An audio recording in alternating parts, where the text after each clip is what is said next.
Gallipoli, a tragic day in the nation's history in which over 2,000 soldiers died on that morning alone at Anzac Cove. Among them, 6 VFL, 10 WAFL and 4 SANFL footballers. Across Australia's military conflicts, 156 VFL footballers have made the ultimate sacrifice, including 30 past players from the two teams in action today. And these sides over the last 28 years have staged one of the nation's biggest sporting events on arguably the most important date on the national calendar, helping to tell the stories of the Anzacs to footy fans across the country. This is Grandstand AFL's coverage of the traditional Anzac Day clash between Essendon and Collingwood. Corbin Middlemass, Matt Clinch, Cameron Ling, Mick Malthouse and Andrew Mays, your commentary team this afternoon. The forecast top was 21 degrees and mostly sunny. It is already 23 degrees, a beautiful day in Melbourne for Collingwood and Essendon. There is no late change for either team. Callum Brown and Nick Hind, the Medi subs for both teams. Matt Clinch is here. Good afternoon to you, Clinchy. Hello, Corby. Good afternoon to everyone. We're just seeing the motorcade of veterans make their way around the outside of the MCG. They're expecting 30,000 at the Shrine of Remembrance for the dawn service this morning. They got 50,000, Corby. Wow. They're hoping for 80,000 at the MCG today. I think they might get more than that, judged especially on last night where we had a great crowd in of over 70,000 for the Anzac Eve clash between Richmond and Melbourne. So what a great occasion it's become. Hopefully what a great spectacle we're going to see this afternoon. Two contrasting storylines, the Bombers with just the one win. Collingwood started hot, winning their first 3 games. They've now lost their last 2, and all of a sudden questions around what sort of response are we going to see from the Bombers. And the good news is there's no late changes. So Jake Stringer and Zach Merritt will both take their spot in the selected side. And for Bombers fans, that couldn't come soon enough. Oh, absolutely. The Bombers were 1-4 leading into the game last year. They won that fixture, but their form was a little stronger, despite the fact that they're on the same amount of wins at this stage of the season. The crowd aspect that you touched on, Clinchy, so 78,113 was the crowd this time last year. It is the record since the pandemic began for a footy crowd. Of course, there was over 100,000 on track for the Formula One in Melbourne recently, but hopefully we're going north of that number today. Just over 78,000 this time last year, and a good roll-up last night with 70,000 for the Anzac Day Eve clash. Now, our Grandstand AFL experts, Mick Malthouse isn't here, so his seat is vacant in the box. He's been down at Collingwood during the week at the Glass House to address the group. He is currently in the inner sanctum with Collingwood, so addressing the team again. We'll hear from Mick when he makes his way back from the rooms, but Premiership captain, 3-time Premiership player Cameron Ling is with us. Hello, Lingy. Hello, Corbs. Great to be here. It is a really special day to be involved in. I made sure I got the opportunity to walk across past the Shrine and through the Botanical Gardens on the way to this ground, and it was just so special to be able to see on a perfect day, a perfect Melbourne day, to see everybody out and about, and it's a really important day for all Australians. And then to walk into the MCG and you can see it just opening up that beautiful Coliseum that is the MCG, and all the Collingwood fans and the Bombers fans and the kids walking with their dads or their mums and their grandparents, and it really is a great day. So hopefully we get a good game of footy to match that special day. I'm intrigued about what the Bombers can produce and how they can respond, but I think Collingwood, given they've played some really good footy but then haven't had the results their way, can they go again? Can they really lift? That'll be great to watch as well. We know it's bigger than a game of footy. We know it's something very, very special and more than just a game of footy. But also once that ball bounces, it is a game of footy, and a game of footy that both of these teams need to desperately win. And it is going to be hot, it is going to be physical, and it's going to be really electric footy, so I can't wait for this one. The observance ceremony to come. Let's head inside both camps. The motorcade, as Clinchy said, is taking place at the moment. Both teams have finished their preliminary warm-ups, and we're very privileged to go inside the Collingwood camp with their vice-captain, Taylor Adams, of course, All-Australian and Best and Fairest winner just a year ago in 2020. He's with Andrew Mays. Maysy. Thanks, Corbin. Taylor, it's been a long time since you played. It feels like that way anyway. Tell us about the wait for the last game of the round and the showpiece of Anzac Day. Yeah, it's been obviously we've had about 10 days off between games, so good for the body and the mind, but yeah, sitting around watching obviously the games of footy, get you really excited. So it's finally here. It's obviously a beautiful day in Melbourne today, so yeah, it couldn't be set for a better game of footy. How closely have you watched Arms Out over the weekend? Yeah, that's something I'm going to have to make sure I temper and keep under control. Yeah, I don't mind with the AFL going with it. It's, there's obviously some question marks about some of the decisions, but it's a really tough job for the umpires. So I think we can cut in some slack, and us as players just have to sort of adapt. Tell us about the week leading up to Anzac Day, because you've obviously been involved in quite a few now. What does the club do? Did they do anything different this year round that you learnt or that you were able to impart on some of the youngsters who haven't been a part of this really special day? Yeah, so this year, obviously, having Fly in charge, it felt a little bit different. He invited Mick Malthouse down to the footy club to speak to us, which was really, really cool. I think Mick represented Collingwood in 11 or 12 Anzac days, so he's got rich history with the day, and I think he's got a personal connection. He does have a personal connection to Anzac Day, and it was great for us to learn a little bit about what actually took place all those years ago through from 1914 onwards, and to hear him talk with so much passion, not only about the day itself, but about the sacrifice, and there's plenty of learnings for us to take out of it, which was really cool. Let's head upstairs, gentlemen. We've got a couple of minutes with Taylor. Taylor, thank you so much for joining us. Just on that theme of the younger guys and experiencing the Anzac Day clash, perhaps for the first time, what do you have to talk to them about? Do you actually have to go through what happens with the ceremony, with everything that goes on before this game, and to almost not be too ready too early to play? Yeah, absolutely, Ling. You know it yourself. You played in heaps of big games. You can almost play the game before you get to the ground. So trying to keep things as normal as possible until we get here, and then really we spoke about just soaking it all in. It isn't a normal game. This is a bigger game than most. So it gives those guys an opportunity to get a taste of sort of what a final feels like. And we obviously spoke about the ceremonies and I guess the build up to the game, pre-game. So it's really hard to put into words for these young guys that almost have to go out there and experience it. So looking forward to seeing how they handle it, but exciting day for them. Once the game does start, just the confidence of the group. At times you've played brilliant football this year, but the results have just been going against you the last few weeks. The confidence of those young guys, do you have to address anything there, or you just keep backing them in and encouraging them to take the game on? No, they've been fantastic for us. Just reinforcing that our best footy does stack up, and we're a hard team to play against when we all play together, and that'll be the theme of our day today. Making sure everyone feels supported out there, and we focus on playing our roles. Nothing more than that.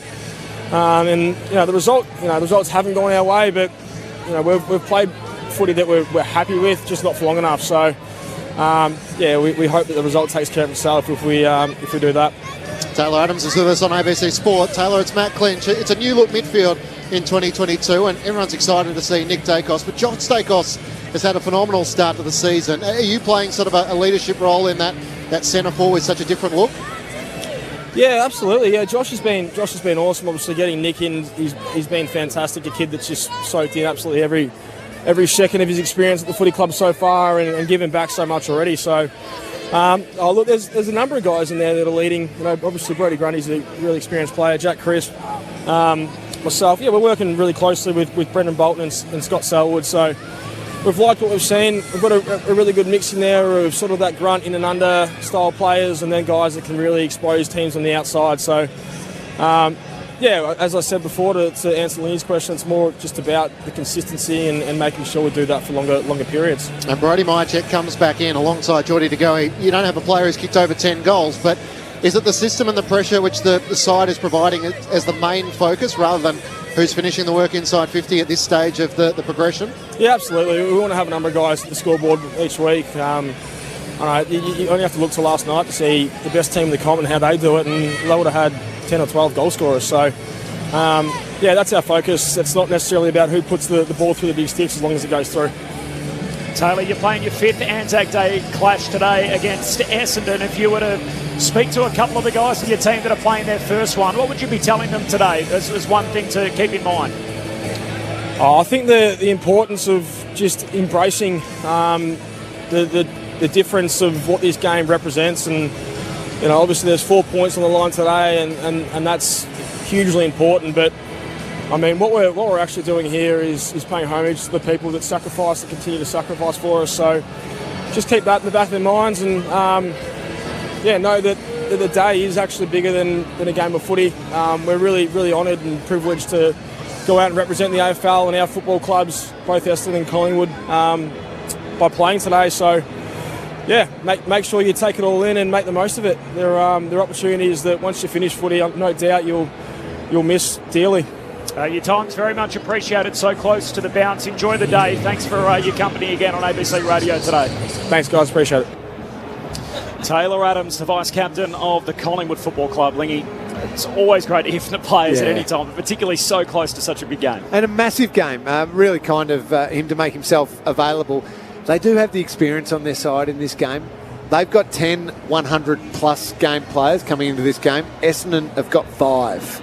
And that matters. That really does. With such a huge build-up and such a long build-up, the ceremony is incredible, but those players have got to be out there standing and paying their respects for a long time. So the more experience you can have and just that calmness in that moment to really soak it in, stay focused but really calm, and then be ready to go when the ball bounces. That's important, and that comes from playing in these games and playing in big finals which have a similar build-up. Essendon with only the 5, and because Devon Smith's not playing, would have made it 6.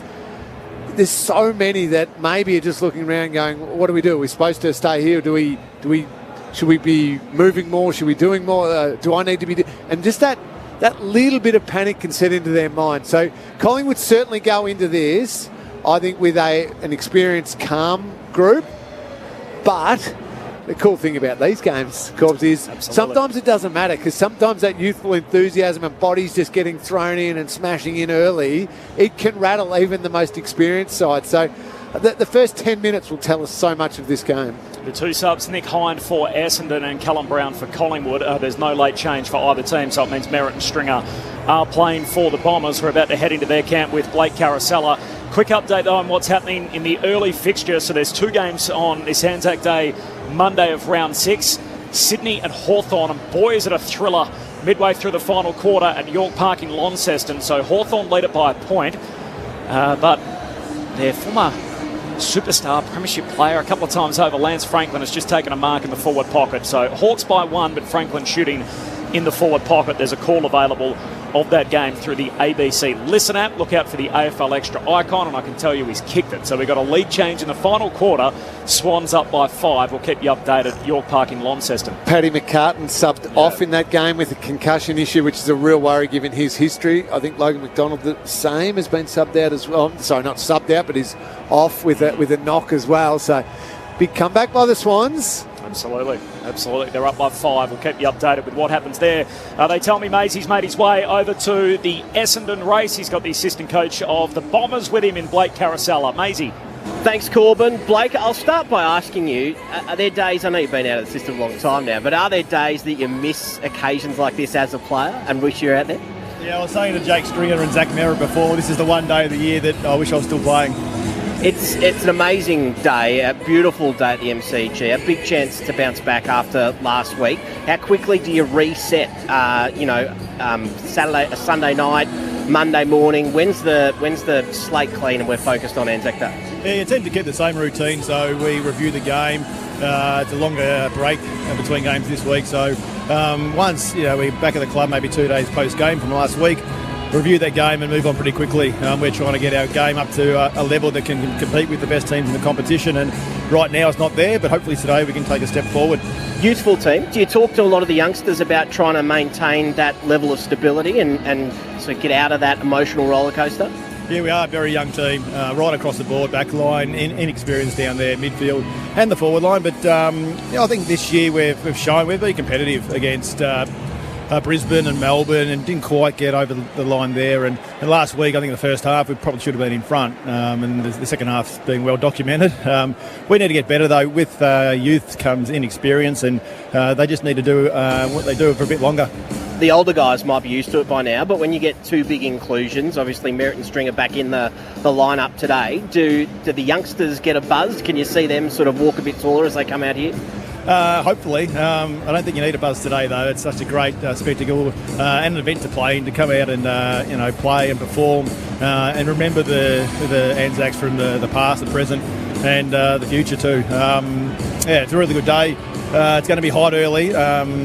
Collingwood over and out with their pressure, and they've been very good at that this year. We need to handle that. We haven't handled it against Geelong, and at times last week Fremantle. So we need to be up for the fight in tight and make sure we are, and then we're a chance to go okay. Let's head upstairs, gentlemen. Cara, thanks so much for joining us ahead of this massive game. You talk about the youth of the team, and it's certainly there, and no doubt they'll be keen to get out there and have a crack. But do you really put it on your older players, your experienced players, that they must lead the way so that those young blokes have a bit of a course to follow? Oh, of course we do. We've got a really, we've got a bunch of 24, 25-year-olds. We've got a few out at the same time, but Zach Merritt's back in the team, Stringer, Shield, those type of players who need to lead the way. Our younger players look up to them and see what they're doing, and they need to make sure that what they're doing is first rate, and hopefully across the board we can connect as a team. And you made a pretty strong statement when it comes to some of those experienced players during the week with Devon Smith not playing. Can you tell us, when you make a call like that with selection, is it purely just for him, or is it something you hear of, it's a statement selection? Is it to send a message to the rest of the group as well?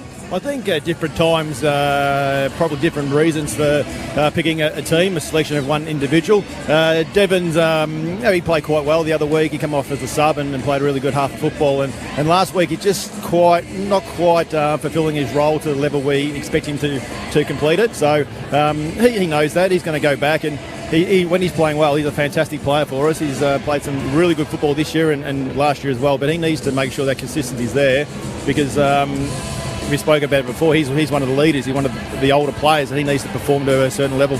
Sitting up in the coach's box, 20 minutes into this game, what do you need to be seeing to think, okay, we're on, and we really understand what our messages have been all week?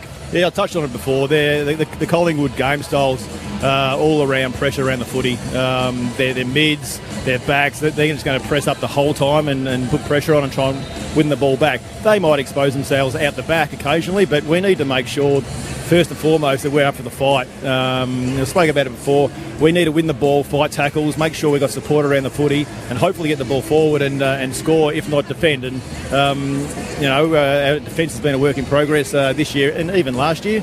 It's been well documented as well. We need to defend better. So two things we need to really focus on today is that contest work, winning the ball. But if we don't win it, we need to stop Collingwood taking the ball forward. Essendon assistant coach Blake Carosella is with us on ABC Sport. Blake, I think all Bombers fans had a bit of a lift when Zach Merritt and Jake Stringer were both named, be it on Thursday before the main session to take place, the game obviously on Monday. So Zach, initially diagnosed with the syndesmosis injury, was sort of 6 to 8 weeks. He's back sort of inside a month. What was the things he had to pass on Saturday to prove that he was right to play on Monday? Oh, yeah, he's done remarkably well to get back and play. I think the injury wasn't as bad when they did the surgery. It wasn't as bad as they thought. So the 4 weeks was probably a surprise, but I think initially we were thinking 5 weeks. So he's got back a week earlier than expected, and he's a class player. And so is Jake Stringer. He's had a hamstring. He's right to go. So they missed a bit of footy. They might be a bit rusty, but I think the class will show out. And obviously you've been involved in footy for a long time. What was it like to sit in the main chair? Was it what you expected it would be, with Ben Rutten obviously in regular dialogue from home? Yeah, it was a little bit different with Truck on the phone. I did it about 10, 15 years ago with Nick Moldhouse down on the bench, and he was talking up to the communications as well. But I think the main difference was you're across more of the club. There's a lot of communications with the staff, football staff, players, trainers, doctors, and it's a real management job, I guess, and you delegate a lot of the responsibilities to help us. Blake Carosella, assistant coach with the Bombers on Grandstand AFL. Blake, it's Corbin Middlemass. You've spoken a bit about the effort areas for Essendon, and I think as sort of Essendon supporters are probably most upset with the team this year is that a lot of the time there hasn't been the willingness to work. Can you trust them as a group that they are going to get it done today? I've got no doubt our players, their intent to work's first class. Now, last week in the media, you would have seen a few players not chased down, but I think a lot of the players are putting their effort into the wrong areas at the moment, not balanced with their effort. So if they put too much effort into chasing the ball and trying to find a kick, it turns over and you've got no effort to go the other way. So we need to just balance that out. Our players want to play. They want to be a good football team. There's no doubt about that. They just need to make sure that they invest in all three areas of the game. It seems like a basic stat to look at, but the tackle count difference between 2021 and 2022. So you were 1-4 to start last year leading into Anzac Day. You're 1-4 again. This year you're the worst tackle team in the competition. Last year you were number 1 in that particular area. What do you put that down to? Probably a few things. We've got probably 8 of our first 18 not playing at the moment, so that doesn't help. But I think the other teams are getting better at buffering contact and using shape. And, we need to get better. Our defence isn't good enough right now. We need to get better around the contest first and foremost so we can win the ball. But if we don't win it, our tackle pressure has to be there, because if it's not there, the ball comes out too easy and goes down the ground. So that tackle pressure is going to help our defence, but at the same time, we want to win the ball first too. So you don't want to invest too much in winning the ball, because you might expose yourself on the outside. But we've got to find the right balance there. And just last year, you've spent a lot of your life around the Essendon Football Club. You're an assistant coach now. You're a premiership player. The club today wearing the 24 poppies on the sash for Jack Jones, but they have 20 past players that were killed in action. So a rich military history and a crossover with the Essendon Football Club. What has been done around the club this week, I guess, as a nod to that and the role that the Bombers are playing here today? Yeah, we had an Anzac come and speak to us during the week, and it was all about trust, really, trusting each other to get the job done, and how he knew that his teammates will do what is needed to look after him, and then vice versa. And that's somewhat similar to, or very similar to, how we need to play today. We need to make sure that we can execute our role, and having full faith that their teammates will do the same thing. Always love your insights, Blake. Good luck today. We'll chat soon. Thanks, guys. Cheers.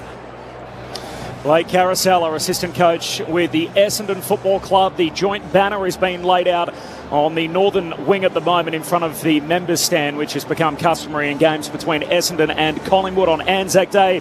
It is the 27th edition of this clash, which originated way back in 1995, and Collingwood holding the head-to-head ledger 15-10, and there's been a draw, of course. That was the first fixture. As Collingwood make their way out of the change rooms, they're wearing a predominantly white strip today with the black stripes, which is made up of the sprigs of rosemary, traditionally worn as a symbol of remembrance on Anzac Day or on Remembrance Day. The rosemary grows wild on the fields of Gallipoli on the peninsula in Turkey. So that's the symbolism there as Collingwood are about to make their way onto the MCG. Corbin Middlemass and Matt Clinch in commentary. Cameron Ling is here, and for the first time today, the man who holds the games record for most games coached in VFL AFL history, Mick Moldhouse, is with us. Hello, Mick. Hello, Corby. How's things? How's the listeners? I hope they're all going to, if they can't watch it, enjoy our coverage of it. It's a magnificent day, and let me say, I know that we said off air, Corbin, you said, what's your week look like? It's been pretty much down at the Collingwood Football Club. Here come the Pies. They're out on the playing arena. They'll await the arrival of the Bombers before they make their way through the banner. Tell us about it, Nick. How has the week been? What have you been up to?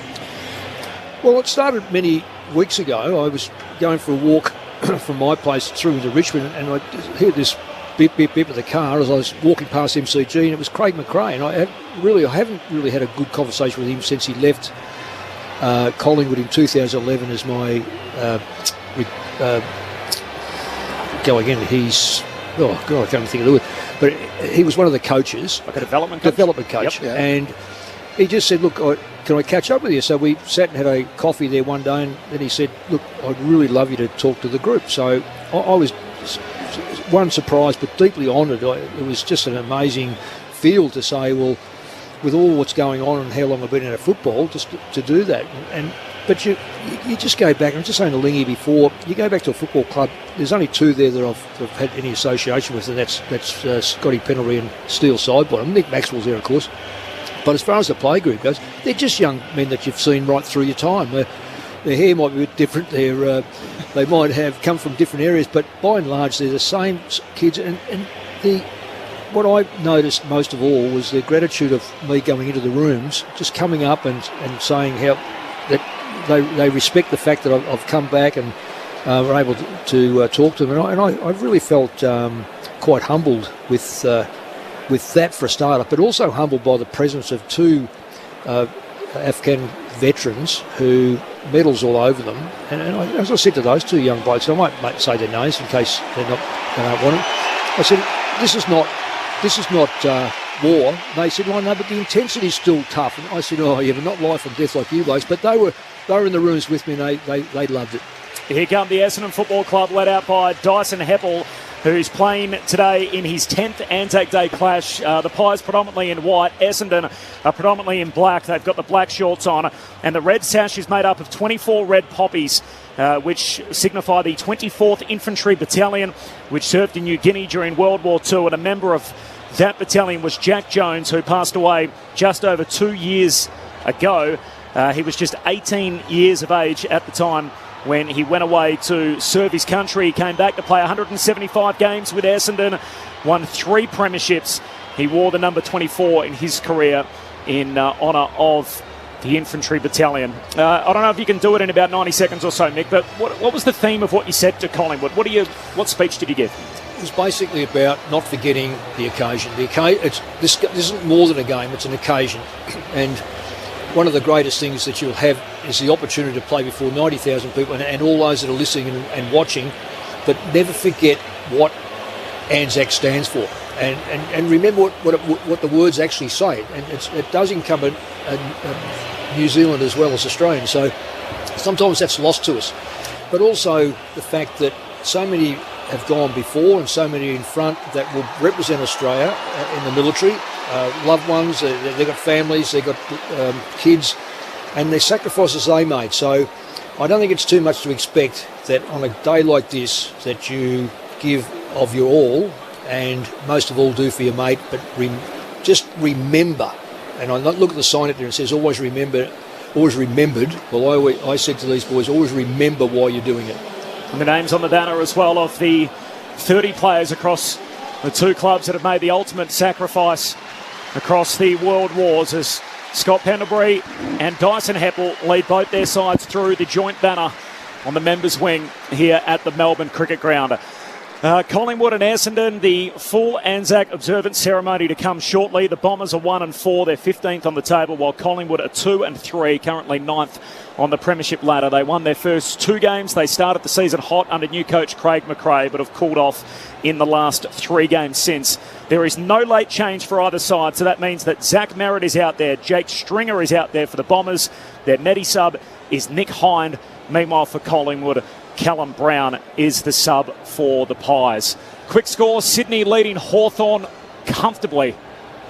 ABC, your trusted source of accurate and timely emergency information. We've had the ABC on basically all afternoon listening. There's so much going on. Getting news is a priority. Well, I'm a fan of the ABC. It must be love, love, love. I listen to the ABC every day. I'm extremely grateful. ABC Radio, reliable source for information. On radio, on the ABC Listen app and the ABC Emergency website. It must be love, love, love. ABC, stay connected. This is ABC Sports coverage of the 2022 AFL Premiership season. We're gonna be kids. Grandstand AFL on ABC Radio and ABC Sport Digital. At the time Australia's last major military conflict ended in 1972, over 31% of all VFL footballers served in the Australian Defence Force, 156 of those making the ultimate sacrifice. And for almost 3 decades now, these two clubs have come together to tell the stories of the Anzacs to footy fans across the country. It is Essendon and Collingwood from a sun-drenched Melbourne Cricket Ground. The forecast top was for 21 degrees. It is currently 24 degrees. The Bombers and the Pies are out on the playing arena conducting their preliminary warm-up. Corbin Middlemass, Matt Clinch, Cameron Ling, Mick Malthouse, your commentary team. Andrew Mays is with us on the boundary. There is no late change. Nick Hind, the sub for the Bombers. Callum Brown is the sub for Collingwood. So Zach Merritt is back, having missed just the last 28 days with the syndesmosis surgery. And Jake Stringer returns from a hamstring complaint. Now, the full preview, lads, we've got the Anzac Observance ceremony to come in about 7 minutes' time or so. What have you got for me, Lingy, off the top? I'm a little nervous about the Jake Stringer decision, Corbs. I just want to get that out there. I had my concerns anyway when he was playing a couple of games earlier on in the year. his conditioning didn't look outstanding, and I'm not surprised that soft tissue injuries come from that. Now to come back in to such a high-intensity, important game, if his overall conditioning as well as the potential little injuries not spot on, I worry, Mick.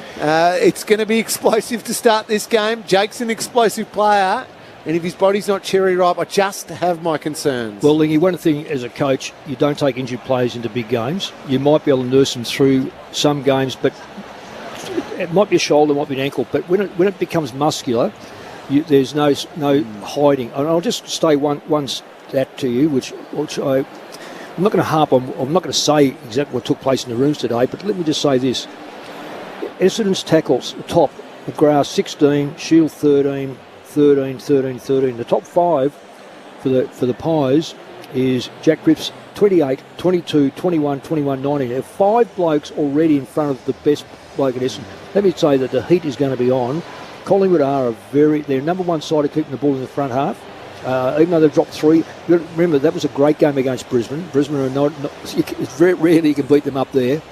So Essendon will need every player to be able to run and chase and tackle and for 100 minutes. And as you know, Mick, in order to be able to tackle, you need the help of your teammates off the ball to cut out that immediate outlet. Yep. You just need the ball carrier to hold on to the ball for half a second longer than he intends to, so you can lay the tackle. At the moment, Essendon are just not... they're refusing to do the work off the ball, which means there's just outlets all the time. So even the guys who might be trying to chase around the ball can't lay a tackle because the ball's gone immediately. So they all need to buy into that sort of focus to bring the pressure to Collingwood. Yeah, I don't know, Lingy, did you see the game last week, Fremantle Essendon? Yeah. I was lucky that I had the weekend where I was able to take my 2 grandsons and 2 brother-in-laws, and I was able to sit and watch the game without sort of just, I just observed the game. I was staggered at the lack of intensity from Essendon. It was, I was sort of walking up here and thinking,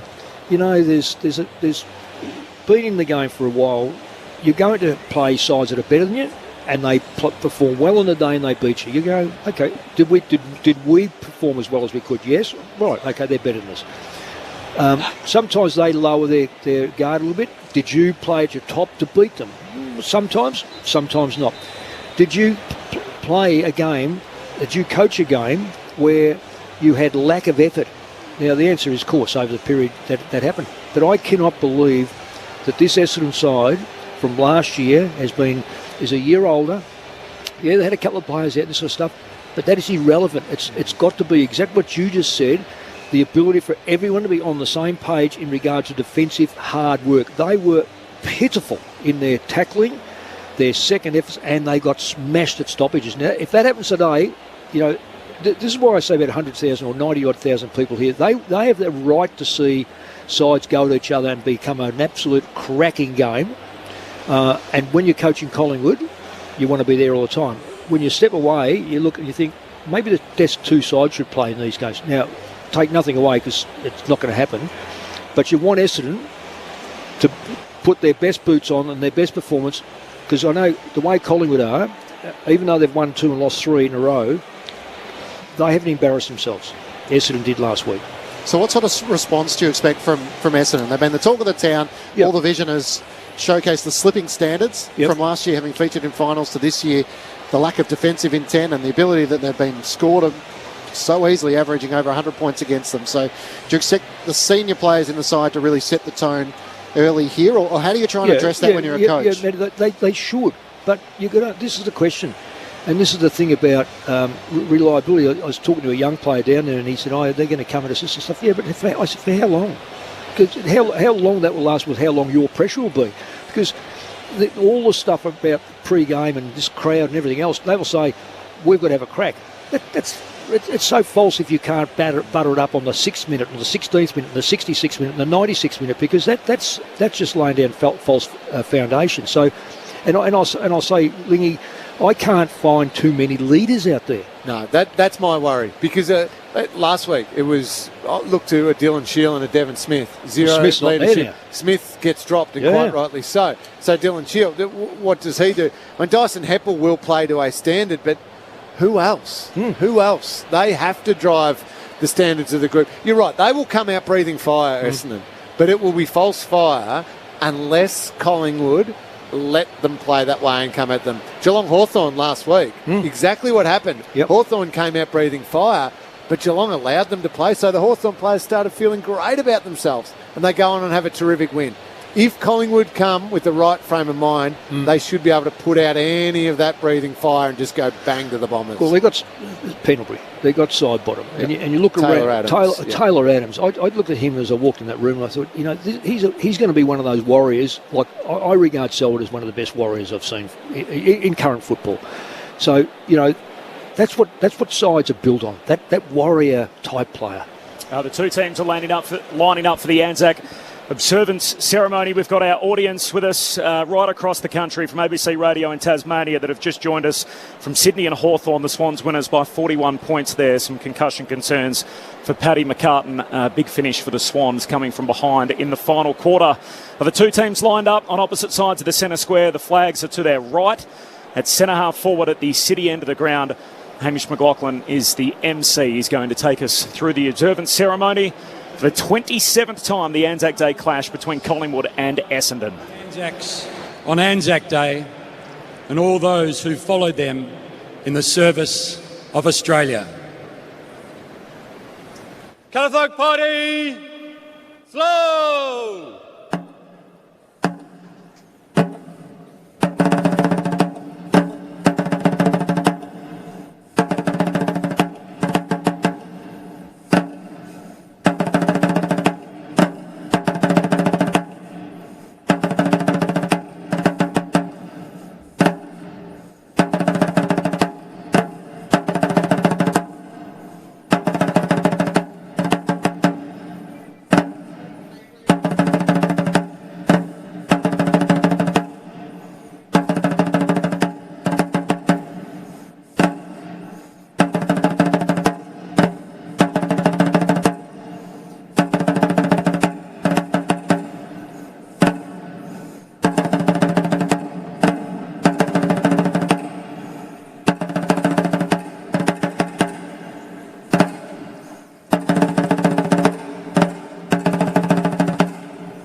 Anzac Party, out! Anzac Party, outwards! Anzac Party, rest on!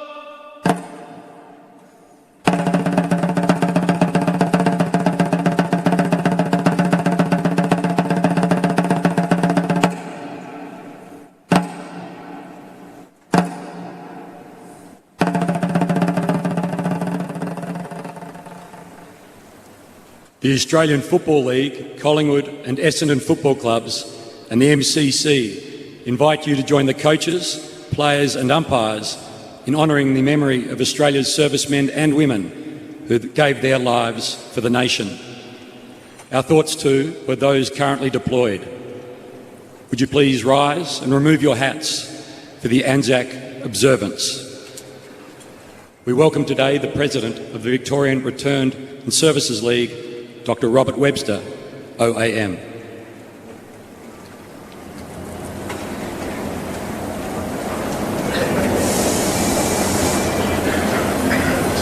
In memory of the fallen, they shall grow not old as we that are left grow old. Age shall not weary them, nor the years condemn.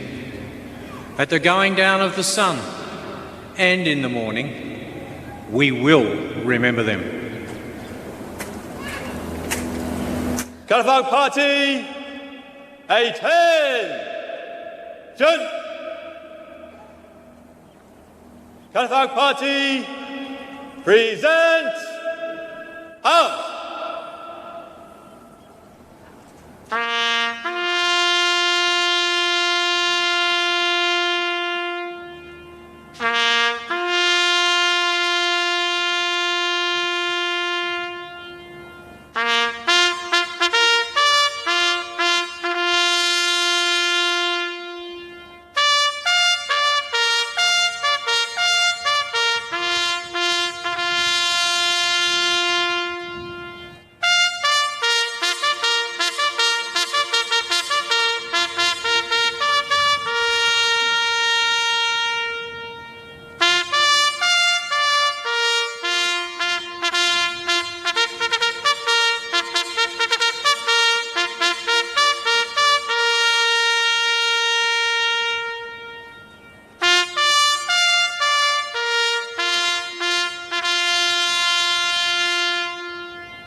Catafalque Party, attention!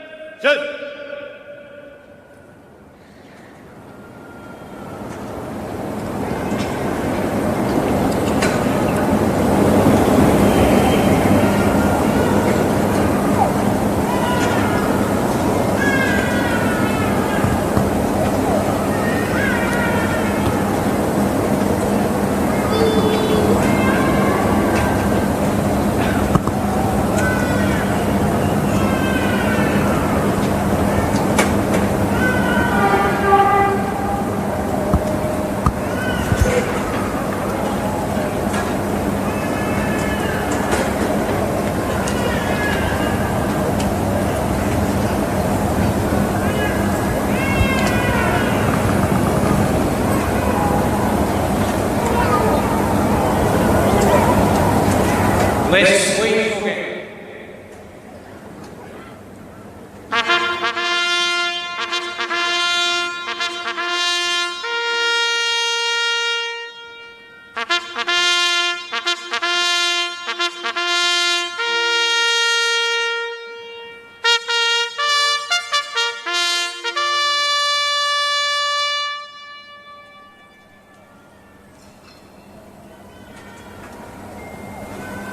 Please remain standing for the New Zealand National Anthem, performed today by Private Hetty Adams from the New Zealand Army Band. Catafalque Party, General Salute, present! Arms!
Please remain standing for the Australian National Anthem, performed today by leading aircraft woman Chloe Brewer-Jones from the Australian Air Force Band.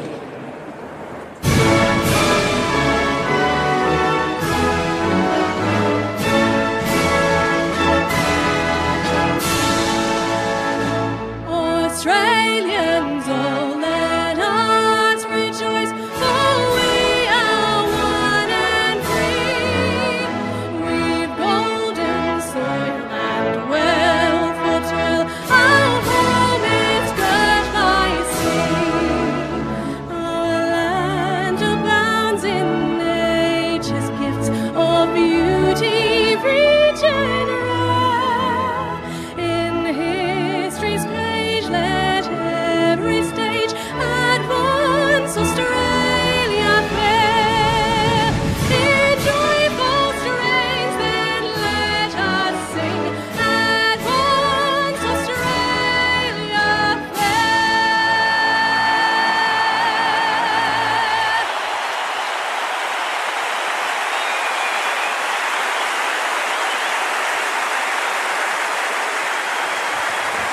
Telephone party! 8-10! Jet! Telephone party! Inwards! Turn! Telephone party! By the right! Quick! March!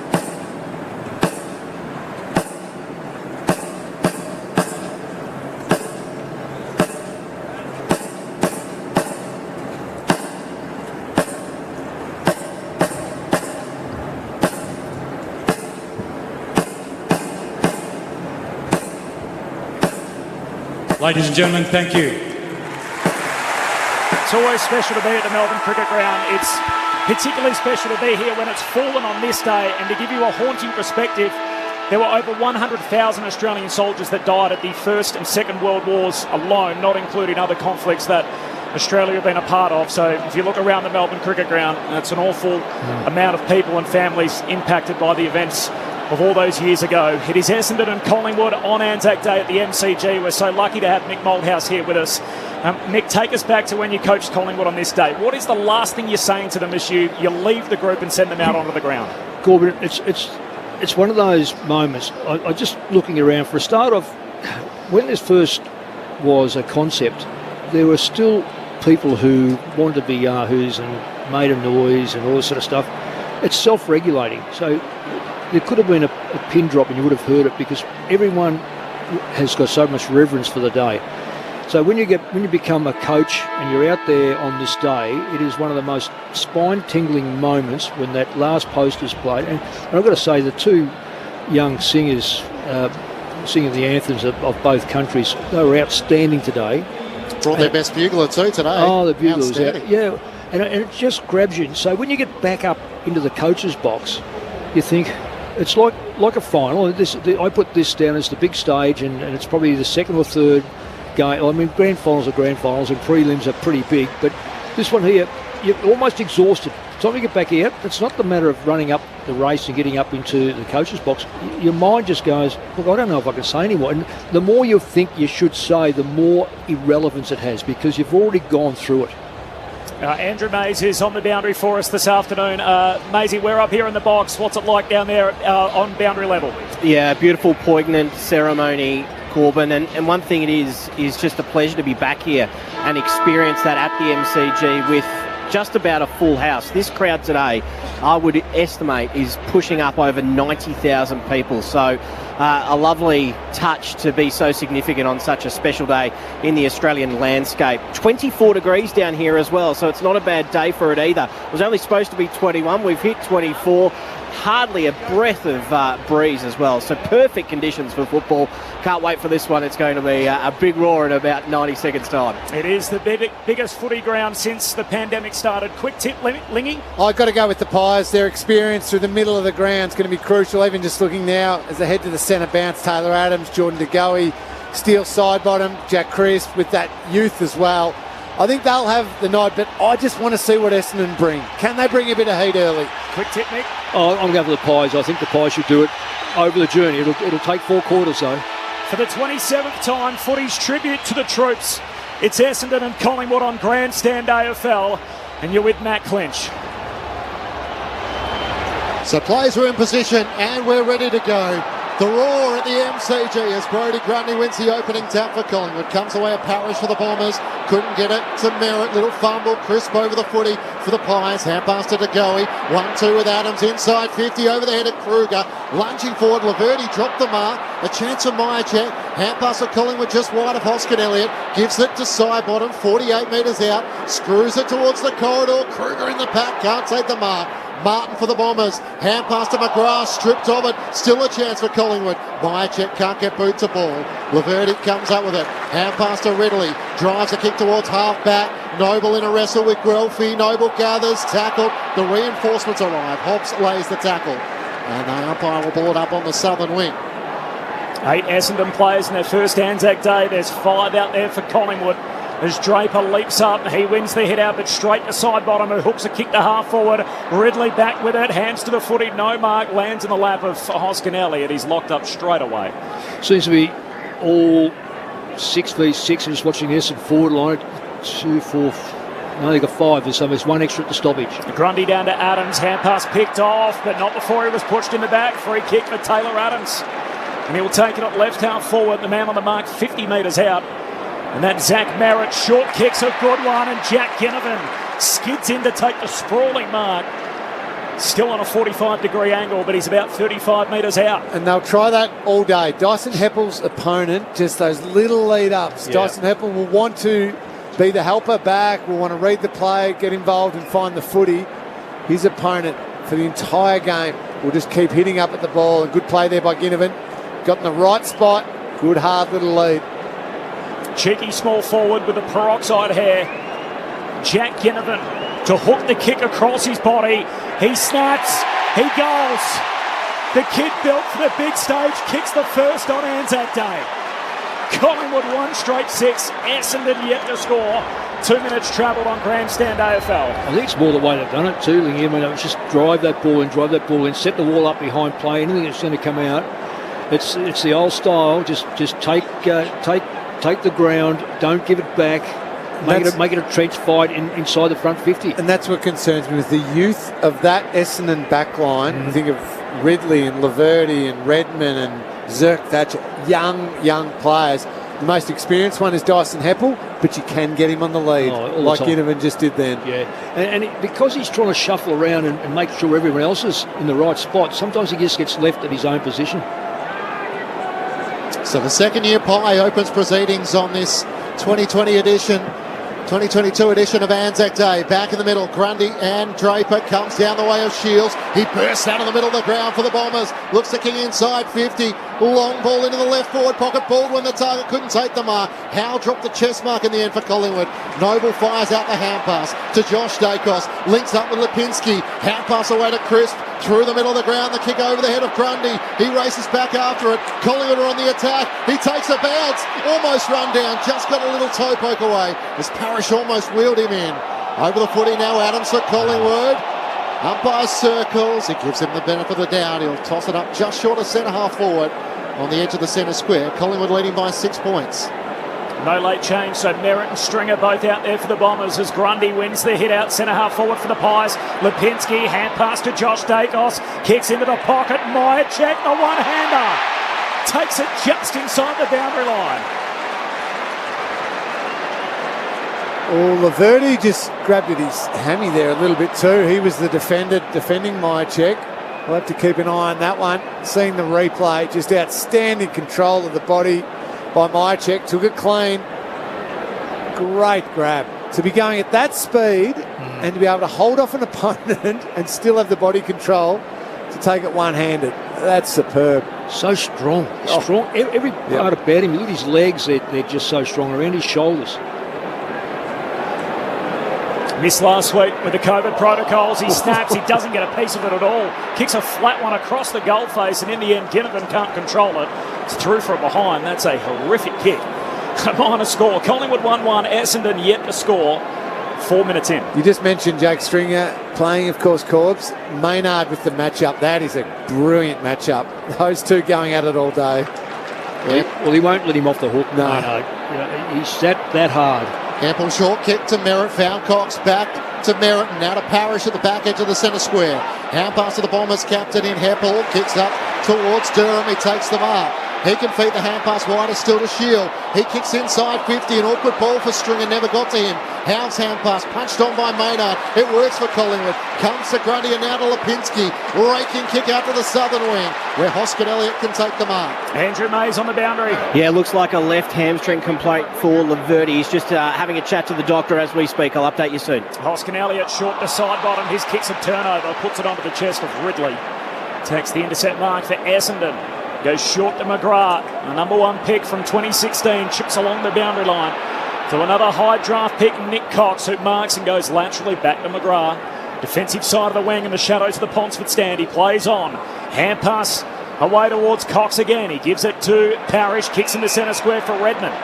He's got Heppel all alone out on the northern wing. Gets it to him eventually, but on the bounce. Draws the defender in Josh Dacos. Hand pass over to Martin. Martin 55 out. Kicks for big 2-metre Peter, who takes the mark at left half forward. He's 5 in from the boundary line on his left-hand side. Yeah, I was watching that play. Peter Wright stood where Darcy Moore is now, say 40 metres out, near the fence. Darcy Moore had him and then thought, no, this kick's going to the goal square, so he turned his back, and Tommy turned back. Of course, the ball went out to Wright. So good play by Wright to hold his ground. He's kicked 6 in his last 2 games against the Pies. Peter Wright from 50. His drop punt starts left, sails back, but hits the post. 3/4 of the way up. It's Essendon's first score, a poster. They're 1 behind. Collingwood are 1-1-7. We're 6 minutes in on Anzac Day. Jeremy Howe quickly brings Collingwood back into play in the right back pocket for Pendlebury. Over the top to Nick Dacos. What an occasion to play on Anzac Day with your brother in front of probably close to 90,000, if not beyond that. Back to Pendlebury, trying to find a steering option outside of the defensive 50. Instead goes short to Quaynor. The Pies showing impatience. Now Noble's free. Spots him in the corridor. Short to DeGoey, who takes it down low in front of Martin. Collingwood still hemmed inside their defensive 50. Kicks up to the members' wing now. Myercheck's lead is on it. He marks on his chest. Doesn't have a lot further afield. Ignores the lead in the end. That's presented at half forward by McInnes and goes shorter still than that. And Ginnivan takes the mark just in front of the Collingwood bench. This isn't going to help Essendon's tackling numbers. They can't even get the ball into a 50-50 contest at the moment. Kicking them apart. Kicks down the line for Grundy and Draper knocks it out of play. So it's throwing 60 out from the Pies goal. That's better by Draper. Actually genuinely committed to the chase in the lead up and got the spoil. And now the ball is back into a 50-50 situation. But before that, Collingwood were just picking them apart by foot. Pies by a goal after 8 minutes from the boundary throw-in. Draper knocks it down. Shield collects, throws it out to Durham. Quick hand pass to Perkins, away to Draper and Essendon get it out of the stoppage. Parrish, slick hand pass through to Redmond. Kicks to centre half forward. The one-on-one and Waterman's got it. Took the mark. Magin slips over. And Waterman hugs it to his chest, 40 out, dead in front. Oh, took some gambles with their hand passing, but because they had speed up, they were able to break through any potential tackle. And that's a good one-on-one down there. I would have thought Magin would have had him. But he went to ground, Lingy. Once you go to ground, you are in dire straits. He's so strong, Waterman, isn't he? Yeah, he built like his dad. I know I shouldn't say too much about that, but his dad was similar. To the punt right end for Essendon's first. The lefty whacks it straight through. The Bombers are in business. After 9 minutes, Essendon are 1-1-7. Collingwood 1-1-7. Alec Waterman kicks Essendon's first on Anzac Day. This is Grandstand AFL. Cameron Ling and Mick Malthouse. I know what you're saying, Mick, about the risk, but I feel like that's what Essendon have to do. I'm not denying that. To throw it round and get that run. Terrific run from Redmond. He took off and really burst through the middle of the ground. That's going to be their best opportunity because the long, high, slow ball, Darcy Moore and Jeremy Howe are going to pick off all day long. So risk, reward, and they get it there. That's what they're going to have to persist with. The trouble is, if it turns over, what sort of layers are they going to have behind it? That's my only little concern, but great play on that occasion. The voice of Cameron Ling alongside Mick Malthouse, Matt Clinch, Corbin Middlemass, and Andrew Mays with you on ABC Sport. Bounce back in the middle. Grundy used his knee to win down the tap against Draper. Onto it, Caldwell. He's tackled and locked up. And the umpire will throw it up, still in the outer of the 2 centre circles. A lot of numbers around this stoppage. Draper wins down the tap to Parrish. Fires out a hand pass to Merritt, back to Redmond. Kicks out to the southern wing out in front of Cox. He can run onto it. Now where to as he looks to half forward. Guelphy's on 50, wants to send it deeper than that, or in fact it might favour him. Almost takes the mark on 50, can't mark. Noble for Collingwood. Hand pass back to Pendlebury. Works it over the top to Dacos. Rode the tackle with a hands pass. Back to Magin. And now to Adams, whose hand pass is just a bit loose for Pendlebury. Has enough time to gather, but now Guelphy lays the tackle. It was just over the shoulder though. The Collingwood captain gets out of jail there. A free kick in the left back pocket. Experience there, Clinchy. Just lent him with that left shoulder. That is a lot of games of footy to draw that free kick. In his 15th Anzac Day clash, only Dustin Fletcher's played in more of these games. as Pendlebury goes out wide to Howe, who marks at half-back. He kicks down the southern wing in the Cameron direction. Cameron comes down with the footy, but touched by Ridley on the way through. Deflects down to Redmond. Hand pass to Merritt, away to Parrish. And he sweeps his hand pass all the way back to Zerk Thatcher. Took an unkind bounce to go. He gets an opportunity trying to move his way in. Pack forms behind him. Kelly's locked up. He's in trouble, Jake Kelly. He's in a lot of strife. Holding the ball, says the umpire. And a free kick for the Magpies, and Myercheck straight in front. Yeah, he went to ground as well. Unfortunately, he got himself in that awful position.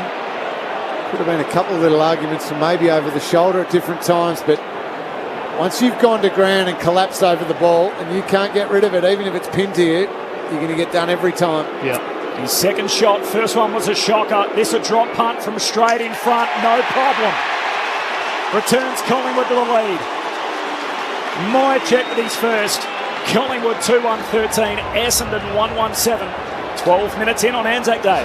Well, been a good game. Been a good contest. If I go back probably 5 minutes ago when Collingwood broke from the back line and had to hold the play up, what intrigued me most was the work rate of Essendon to get in front of Collingwood and then block up the fast play. So it's early days, but that was terrific play by Essendon. But Collingwood worked their way through it. They lost it on the half-forward line.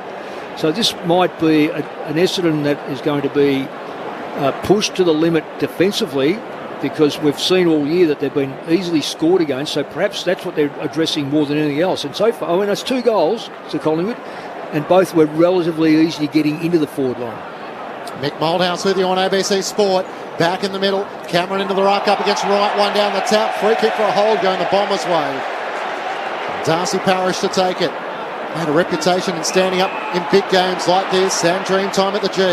Out to the wing. Marked on the member side by Durham. He works it over the top to Martin. Kicks to Hobbs, who just pulls in the mark with his fingertips. He's 65 metres out from goal. Hard in the left forward flank. He runs his full measure towards 50, almost within striking distance. Puts it towards the teeth of goal. Howe with a punch right to the goal line. He races back and gathers in front of Noble for Collingwood. Hand pass to Madgen. Works it to Josh Dacos. Takes a bounce as he looks for options. Streaming across the defensive goal mouth. Risky kick for side bottom. Set a challenge against Cox. He's up for the challenge. Toe pokes the kick to half back, where Heppel takes the intercepting mark for the Bombers. Collingwood by 6 points. Heppel kicks it inside the forward 50 and hitting up and marking. It's Jake Stringer on his return. Marks in that channel at half forward, and he'll kick from 40 out. Andrew Mays on the boundary. Yeah, just interestingly with Laverde, he went off straight down the room. He's got some treatment on that hamstring groin area. Limped off, didn't look like he was going to come back on, and he's now gone back out there just at the last reset when the goal was kicked. So he's not moving 100% freely, but good news for Bombers fans. And they'll love having Jake Stringer back as well on his 28th birthday as he moves in. His drop punt sails across the goal face and misses. A couple of players celebrating a birthday today. Jack Madgen turns 29, Jake Stringer turning 28. It's a 5-point lead for Collingwood on the behind of Stringer. So the Pies 2-1, Essendon 1-2, 14 minutes in. Grandchild due today too, Corbin. Wow. Yep. My 10th. Okay, hopefully the phone doesn't go, Mick. Scott Pendlebury with a long kick in towards half-back. Kruger brought it down to the front. Josh Dacos had an arm pinned. He was able to eventually get the hand pass clear to Adams, who kicks up to half-back, and to go he takes the mark. He wants to roll the dice, kicks along into the middle of the ground. Myercheck in a 2-on-1. Kelly brought it down, then fended off McCreery. His hand pass was just a bit too sharp for Zerk Thatcher, and now McCreery's locked up. Ball spills clear, and the umpire will toss it up. Superb 3 efforts there from Kelly. Jake Kelly had to make the spoil first, followed up, got a hand in it, and then laid the tackle, and a bit of a wrestle just to go on with as well. Yeah, he and Jake Kelly are still talking to each other despite the umpire throwing it up. Here's Josh Dacos long towards the goal mouth. Myercheck 1-on-1. Laverde did well and hits the ground now. They scrap for it. Myercheck, little toe poke. It's going to roll over. The death touch proved more successful than the snap, and he has his second. Collingwood out by 11 points. 3-1-19 to the Bombers 1-2-8. 15 minutes gone, opening term on ABC Sport. Body-wise, very hard to move. And being down in the room, standing next to him, he is just like a block. So I can understand that in a contest where you're standing next to each other, he's going to be able to move you away from the ball. Oh, that was brilliantly done. Probably the thing with Essendon there, to get the numbers back, they were, because in the back line you're hunting packs. You've got to make sure you back your teammate up. Nearest teammate to him was miles away. Just really, Mychek was able to get the football to it, and then the cavalry arrived, but far too late. You've got to back your teammates up. Sprint to them. We're 16 minutes in. There's only been 11 tackles. There's been 30 marks in the game so far. Collingwood by 11 points. Grundy grabs it out of the ruck, bounces a kick forward, which is smothered on the way through. Guelphy had a couple of goes. In the end, it's Adams who extracts it. Hand pass to centre half forward. McCreary soccers inside 50. Mychek chasing after it. Laverty in the end inadvertently soccers it out of play. So a throw in front of the Collingwood race. The Magpies 3-1-19, Essendon 1-2-8, an 11-point lead for the Pies. Brody Mychek kicking the last two in the game. Toss back into play. Grundy in front against Wright, palms it down. Kruger was trying to charge through, but it's Andy McGrath for the Bombers who comes up with it. Hand pass to Ridley, kick short to Shields, who marks it left half back for the Dons. Collingwood by 11 points, chips it back inboard. Redmond takes the mark. He's still on the defensive 50. He'll just wait for Peter Wright to get set down the line, unless he can find he does. Dylan Shield with a short target, but they're setting up for the long one with Wright. Shield in his 49th game for the Bombers. Eventually they go short to Caldwell. So happy to just control the tempo with short passing here to Merritt, who goes all the way back to centre half back. Kelly takes the mark. This invites, going backwards there, invites Collingwood to squeeze on them though. Everyone's pushing to the southern side of the ground. That's where Kelly goes. Martin's the target. Ginnivan up, punches it into the signage on the southern side, onto the Shane Warne sand. It was an easy spoil in the end for the Collingwood small forward. Lingy, that was the fifth possession to get it from one back flank to the other back flank. And went backwards with it. Backwards, and they squeezed it. They had it set with a good play down the line. Good tall target. Pies by 11, 17 minutes in. Grundy wins it down. Hoskin Elliott's kick smothered. Ricochets out wide to Maynard. Kicks long inside 50. Cameron caught at the back, and Zirk Thatcher knocks it out of play. So a throw in forward pocket for the Pies. Nick's touched on the tackle count. So Essendon, so far, just the 5 tackles. They laid 86 tackles on this day last year. And in 12 months, they've gone from the best tackling team in the AFL, averaging 67 a game, to the worst, averaging just 41. From the boundary throw in, the Bombers win it at the stoppage. The Parrish hand pass out wide to Redmond. He kicks from the back pocket down the southern wing. In from the side, Stringer knocks it down, but down to Maynard. His hand pass back into dispute. Pack forms on the southern wing. Umpire circles and says ball up. It's a funny thing about tackling. Once you know how to tackle, whichever play, you either want to or you don't want to. There's no, it's a desire tackle. It's got nothing to do with technique. Baldwin having a run in the ruck for the Bombers, but it's Collingwood through. Hoskin Elliott emerges, kicks inside the 50. Kruger tried to slap it on into the left forward pocket, but it rolls out of play for a boundary throw in. I spoke to an AFL official before the game, and they told me that they were expecting around 83,000. If you can find me 17,000 seats in this stadium right now, I'll go, hey, this is a hell of a roll-up. It's a bit like the weatherman, isn't it? 21, it's 24. Yep. Collingwood deep in attack. Zirk Thatcher got it from the throw-in. Got the hand pass away to Heppel, to Redmond, who bounces end over end. It's coming back. He was over the boundary line. Last year's game, they had 78,113, which is the best crowd since the pandemic started. I think it's fair to say we're going past that today. Biggest crowd on notice, 93,000 back in 2013.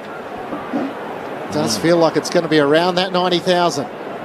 Collingwood still in attack. Throw in. Baldwin doing the ruck work against Cameron. Cameron trying to take it out of the ruck. Couldn't get a hand pass away. Lost the footy. Ginnivan down low. Was looking for a tackle over the shoulder. Umpire didn't pay it. Crisp tries to get the hand pass out to Nick Dacos, who's bumped off it. Zirk Thatcher to Martin for the Bombers under enormous pressure. Heppel with good composure. Found Martin. Now the clearing kick to set half back. Collingwood with a 2-on-1. Quaynor trying to bring it down to Sidebottom. Guelphy came racing in, but the tackle when he wasn't in possession. Sidebottom takes it back. Gets up, takes the kick quickly, looks for Mychek in the pocket. Laverty gets rid of him legally and takes the mark. Laverty looked to have hurt his hamstring earlier. He's come back on and got the tough assignment on Mychek, who's got flames coming off him early with a couple of early goals. A long kick for Laverty to the outer wing. Grundy knocks it back to half forward. Nick Dacos had a hand pass, put it back into traffic, and now Guelphy's locked up. Laverty's definitely got something going on, because even when he kicked that long there, he took the little skip and hop and hobble for 3 or 4 steps, and now back onto Mychek. Grundy down to Sidebottom. A free kick coming And it's a Essendon free kick. It's going to go the way of Zach Merritt. I wonder if it's more groin, Lingy, you know, when you can't quite stretch out. Because the hamstring, you're gone. You're gone. Yeah. Last year's Best and Fairness winner, Zach Merritt, works it short once more. This seems to be the option. And now Laverty to try and find an option on the members' wing. Kicks towards Heppel. It's over his head, out on the full. So a few skill errors now proving costly for the Bombers. Collingwood by 11 points. It's not a healthy gait at the moment for Jaden Laverty. Just trying to skip his way across the playing arena, but he's staying out there as Crisp takes the free, heads down to Myercheck. No mark, Laverty spoils from the back. Nick Dacos, hand pass a turnover in traffic to Merritt, away to Ridley, gives it to Parrish, kicks hurriedly down the northern wing. Peter Wright goes up, knocks it down, but straight to Quaynor. Hand pass to Howe and now to Josh Dacos, and the sweeping hand pass all the way back to Maynard, who can kick to Darcy Moore, the only player in the back half for Collingwood. Bounding through the middle of the ground, kicks long. The intended target is Kruger. McInnes is there as well. Running onto it, Andy McGrath in the back pocket for the Bombers. Hand pass to Parrish. Works it to Merritt. He has it at left half back. Feeds the hand pass back to McGrath. Over the top now. Puts Martin under pressure, but he's up to it. Quick hand pass to Wright. Knocks it down to Hobbs. He hurries the kick down the wing, but it'll be coming back. That's the trouble with that. Moore marks on his chest. Overuse of handball, Clinchy. It's just going to always be bombed back under pressure. Collingwood by 11, more into the centre square for DeGoey, who marks and then kicks out the half forward. Hoskin Elliott takes the mark, 70 from home. Noble's moving for him. He ignores that option initially. Now kicks into the forward pocket. Kruger caught at the back, and Zerk Thatcher spoils it out of play. So a throw in, 35 out from the Collingwood goal. We've gone almost 8 minutes without a score. It's Collingwood 3-1-19, Essendon 1-2-8 after 22 minutes. Side 50s, it just seems like Collingwood have controlled it, but it's 11-8. Perhaps it's gone in and stayed in there for so long. Grundy tried to flick it over the back, but straight to Martin. The hand pass to Merritt for the Bombers, and now out to Parrish. Long kick to the wing, right in a 3-on-1. Darcy Moore flying over the back, spoils it out of play. And a boundary throw in under the Shane Orn stand. Not too many spare seats on the southern side of the ground, so you can imagine the crowd is close to 90,000. Maybe a few more. Collingwood leading by 11 points. Toss back in. Draper sets himself in front. Grundy tries to tangle from behind. Knocks it down to Lipinski. He's tackled by a couple of Bombers, including Andy McGrath. And a stoppage once more. Craig McRae on the bench. Mickey, wouldn't have got that from you. Playing around, Craig McRae on the bench rather than in the box. Well, it was, 5 to go? Yeah. Probably just to set up. Quick kick down the wing from the Bombers has been chopped off, though. Noble.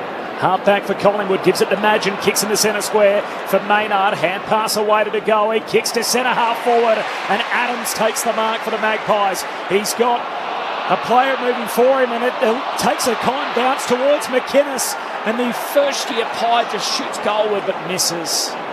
Out to the right, and he was in plenty of space, Reef McInnes, but just misses near side. 12-point lead for Collingwood, 24 travelled opening term.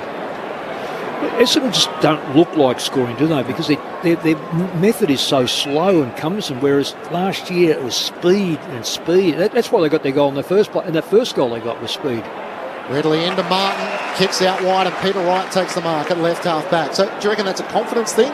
No, it's got to be the players themselves determine how quick you've got to play if your coach is wanting you to move the ball quick. Right, got it to half forward. Perkins emerges with it for the Bombers. Hand pass to Shields, to Waterman, back to Shields, to Stringer in the left forward pocket. Snaps across his body, and the birthday boy's on the board.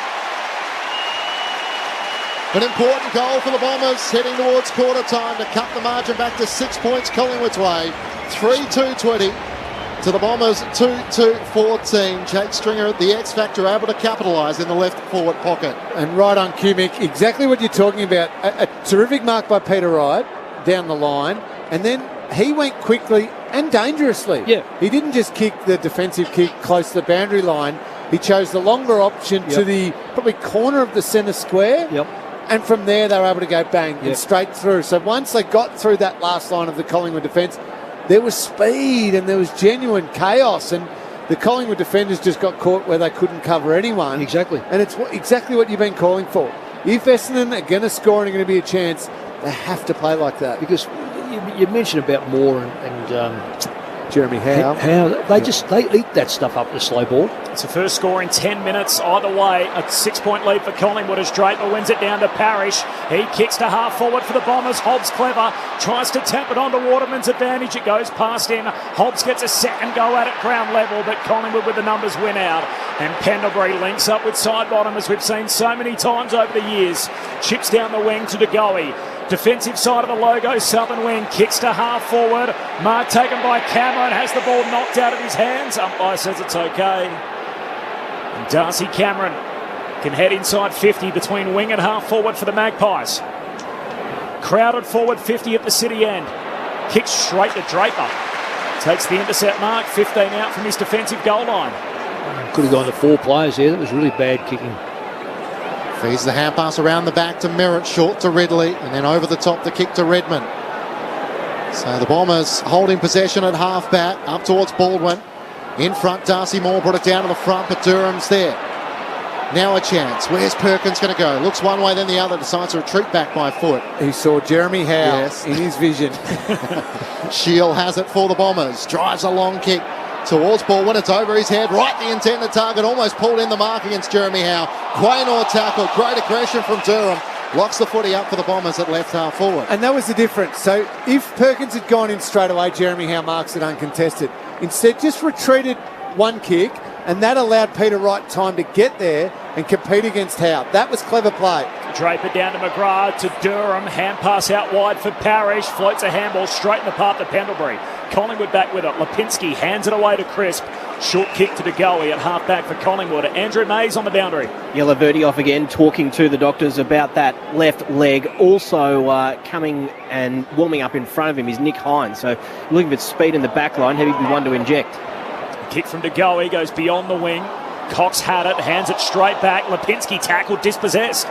The opposite number 1, McGrath wins it to Merritt. By hand away to Ridley, to Parrish. Oh, extra hand pass wasn't needed. Merritt has to go back in, try and mop it up for Essendon. Hand pass to Parrish. He's under the pump. Tackled by Maynard. Umpire says ball up.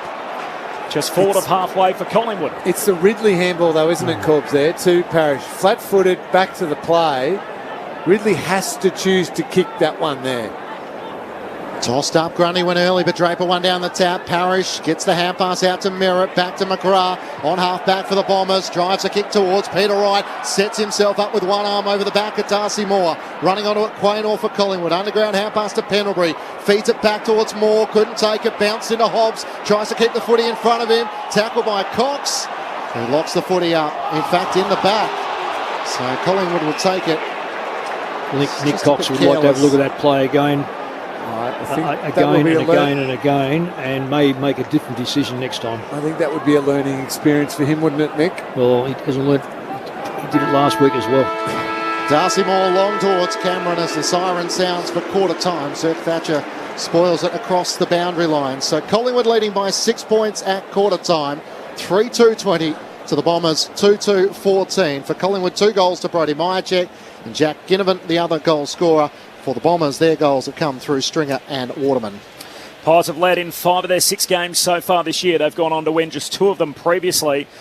Really good roll-up at the MCG. We think a crowd in and around 90,000 in the house for Anzac Day, the 27th edition of the traditional clash between Essendon and Collingwood. Pies by 6 points in the earlier fixture. Sydney came from behind in the final quarter to then beat Hawthorn by 41. So a strong finish by the Swans. Some concern for Paddy McCartan, who was subbed out of the game with concussion. On ABC Radio, ABC News Radio and ABC Sport Digital, this is Grandstand AFL. ABC Sport now has its very own newsletter, and we'd be pumped to have you on board. Woohoo! The ABC of Sport will provide a wrap of all the best stuff that's happening in sport every week. Simply go to abc.net.au/connect and get ready for a sport hit in your inbox every Friday. Get on board with the ABC of Sport newsletter for content that makes you think or allows you not to. The 2022 AFL Premiership season. Grandstand AFL on ABC Radio and ABC Sport Digital. For the 27th time, footy's tribute to the troops. It's Essendon and Collingwood on Grandstand AFL. Grundy down to Adams. Hand pass picked off, but not before he was pushed in the back. Free kick for Taylor Adams. Short kick's a good one, and Jack Ginnivan skids in to take the sprawling mark to hook the kick across his body. He snaps. He goes. The kid built for the big stage kicks the first on Anzac Day. Kelly's locked up. He's in trouble, Jake Kelly. He's in a lot of strife. Holding the ball, says the umpire. And a free kick for the Magpies and Myercheck straight in front. First one was a shocker. This a drop punt from straight in front. No problem. Returns Collingwood to the lead. Josh Dacos long towards the goal mouth. Myercheck one-on-one. Laverty did well. It hits the ground now. They scrap for it. Myercheck, little toe poke. It's going to roll over. Right, got it to half forward. Perkins emerges with it for the Bombers. Hand pass to Shields, to Waterman, back to Shields, to Stringer in the left forward pocket. Snaps across his body, and the birthday boys on the board. This is the 2022 AFL Premiership season. On ABC Radio and ABC Sport Digital. Anzac Day at the Melbourne Cricket Ground. It's Collingwood by 6 points. At quarter time, they lead at 3-2 over the Bombers. Earlier, York Park in Launceston, Sydney by 41 over Hawthorn. A 73-point turnaround in that game, which the Swans kicked 9-2-1 straight in the final quarter. That's a hell of a swing. Swans get out of there with the 4 points. Pies by 6 here. Mick Moldhouse, Cameron Ling. Yeah, we're just talking about it, Lingy. The Bombers have had 107 possessions to Collingwood 91. Inside 50s, not a great deal of difference, 13-9, but it is it's still 40% more. And without, the game's it's only a goal difference, but I'm intrigued by. I reckon the coach would have been saying we've got to be tougher. Yep, well, I think they've been a little bit tougher. We've got to move the ball quickly. That doesn't necessarily mean that you over hand pass the football, because I'm still intrigued about today's football. I look at this ground; it hasn't changed since when they started playing football here 100 years ago. So it's still about 160 odd metres long. And there's still only 36 players out there, and there's space to run the ball.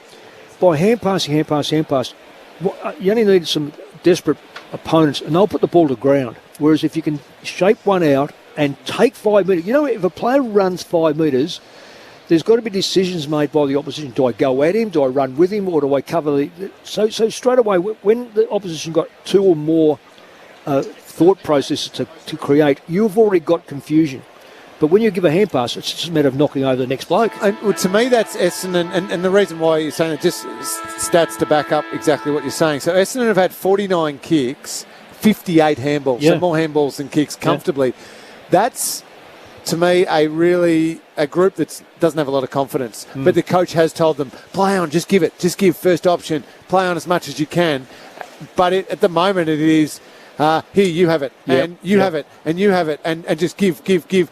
But going absolutely nowhere with it, as opposed to a team who's really on top of its game. They can use 2, 3, 4 quick handballs, but they're going forward and they're going down, and it's purely to get somebody out released who can go bang with a kick. At the moment at Essendon, it's just, here, let's ring-a-ring-a-rosy, handball it to each other and going nowhere. Collingwood, I would assume Craig McRae will be saying, bring the heat onto the ball carrier, but let's not run 3-1. Let's have one and hunt one. Trust that our teammate will lay the tackle. The other two pick off their receivers because they're going to give that handball. Will create a turnover and be able to go back through them a million miles an hour. And yet you have a look at the 2 goals that were scored. They were direct. They got a player out in front. They ran the football into a position to kick the football and mark the football. Stringer, we saw that one, and the first goal was kicked by Waterman.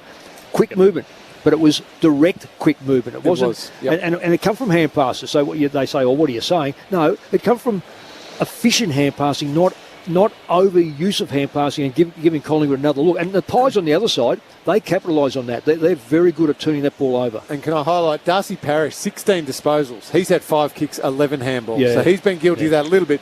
But terrific in getting his hands on the footy. It's been great around the contest, but not going anywhere with it. 16 touches in the first quarter is still a fair effort. He's averaging 32 for the year. He's on track for over 60. It's Collingwood by 6 points. Second quarter coming up on Grandstand AFL. The shadows just lengthening a little across the Melbourne cricket ground, and umpire Hayden Gavine a crooked bounce. It's actually the same 3 umpires we had last Monday, on Easter Monday. Hayden Gavine, Brett Rosebery and Nathan Williamson. Andrew Mays on the boundary. Just an update on Levert. He has re-emerged from the rooms after quarter time. He's got that leg heavily strapped, so still not activated the sub. Grundy wins the tap, down to De Goey, gets the centre break, but out to half forward. Heppel knocks it towards the wing. Josh Dacos collects, gives it to Ginnivan. As he's been pushed, he kicks down to half forward. Draper flies and reels in the juggled mark. Half back for Essendon. Love that from Draper. Young backline, under the pump backline at times in that first quarter. You love your ruckman doing that. Feeds the hand pass around the back to Merritt, to Ridley inside the defensive 50. Kicks up to Waterman at half back. Kept running. McGrath and got the footy back. Howe, big fly onto the shoulders of Guelphy. How often can Jeremy Howe do that? Not one of his top 5, probably not even top 10. But it's no surprise when you see him fly in the air like that. Into the middle of the ground. Finds to go. Long kick. Meyer checked the threat. Couldn't mark on his chest in the end. Waterman gets the hand pass. Back to Zirk Thatcher. Ridley under enormous pressure. Kicks it high towards half back. Good challenge for Durham. In the end, Josh Dacos brought it down, but the Bombers emerged through it. Parrish to Durham. Set Shield a challenge. Tackle, but got the hand pass forward. Perkins. Tackle lingered from Chris, but Collingwood come back up with it. Quaynor works it to Josh Dacos, to Pendlebury, who can kick towards Ginnivan in the left forward pocket. He got a cruel bounce in the end as it skidded off the turf and out of play. 45 metres out from the Collingwood goal. The punt road end, it's the Magpies by 6 points. I don't think I'm reinventing the wheel here by saying Josh Dacos has got footy smarts. But even just that little handball there, he was going to go the long one, saw it, that it was covered, just checked his handball. Beautiful, floated to a teammate's advantage. So clever. Grundy wins the hit out down to Nick Martin, who's got 3 pies for company immediately. And a ball up half forward for Collingwood. Pies to the punt road end of the second term. They lead it by 6 points. Early stages of the second. Grundy, but straight down to Heppel, to Parrish. Possession 17. Hand pass to Shield. He gives it to Durham, who hooks his kick down the wing. And nice mark, Peter Wright, up in front of Darcy Moore, but a long way from home. He hasn't been outmarked too many times in his career, Darcy Moore, but Peter Wright's the player that can do it. Wright heads down to half forward. A couple of one-on-ones there. Leaping up. That was Baldwin. Can't take the mark. Falls down in front of Maynard. Clever. Just taps it across the turf to Pendlebury's advantage, and Collingwood get possession back. Gives it to Noble, who kicks for De Goey at centre half back. Thought about the hand pass to Crisp. Now gives the hand pass to Noble with more space and time. Almost came to a complete stop as he ran into Martin. His kick sets Hoskin Elliott a challenge. Redmond in front, almost juggled it. Umpire waves play on. Crisp slides in, trying to knock it onto side bottom. Good tackle by Cox as the ball comes clear. Collingwood have the numbers. Hoskin Elliott 1-2 with side bottom. Back to Hoskin Elliott at right half forward. He runs his full measure. Looks inside 50. Kruger and Myerchecker there. Zirk Thatcher dropped the mark. There's chance still for the Bombers at Risley. Gets the hand pass away. Heppel with a clearing kick up to Redmond. He marks it left half back for the Bombers. Collingwood by 6. On the 45 immediately. Kicks to Martin. Back edge to the centre square, takes the mark and continues the shift out to the northern side. A long kick to Guelphy, who marks on the attacking edge of the centre square. Gee, there's a few options inside 50. Eventually kicks it deep. Perkins takes it on his chest. Is that descent? Gee, Noble thought there was a fingertip on it on the way through. Side bottom was appealing, and in the end the umpire says it's okay for Perkins to shoot from 40 out straight in front. And you know what? You've got there Brett Rosebery, an outstanding umpire. Best umpire in the comp. Yep. Best umpire the last 10 years, Lingy. And he saw Noble just put the arm up a bit to say, I touched it. Understood that could be a little bit of a frustration. That's all fine. Terrific interaction between player and umpire. Fantastic, yep. Common sense. I think one of the Collingwood boys is in a bit of trouble. It's been well handled across the weekend, the descent rule. Here's Archie Perkins, the 20-year-old, in his second Anzac Day game. He pops it through. We're all knotted up again. 4-minute mark of the second term, 3-2-20 apiece. Archie Perkins kicks the first goal of the second quarter on Grandstand AFL. Andrew Mays on the boundary. Not good news for Kruger, who's come straight off and straight down the race, nursing that left shoulder. If you remember, a couple of weeks ago, he hurt that left shoulder against Adelaide here at the MCG. So hopefully it's not a reoccurrence of that injury, but he looked pretty dejected as he went down to the rooms. Yeah, those shoulders, once you do it once, and you can get taped up, you get all the strength, once the arm extends, no longer do the muscles hold, it's just your ligaments, and if they've already been torn, you're in real trouble. So, funny enough, you can get it put back in, come out and play again. Yeah. depends how if it's come out, how quick it goes back in, and how much pain you're prepared to take. Mick Malthouse with you on ABC Sport. Archie Perkins up with 7 goals for the season so far. Back in the middle, Draper and Grundy. Draper wins down the tap to Stringer, who should get the clearance of the Bombers. Kicks out to the southern wing. Guelphy at full tilt takes the mark, with Noble right there with him. Has it between wing and half forward for the Bombers. What's the initiative in the stoppages, the Pies? Guelphy long, it won't get to Baldwin or to right. Didn't have enough height on it, and Jeremy Howell takes the intercepting mark. Moves it quickly to Noble, shovels out a hand pass to Sidebottom, who runs the southern wing, takes a bounce and then pokes the kick forward, and Hoskin Elliott takes the mark. Scores level. Early stages of the second term. Hoskin Elliott inboard finds Noble, who marks on the logo of the southern wing. He was the Medi sub last week, came on for Cameron. He's now played 41 consecutive games for the Magpies. John Noble, who kicks out wide, and mark taken by Hoskin Elliott again, the man who delivered it to him. Short pass to Adams, and the last bit of sunshine remaining on the southern side. Marks plays on, closes to 49 out, kicks to the top of the goal square. Kelly turned inside out, tries to attack the 40. Ginnivan picks it up, he's taken high.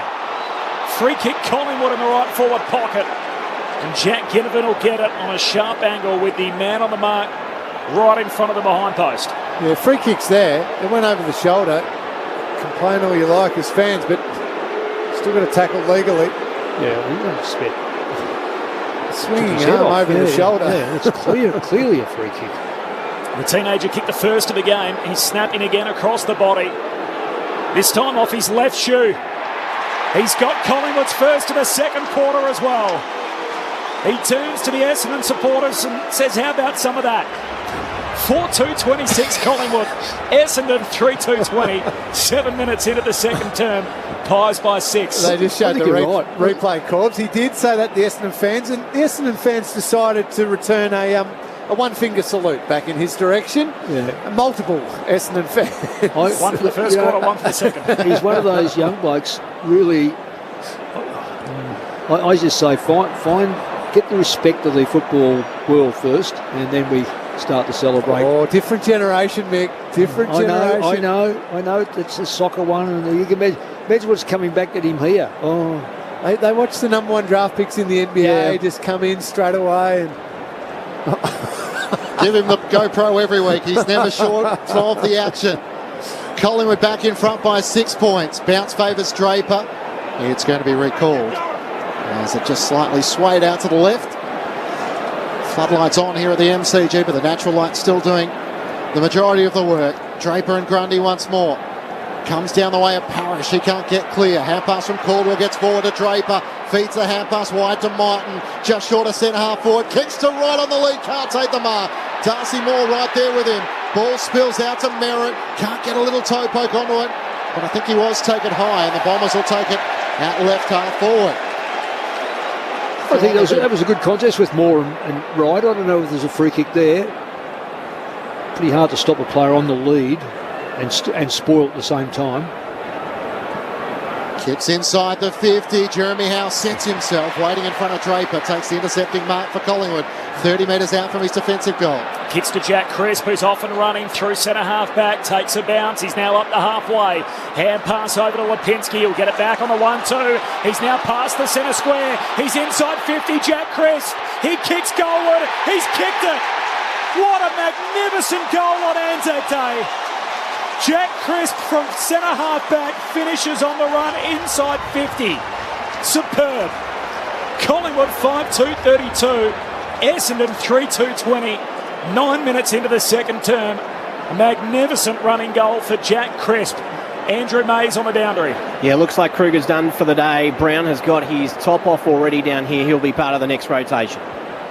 Outstanding goal, wasn't it, Nick? It's running the ball. Running power. I've got an idea for Essendon. Try not to kick the ball directly down Jeremy Howe's throat too many more times. I know. He's intercept mark, but then just the willingness to go. Yeah. And Crisp took off, and just superb play. But he's a runner from way back. He loves to run the football. It'd be so foreign to him to stop, prop, and And that could have happened. He got the kick. He could have easily stopped, have a look around. What do I do now? No, he took the mark and just went for it. And Essendon players fell off him. Collingwood back out by 12 points. They got out by this margin in the opening term. Merritt with the clearance. Hand pass to Shield. Here go the Bombers away again. Kick over the head of Peter Wright. Trying to run on Baldwin. Free kick. Going Wright's way this time. No, I reckon it's downfield. I just have a feeling that it was a push on to go here against... Yeah, I think it's spot on Shield. Yeah, I don't... Yeah. If he did it at the same time he kicked it, it's a free kick backward. He must have pushed him after he kicked the football. So Kane Baldwin's the man who's going to get the shot on goal. The second-year bomber from Glenelg, looking for his first goal. What a big time to arrive. He comes in and shanks it out to the left. Just squeezes it in for a minor score in the end. Made a mess of his run-up, didn't he? Yeah. Collingwood by 11 points at the 10-minute mark of the second term. Baldwin, one of 5 teenagers on the ground. 3 for Collingwood, 2 for Essendon. Ben Hobbs at 18, the youngest of them, as Moore from the kick-out sends it to the southern wing. Darcy Cameron caught at the back, just paddles it away though to the advantage of DeGoey. Takes on Hobbs but turns it over. Waterman receives a hand pass, gives it to Merritt, kicks inside 50, lands short of Pendlebury. He's crunched by Perkins. Umpire says free kick, drilled into the ground in the tackle. It's in the back. It's going Pendlebury's way. Centre half back for Collingwood, hits up Crisp. Hand pass away to Noble, sends his kick down to half forward for Myercheck. Ginnivan tries to knock it on. Kelly fighting on outnumbered. Big bump from Draper as he just runs straight through Lipinski. Heppel mops it up and they get it off half back through Caldwell. Kicks up towards right, couldn't take the mark. Chris there for Collingwood. Hand pass to Madgen. To Pendlebury, who has more time normally than most. Kicks towards half forward. Draper trying to come in from the side. Little shove from Ginnivan. Umpire says that was all okay. Throw it in. The Pendlebury one. I think you hit him right in the back. Jeez. Lingy? I thought it was pushing the back as well, Corbs. By 11 points. Grundy tangles up with Draper, clears them, gets to the back. Martin shovels out a hand pass to the wing, looking for Caldwell, runs onto it, bumped into Madgen. Hand pass just wide of right, and he can't pick up the loose footy. Couple of goes at it. Now Madgen over the footy on the members' wing. Not making that much of an attempt to knock it clear, and now Pendlebury gets it away to Josh Dacos. Pulls his kick towards the left half forward. It's too wide for Myercheck, and it's tapped over the line by Kelly for a boundary throw-in, 60 metres out from the Collingwood goal. It's the Magpies by 11 points. I've got to say, watching Essendon last week compared to this week, their intensity has lifted probably 50%, so it's a good thing for today's crowd. Kruger out of the game with a bung shoulder. Callum Brown waiting to come on for the boundary throw-in. Grundy wins it down to Adams at half forward, kicks inside 50. They come from all directions, spills down to Durham, and he's racing away for Essendon. Kicks into the middle of the ground for Hobbs, takes the mark, hand pass to Redmond, kicks into space on the northern wing, and Shield will be able to trap the footy eventually. Collects, trying to get around Dacos, sends a hand pass back to Hobbs. He links up with Parrish, shoots a hand pass to Merritt, back to Hobbs, under pressure, sold him straight into the Lipinski tackle. And Lipinski takes him to ground, a ball up, 52 out from the Essendon goal. Unfortunately, it was that one kick from Redmond that just missed its target, slowed everything down. The Collingwood defenders scrambled and reset themselves. Collingwood with 2 goals in this second quarter to the Bombers 1-1. Hoskin Elliott trying to break from the stoppage, couldn't get a disposal away. Adams with a throw, looking for Noble. The umpire was right there and spotted it. Peter Wright here, he's got free inside 50 in a matchup he'd love on Madgen. Parrish just a bit slow now, he goes to him and Wright takes the mark. In the right forward pocket, and right onto it, Ling, a couple of metres on Madgen. He would have had the height regardless, and eventually Darcy Parrish spotted him. I still can't work out, when you've got slower plays, why you still can't readjust that. I just can't work out why Darcy Moore wasn't already there. So it wasn't that quick, the play. No. So Peter Wright shooting from the right forward pocket. He'll kick from about 40 metres out. Comes in, deliberate approach, starts it out to the left. It won't quite have the journey, and in the end, Brodie Grundy takes the mark up against the left behind post. No change to the score. Collingwood by 11 points. Strange angle to come in and run like that. It was always going to head right, head left. Grundy goes long to half back. Cameron the target, can't take the mark, spills down to Durham, half forward for the Bombers. Hand pass to Perkins, away to McGrath. McGrath shakes one would-be tackler, kicks it straight into oncoming traffic. Ricochets to Degoe, and look at them all lined up for the Pies off half-back. Nick Dacos is off and running. 2 bounces through the centre of the G. Kicks it to Myercheck, but he's caught wrong-footed. And Jake Kelly takes the intercept mark back flank for Essendon. Good play, because he kept his eye on the ball, Kelly, whereas Myercheck actually turned his back and lost control. Out to McGrath, still inside the defensive 50, then up to Perkins. Gathers just inside the boundary line, trying to sidestep side bottom, kicks back inboard to McGrath, who's kept running. Hand pass to Parrish, he looks to fire it out between the wing and half forward, and Hobbs takes the mark. The first-year bomber from Horsham has had Jeremy Howe for company through this opening half. He pulls his kick, it just finds Parrish, who pulls it in with his fingertips, just inside 50. I'm sure that was the intended target, but it works nevertheless. No, I think you're right, Matt. I think it was a little bit deeper, but if you've got players in good position, then that's what you cover. And I think regardless of whether you mean it or not, the ball is just going to Darcy Parish at the moment. This is disposal number 22. 23 coming up. And for his first goal, he's had 5 clearances as well. Outstanding start.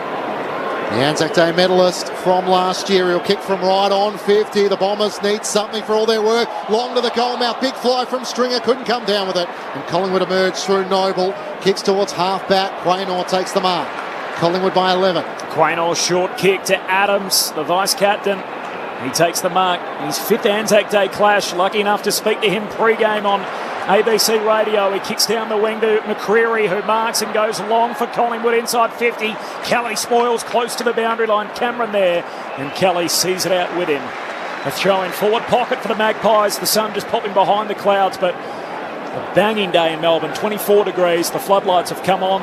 The ground completely in shadows at the moment as we just tick past 4:15 local time in the afternoon of Anzac Day. Grundy doing the ruck work against Baldwin, taps it down, got it to DeGoey, feeds the hand pass back to Lipinski, to Hoskin Elliott, 48 metres out from goal, long to the goal mouth, Myercheck's there, Zerk Thatcher spoils it down, a free kick shepherding in the marking contest. It's going to be a Bombers free kick. Jake Kelly to take it, kicks off a step and finds Martin in the back pocket, the former Crow of course, he's down a famous pie. They work it up to half-back and Guelphy takes the mark. Hand pass to Shield. He moves it up to halfway for Waterman. Waterman decides not to give it to Hobbs. Does a 360, takes on Dacos once, a second time, and then coughs it up. Pendlebury lends a hand. The Dacos lads combined. Josh gives it to Nick. By hand, he goes back to Noble, and Noble kicks across the ground for Lipinski. Looks inside the centre square. Grundy takes the mark for Collingwood. Hand pass over to Quaynor. 52 metres out. He kicks a rocket. Puts it through off a single step from 52 out. Isaac Quaynor with a special on Anzac Day. It's the Pies by 17 points. A new game high at the 18-minute mark of the second term. Collingwood 6-2-38. Essendon 3-3-21. Cameron Lang and Mick Malthouse. She hit that superbly. Great kick.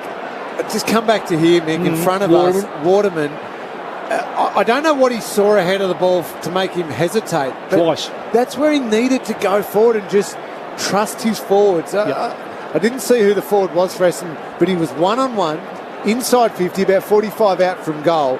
All he wanted desperately was get it to me and let me do some work against my opponent. But just went backwards and got himself into a world of trouble. What about, Lingy, if I said to you right now, the Pies have kicked 6 goals and 2 are off half-back flankers in fantastic. One's run out of the back 50, the other one cutting through the centre of the ground. Just beautiful play. Isaac Quaynor with the second goal of his career. What a time to do so. Parrish with the clearance, trying to get it to Peter Wright. Gives it back to Parrish. He can kick inside 50. Guelphy's got space. He marks 50 metres out, pretty much directly in front. Peter Wright again, this side of the ground. Darcy Cameron was slow to get to him. They've covered it now. Guelphy's going to give it off. There's plenty of options. Shield can take the mark just inside 50. He pokes it over the top. And Perkins marks on his chest. So they've had some shots. Baldwin, Wright, Parrish. They need to get something for it. And go back. That was Peter Wright who created that. So he pushed down hard. Darcy Cameron was so slow to move that 2 Collingwood defenders went with Wright, which just created this vacuum and allowed the 2 or 3 Essendon players to find a world of space inside forward 50. Yeah, if you pick through players' strengths, that's not one of them for Cameron. Settled straight into AFL footy last season, playing 20 games. Archie Perkins, can he capitalise on this moment? Directly in front, 30 metres out, steers it straight over the goal umpire's hat for his second. An important goal for the Bombers after Collingwood had put on 3 at the other end. Cuts the margin back to 11 points Collingwood's way. 6-2-38 to the Bombers, 4-3-27. 20 minutes gone, second term on ABC Sport. You're with Mick Malthouse and Cameron Lee. He strikes me as a player, Mick, who's going to enjoy playing on Anzac Day many, many times throughout his career. Bit of swagger, confidence in his own ability. And 2 goals already today. He's going to love these bigger games with the bigger crowds. The big stage, don't you? You just judge your players on the big stage. You want them to perform right through the year, but when there's a big one, so many players freeze. They just don't have their best, whereas others rise to the occasion. It's just terrific to watch young players. Top 10 pick, Archie Perkins. He told the non-Victorian clubs, don't worry about taking me, I'm staying right here. He goes to Essendon and playing in front of 90,000 on Anzac Day. Draper wins the tap, down to Parrish, hand pass to Shield. He's met straight away. Pendlebury lays the tackle, he's dispossessed. Pendlebury wins it off his knees now. Merritt comes to tackle him. Umpire skirting on the outskirts of the stoppage, lets them go. Draper stands up with the footy, kicks inside 50. Waterman takes the mark. Gee, everybody stopped, and a big 2-metre Sam Draper just plucked the footy, banged it on the boot, and at the drop was a leading Alec Waterman. He'll shoot from 40 out, just left of centre. Seen a complete reversal in clearances from last week. As I said, I just thought they were pathetic last week in the clearances. They're stitching up Collingwood at the stoppages, and this is another one really. If you follow up the ball through, it'll be called a clearance by Draper. Alec Waterman, an error earlier which cost the Bombers a goal. To make up for it, the left footer shoots goalward, he misses. Across the face out to the right. 22 travelled second term, Collingwood by 10. It's the Pies 6-2, Essendon a 4-4, and we suspect over 90,000 in the house at the Melbourne Cricket Ground on Anzac Day. Pendlebury brings Collingwood back into play, short into the back pocket for Noble. To go, he's working up the crowd. He marks still inside the defensive 50. So set shots for Wright, Baldwin, Parrish, Perkins, and they're Waterman, and they've really only got 1-1 for it. Here's Ginnivan running the boundary. Looks to send Collingwood towards half forward. Myercheck the marking target. Spoiled down by Kelly. A chance still for Brodie trying to knock it clear. Can't clear the congestion. Taylor Adams tries to lay a tackle. The Bombers with the numbers. Parrish emerges. Kicks around his body. Noble underneath it. Waterman flies from behind. Josh Dacos picks it up for Collingwood. Great vision. Hand pass over the top to Noble. His hand pass too slick for Nick Dacos. And it rolls over the boundary line. Josh Dacos giving encouragement despite the skill error there. We spoke with Taylor Adams about his step up in leadership with his brother arriving at the club. He has stepped up. He really has. He's looked after the younger players around him. It's been terrific watching. From the boundary throw-in, Draper just grabs it, runs away with it, hand pass into the path of Shield. The ball pitches and runs away from him out of play, so a throw-in on the wing. Don't worry, Darcy Parrish is getting close to still being on track for that 60 possessions, Corbs, that you said. He's had 27 disposals. We've got 4 minutes to go in the second term. Is that the exception in a losing side? If you have 60, you still get it? Here he goes again. Grundy wins the tap, straight to Parrish. Here's his hand pass. Possession 28 to Redmond. Kicks to centre half forward. Stringer in a 2-on-1. Moore can't take the juggle. Mark Waterman. Great hand pass to Guelphy, who shoots goalward. He had Wright running into the open goal. The ball beats him over the behind line. A minor score for the Dons. Essendon 4-5-29. Collingwood 6-2-38. Pies by 9. They are very good at the bananas. They're modern players, but every now and then you've just got to be able to kick on your opposite foot. That would have been an easier kick on the left than the right foot banana. Maynard to Howe in the pocket. Got bumped by Peter Wright once he got his kick away. They work it up towards half back. Josh Dacos kicks towards Cameron. Draper in from the side. Spoils it out of play.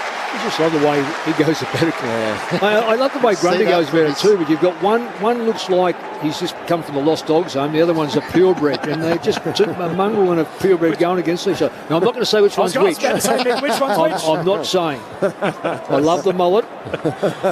See the response from Dyson Heppel, the Bombers captain, ruffling the long locks of Sam Draper. Bombers emerge with it on the wing. Hand pass from Parrish. Gets it to Merritt. Bit of a challenge for Guelphy. Another mark for Jeremy Howe. off balance, but was still able to control the mark. So good in the air with another intercept mark. Goes short to Noble, who can chip it into the middle of the MCG, and Darcy Moore has it. Collingwood by 9 points. Now in his 5th Anzac Day game, turning in a spectacular performance so far. Moore from the back edge of the centre square up the halfway for Quaynor. His 2nd goal, his AFL career earlier in the quarter. Takes on Martin on the mark, drives it deep inside 50. Cameron hands to it, can't complete the mark, and Heppel comes up with it. Hand pass away to Parrish, who's almost got 30 before half-time. He does. He's got 30 now. Yes. Gives it to McGrath, who shares it with Perkins. Perkins kicks to Guelphy in front of the interchange. Heads beyond the wing to Caldwell. Essendon streaming forward. Collingwood well set up back. No, clever play. Had to hold up then. Just wait for his key forwards to get down there to make a contest. Good play. Caldwell hits up Stringer, who's leading up against the boundary line, right half forward flank. He marks, pressed up against the fence. He'll kick it from just inside the 50. Darcy Moore looks at them, thinks they're not going to go there, I'm going to fall back. And that's a couple of times been picked off. Now, they haven't kicked goals against him, but it's just interesting the type of player that he needs to play on. It's not someone who's a smart leading player. This area of the ground always reminds me of Alan Didak, Nick. He's kicked some magnificent goals out here at right half forward. Right peg up against the fence. Jake Stringer trying to curve it through. He misses to the near side or behind.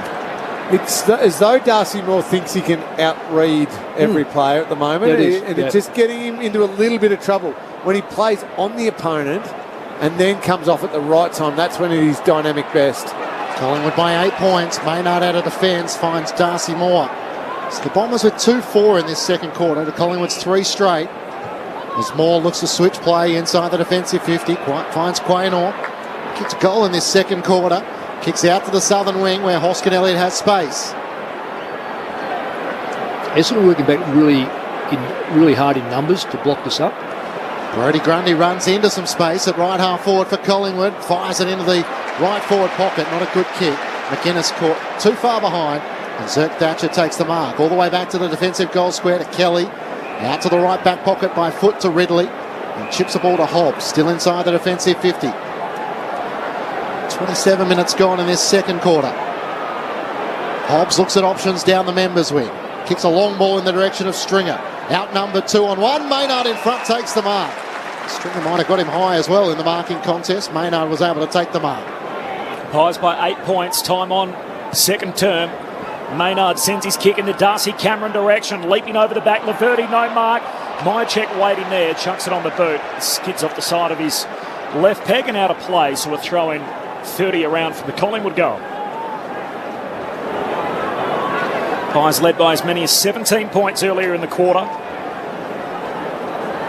Their lead cut to 8 on the stroke of half-time. Draper and Grundy, as it has been for most of the day. Draper palms it down. Here's Parrish. He's got 30 already before half-time. He's tackled. And a ball up centre half forward for the Magpies. And it's where they've got them, the Bombers, this quarter. 10-3 of the clearances. Essendon's way. They just haven't quite capitalised on their terrific work around the stoppages. Is there time for one last ditch for Collingwood to go? He tries to get the hand pass out to Crisp, who kicks right on the siren.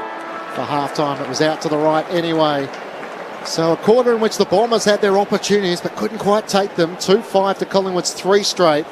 And the Magpies having led by 6 points at quarter time, lead by 8 at half-time. 6-2-38 to the Bombers 4-6-30.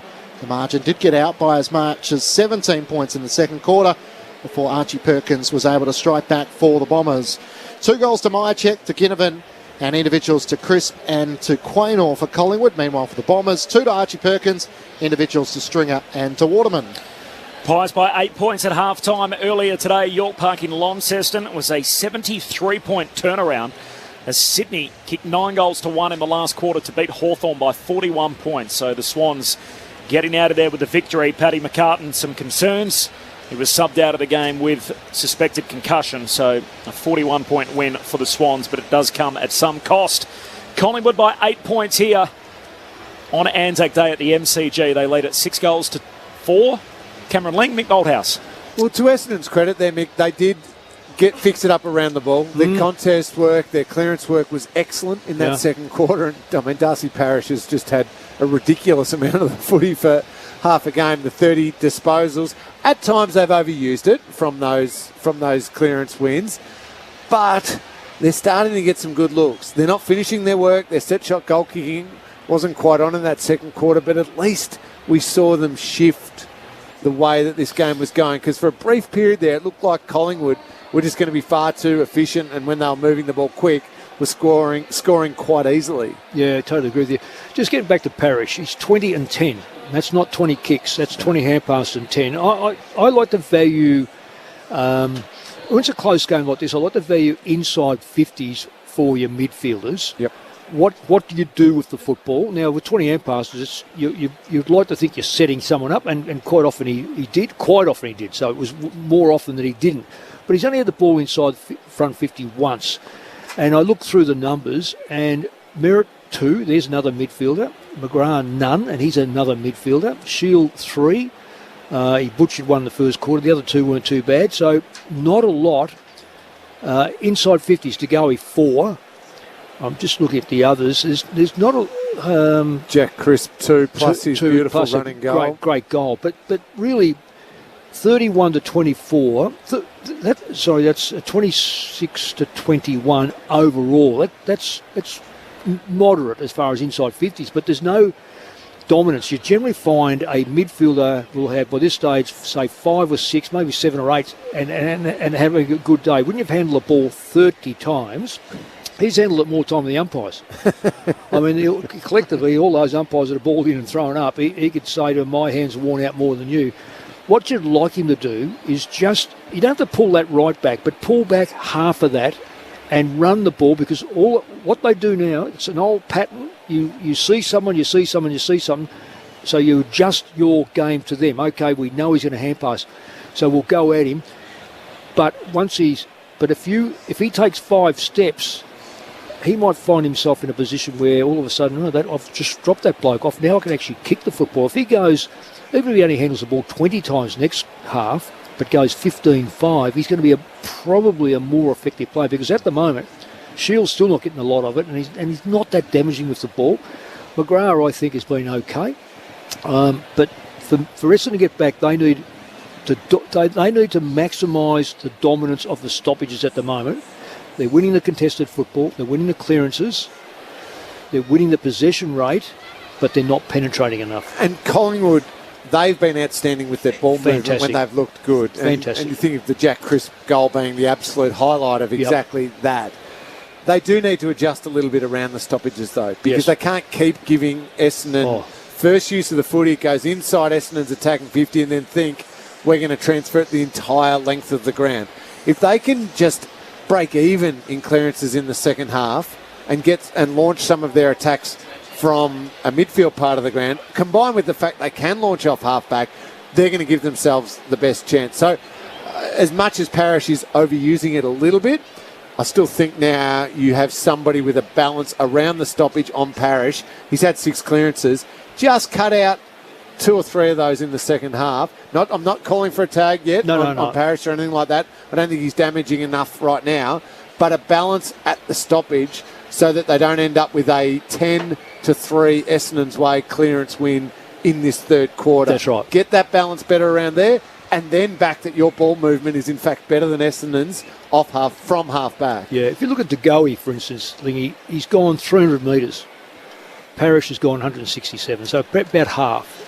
Now, I know that the critics out there, and rightfully so, will say, well, if Parrish has laid off a hand pass to one of the half-back running players, you've got to take that in consideration. And indeed, you do have to take that in consideration, because it's the product more so than the numbers.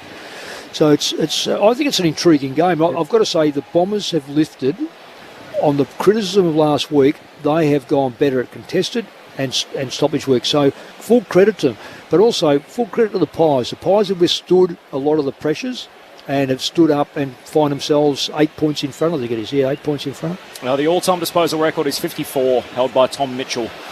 Against Collingwood, what he needs, 2018. He needs 25 in the second half to set the new high water mark. Darcy Parish with 30 to half-time.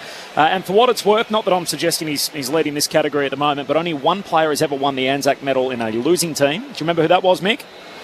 I'd say be Nathan Buckley. No, you were coaching one of your players.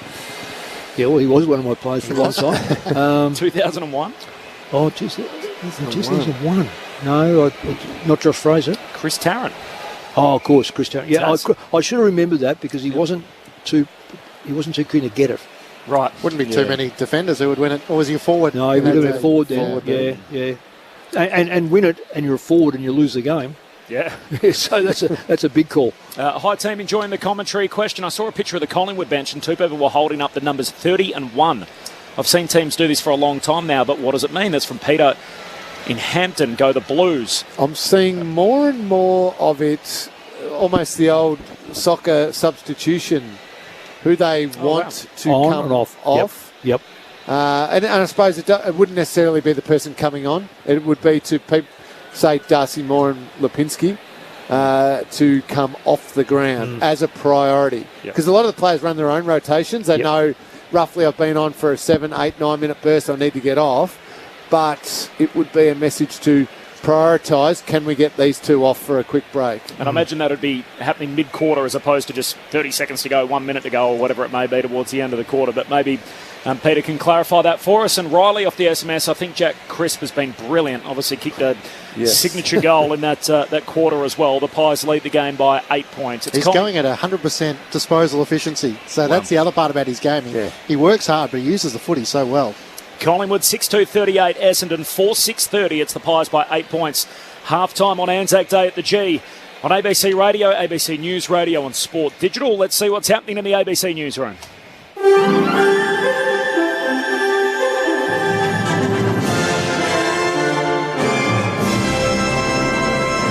ABC News, I'm Clive Hunton. After nearly 3 years of subdued Anzac Day commemorations, crowds have returned for public marches and ceremonies across the country. Natasha McFarlane reports. The day's first national event was held at Sydney's Martin Place, while Melbourne played host to more than 50,000 people. Prime Minister Scott Morrison and Deputy Opposition Leader Richard Marles were both in attendance at Darwin's dawn service. Thousands also turned out to pay their respects to current and former servicemen and women in Canberra, Adelaide and Hobart.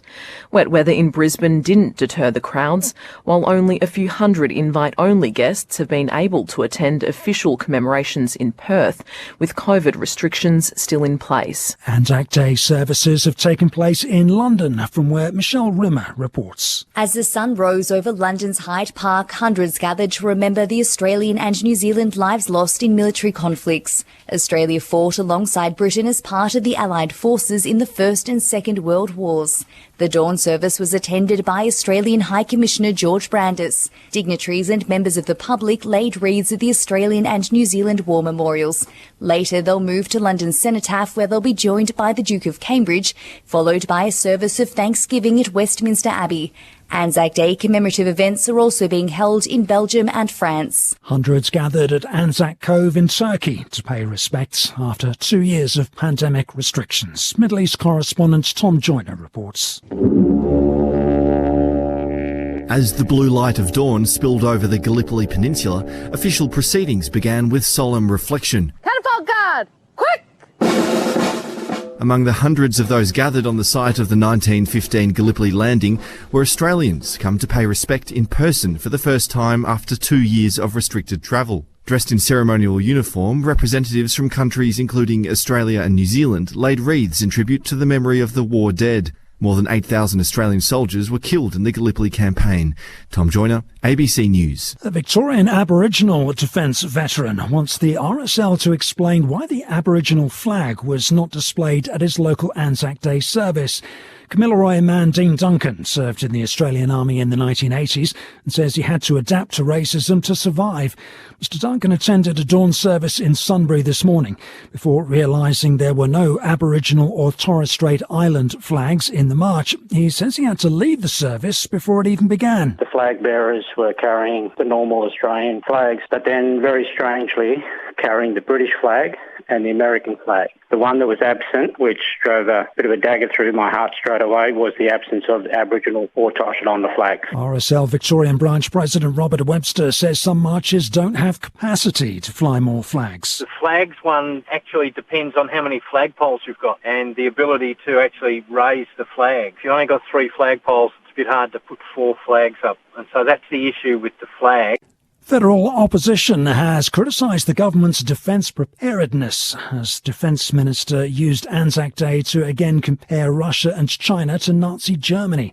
From Canberra, political reporter Kathleen Calderwood. Defence Minister Peter Dutton has likened Russian President Vladimir Putin to Hitler, suggesting on Channel 9 that China is following a similar path as Germany in the lead up to World War II. We shouldn't take for granted that the sacrifice that was made by the Anzacs, that somehow that will see us through to eternity without conflict in our region. Deputy Labor leader Richard Marles says the government has failed to keep Australia safe. We have not seen the preparation under this government. The Prime Minister Scott Morrison warned in an Anzac Day service about an emerging arc of autocracy, referring to China and Russia. And France has voted to keep its President Emmanuel Macron in power, rejecting the challenger Marine Le Pen and making him the first president to be re-elected since 2002. The BBC's Hugh Schofield reports. For Marine Le Pen, it's another defeat, her third at a presidential election, but she said she was not giving up.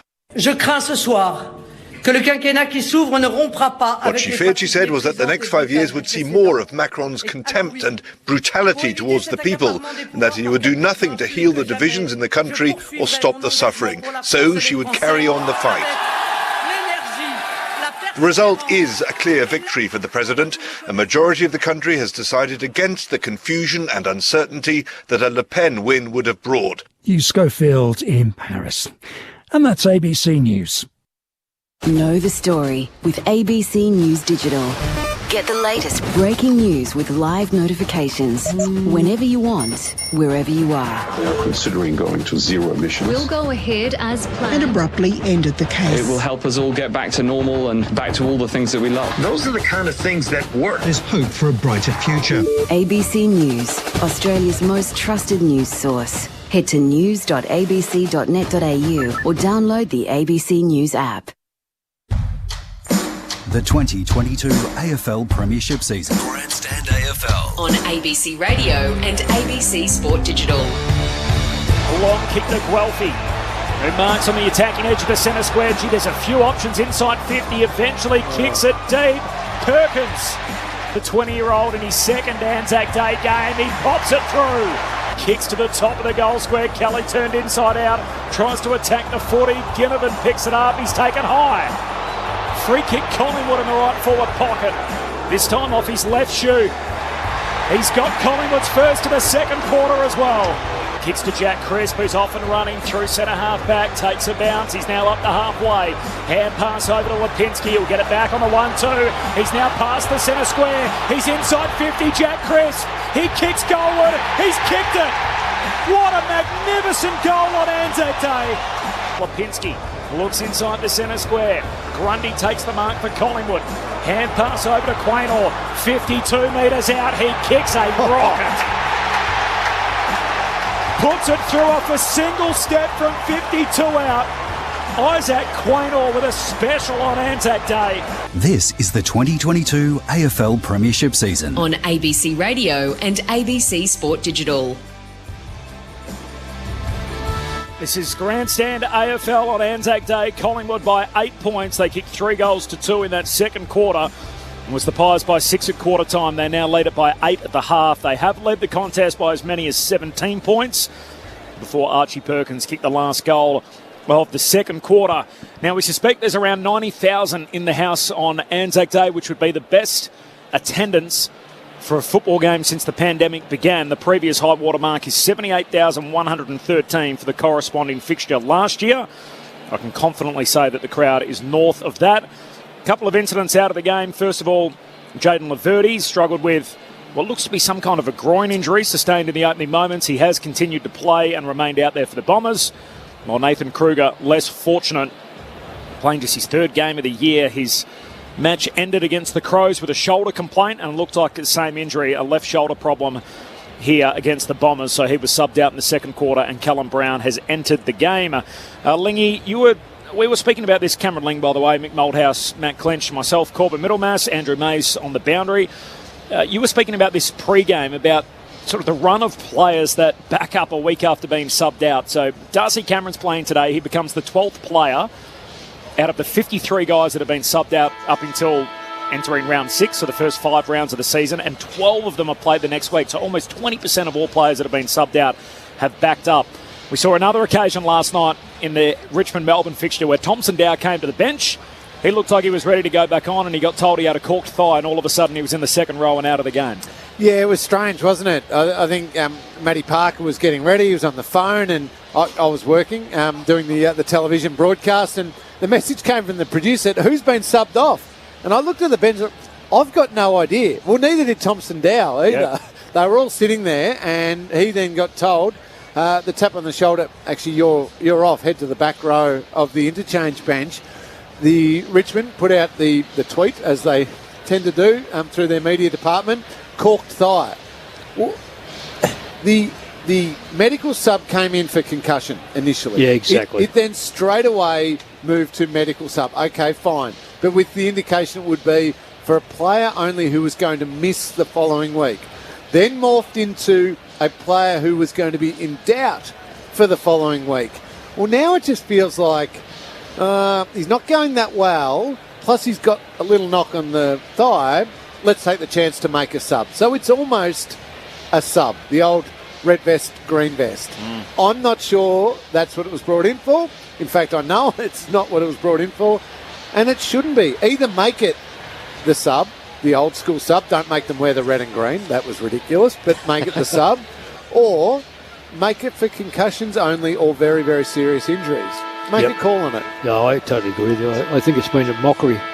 So we've heard a lot of coaches argue that once one team makes their sub, the other team should be, in theory, able to make theirs as well. It feels like the coaches have already decided, well, if there's no emphasis here from the AFL, we're going to make these when we see fit. Yeah, it's fair enough, Matt. But as a coach, the greatest challenges are to be able to coach when you're not level with your opposition. Either that they're better than you.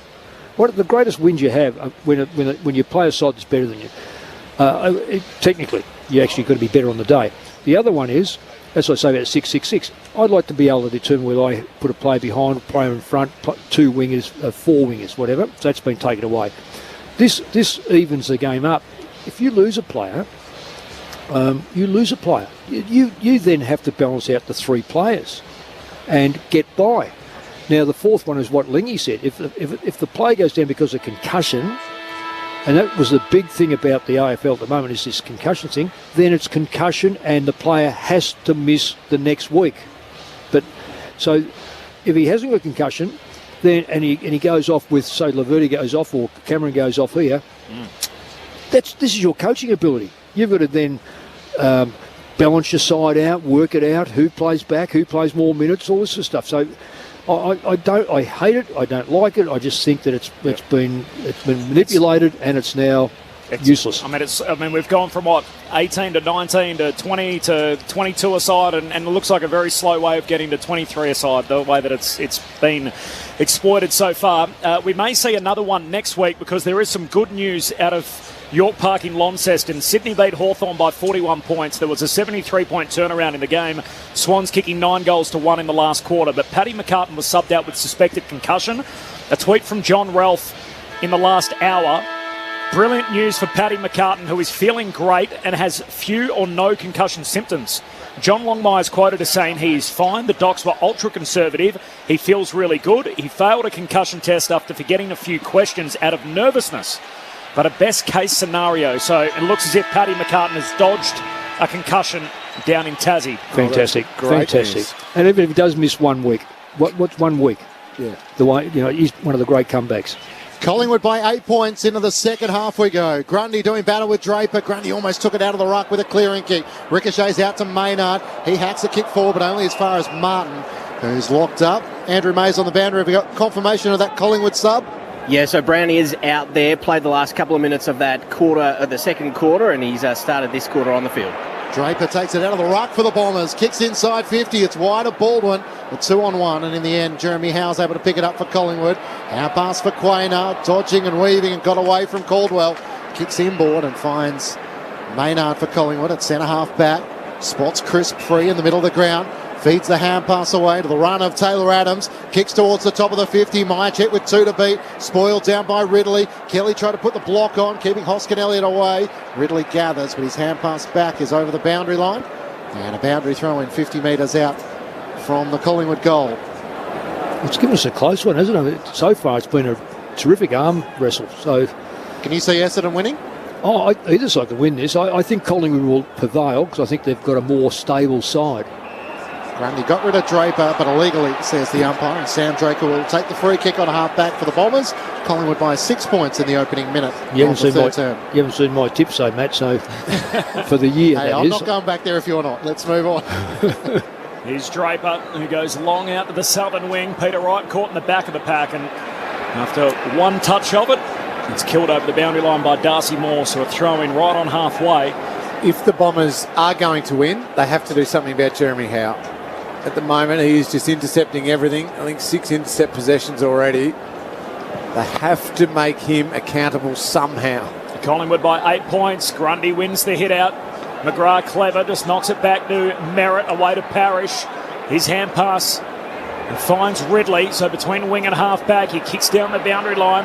Wright goes up, can't complete the mark, and Maynard in the end knocks it out of play. So a throw-in between wing and half-forward for the Bombers. Essendon haven't won a single third quarter all year. They're 0-5. By the way, you can extend that to second halves. They've won only one of a possible 10 second half quarters. Is that right?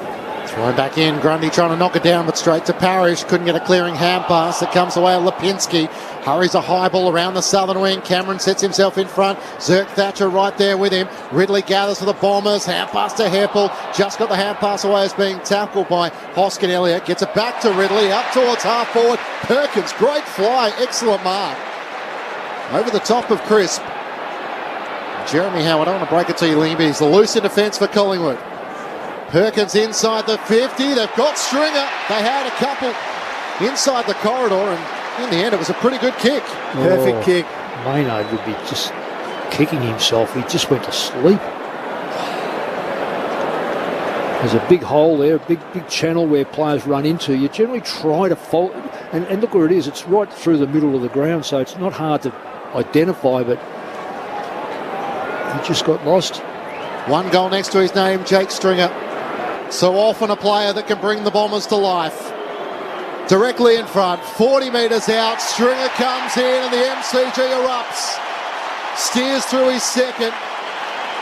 And the Bombers are as close as they've been since the early stages of the second quarter. Collingwood's lead is just 2 points, 6-2-38 to the Bombers, 5-6-36. 3 minutes gone, third term on ABC Sport. And there's two ways to take out that influential player like Jeremy Howe behind the ball. It's either a player going and playing directly on him and sitting with him and almost not even leading and just trying to keep him down. They weren't doing that. The other one is to change the angle of the kick inside forward 50. And I reckon Howe plus Maynard were all expecting that to be a longer kick straight down the line, and they were all set up perfectly.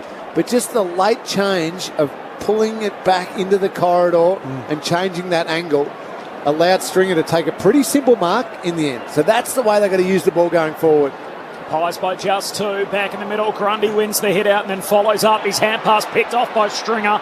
The goal kicker for Essendon. Hand pass reaches Parrish, gives it to Caldwell. His kick partially smothered, skews out to half forward. Caldwell goes in, collects it a second time. Hand pass through to Martin. Martin hitting up Baldwin in the pocket, can't complete the mark. Spills to Martin and Josh Dacos tackles him out of play. A throw in forward pocket for the Dons.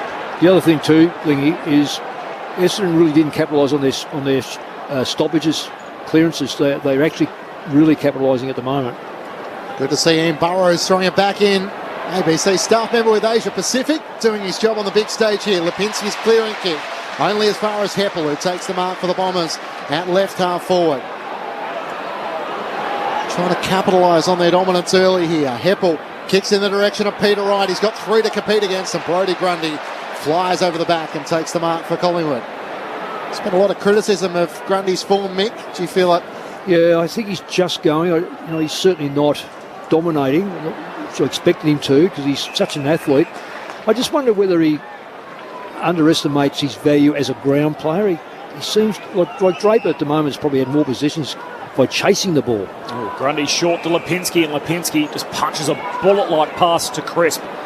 He's been very good. Hand pass to Josh Dacos in front of the interchange. Durham closes him down, caught holding the ball, and Sammy Durham wins the free for Essendon. Important tackle, because Collingwood had the overlap. Jack Crisp was going to get the handball, was going to get it deep inside 50. Brilliant tackle. Picked up in a mid-season draft out of Richmond's VFL team, Sam Durham. He's missed only one game since his debut, having played 12 of the last 13 for the Bombers. Now McGrath from the wing, kicks to half forward. Howe flies in the air, no mark. Bombers at the drop, one of them, Caldwell, bags it on the boot deep forward, but side bottom underneath it takes the mark in the back pocket for Collingwood. Side bottom looks to thread the needle, kicks it over the top, finds Quaynor. Just in front of Ridley, but still inside the defensive 50.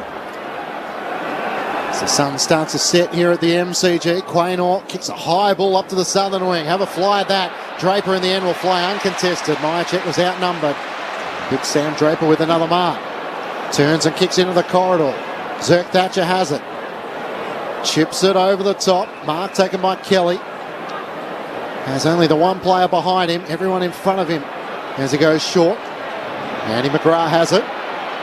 Adjacent to the two centre circles, inside the centre square of the MCG, drives the long kick. Grundy sets himself, rights there, got hands to it, couldn't complete the mark. Madgen for Collingwood, stripped of it. Grundy, quick hand pass to Pendlebury, back to Howe. Just got the kick away as Guelphy loomed on him, but he's turned it over.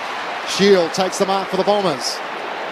It's a crowded forward 50. Shield just gives it too much hang time trying to find Caldwell, and he's outmarked.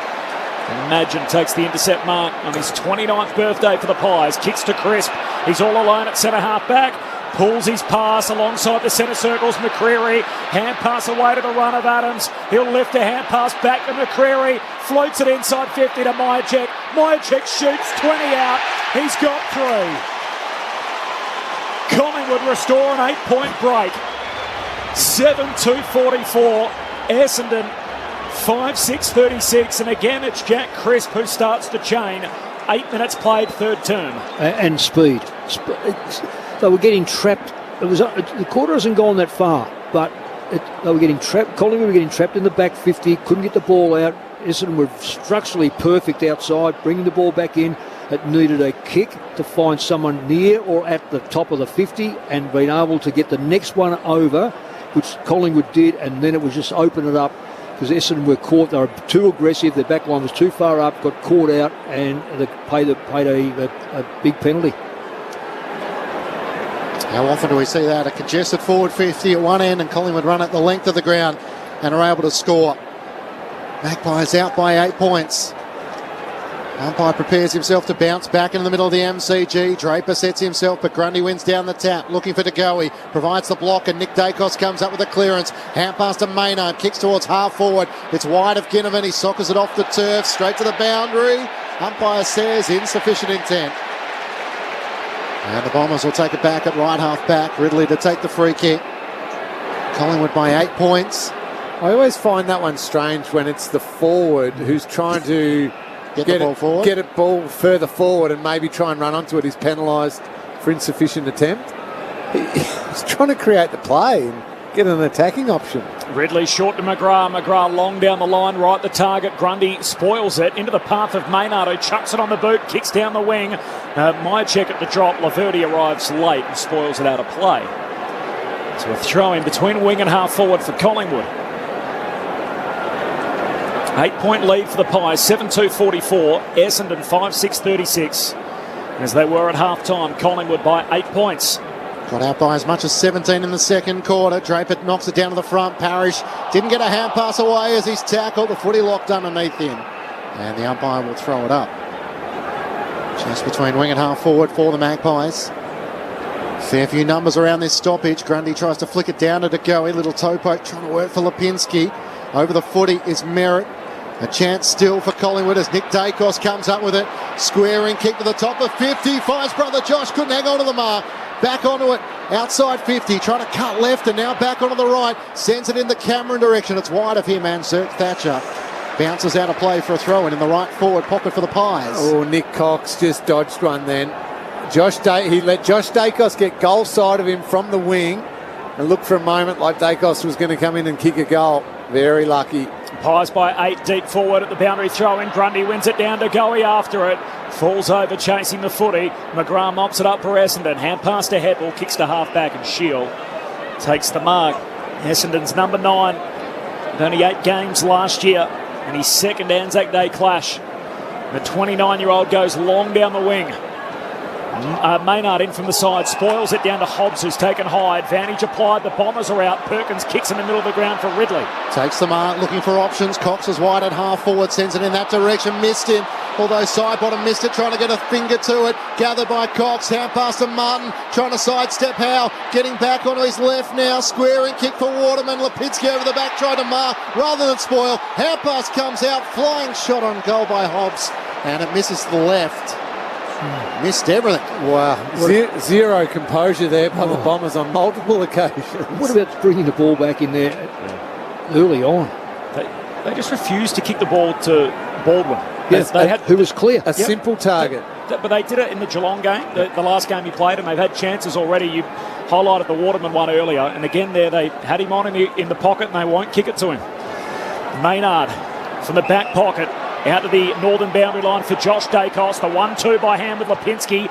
And now Dacos over halfway. Kicks down to half forward. Grundy in a 1-on-3. Stringer back, lending a hand for the Essendon defence. He links up with Kelly. Hand pass to Heppel and off to McGrath. Still at half-back Essendon. Dodging and weaving back to Laverty. And now to Merritt, who switches play across the half-back line, opens up play for Ridley, looks up and Cox is free on the southern wing. Now he's got Baldwin free at half-forward, Darcy Moore closing and punches it away. How quick was Darcy Moore? Finally Baldwin gets some space at the kick. Well, it hung for a second, but that's not giving Moore enough credit. Eventually it goes out of play for a boundary throw-in. Well, there's lessons learned. You always come and meet the football for a start off, regardless of how comfortable you feel. On a day like this, 90,000, you won't be able to hear it. So therefore, go and meet the ball. But that was well done by Darcy Moore. It's like a saved the goal. Everyone at the MCG, all 90,000, knew it was coming, except for the man who was hoping to receive it. From the boundary throw-in, Wright palms it down. Here's Crisp. He's gang tackled straight away. Cox extracts the footy, then coughs it up. Hand pass straight to Nick Dacos, who burns and blows past Merritt. Kicks down to half forward. McInnes the target, but Essendon intercept through Laverty.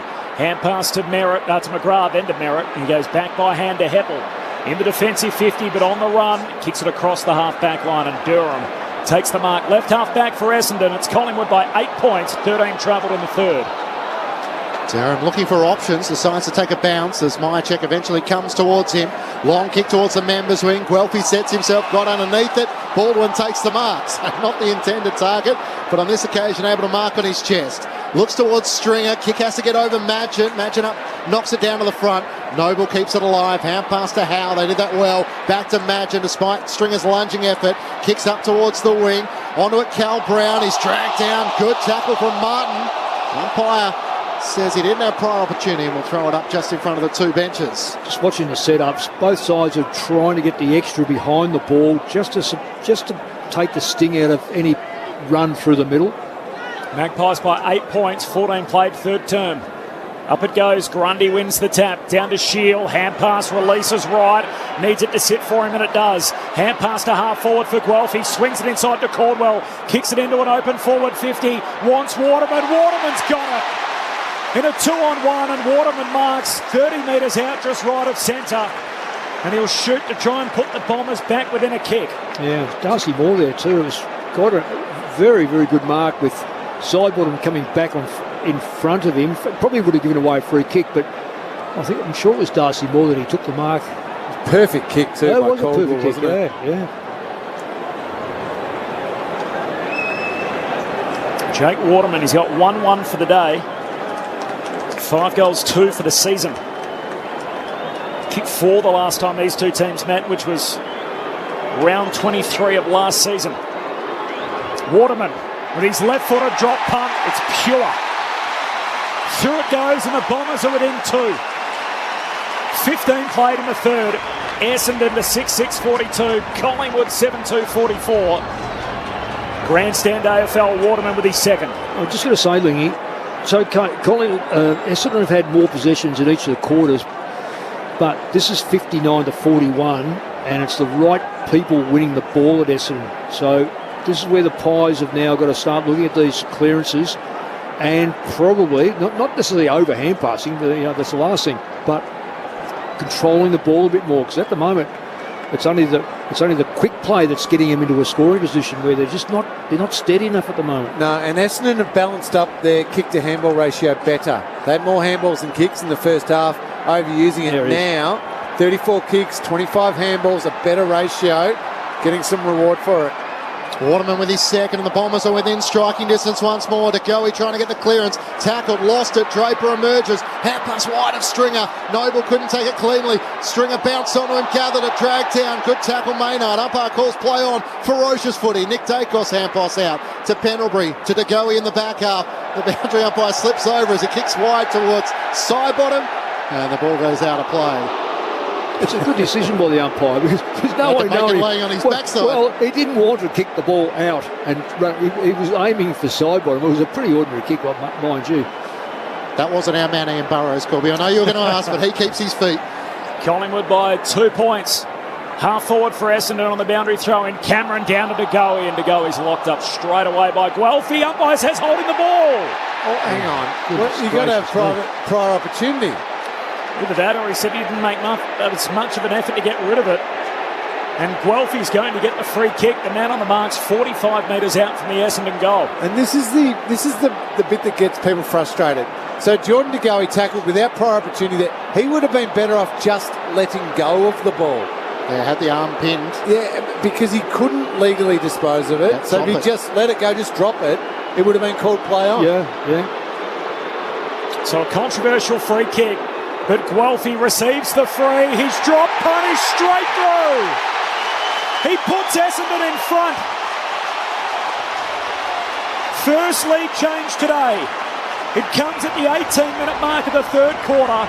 Essendon by 4 points, 7-6-48. Collingwood 7-2-44. Grandstand AFL. Well, I'll say again, Ling, this is a chance now for Collingwood to regather their thoughts, not about their strength, thoughts. How do we clear the ball? Because right now we're under siege with possession rate. Clearances it doesn't matter that it says 5v8 or whatever the case is, it's the effect of the clearances.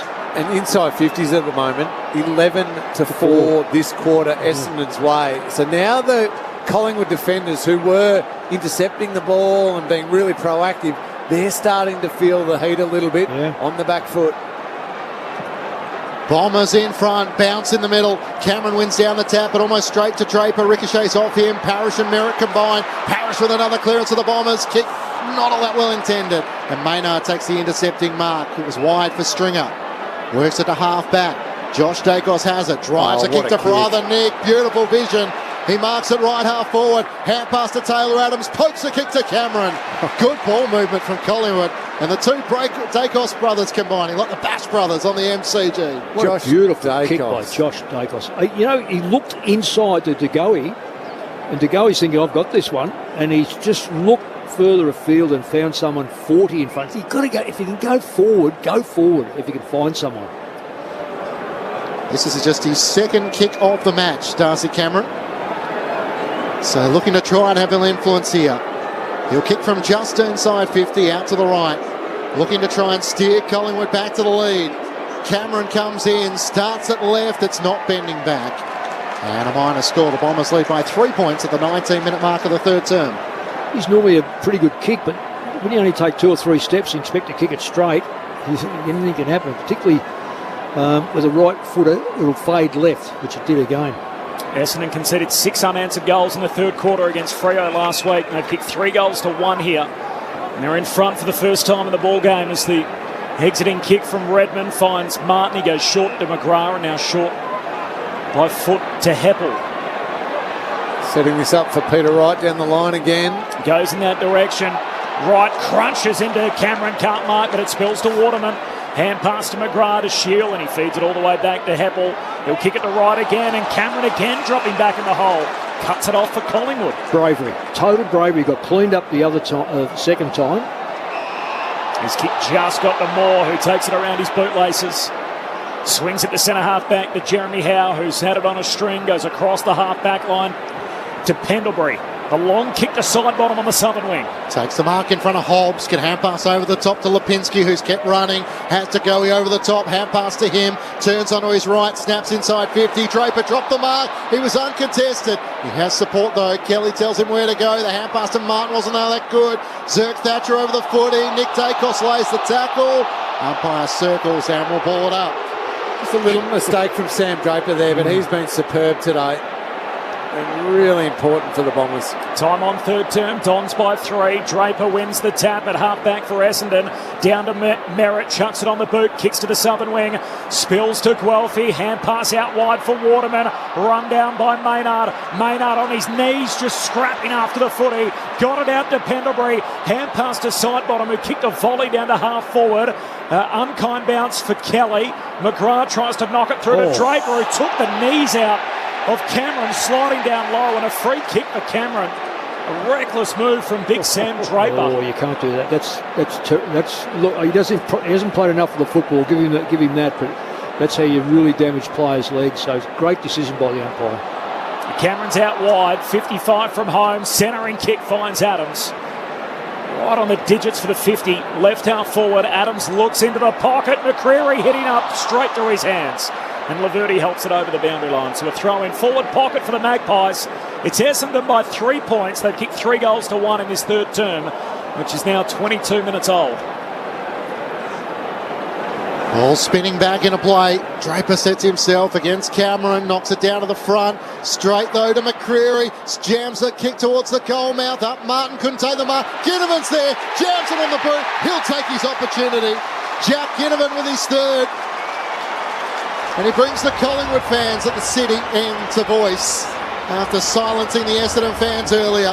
Collingwood back in front by 3 points. 8-3-51 to the Bombers, 7-6-48. 22 minutes gone, third term on ABC Sport. Why do I get the feeling over the next few years, Mick, that Jack Ginnivan and Archie Perkins are going to have a lot of swagger at each end for these two teams on Anzac Day? Well, have a look at the colour of his hair for a start. I mean, if you want to attract just the attention to yourself, either go dark, don't go light. He's done that, and when he does, he knows the game so well. That's what I like about him. For a young player, he just goes for it, backs himself, doesn't he? It's brilliant to watch. It's exciting to watch. Doesn't mind a celebration either. Oh yeah, that's a good celebration. Swagger's a bit of an overrated thing today, but that guy has it for real. Jack Ginnivan. There's nothing made up about it, is there? He's just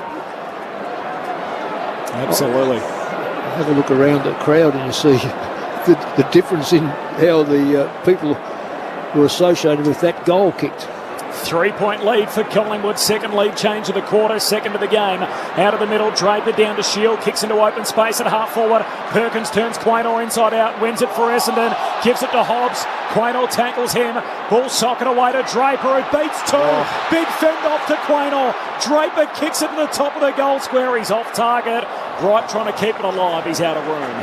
And it slides through for a long range behind for Sam Draper. He's brilliant. He's absolutely does not know what ruckman is supposed to do. I see ball, get ball, and I'm going to run with the ball. He's just fantastic. For a guy who grew up, that's a bad kick for Noble. Turns it straight over. Looking for Darcy Moore, and Alec Waterman slips in and takes the mark. There's time when you know you've got to choose something off, but not when you're in the back 50 and there's a lot of opposition within range, so to speak. Yep, John Noble would want that ball back. Darcy Moore was stationary. The kick wasn't on. And Waterman with a chance to kick his third. And all of a sudden return the Bombers to the lead. 45-degree angle, kicking from about 40 metres out. Waterman steers it through. And the Bombers are back in front. Third lead change of the match. Essendon 8-7-55 to the Pies 8-3-51. 25 minutes gone, third term. And Noble's been excellent all game, Mick. He's been one of those players who've taken the game on. He does use the dangerous kick. He runs and follows up. But on that occasion, he just read it all wrong. You want players in his position to be able to think, okay, that's on, bang, I'll take it, back my leg.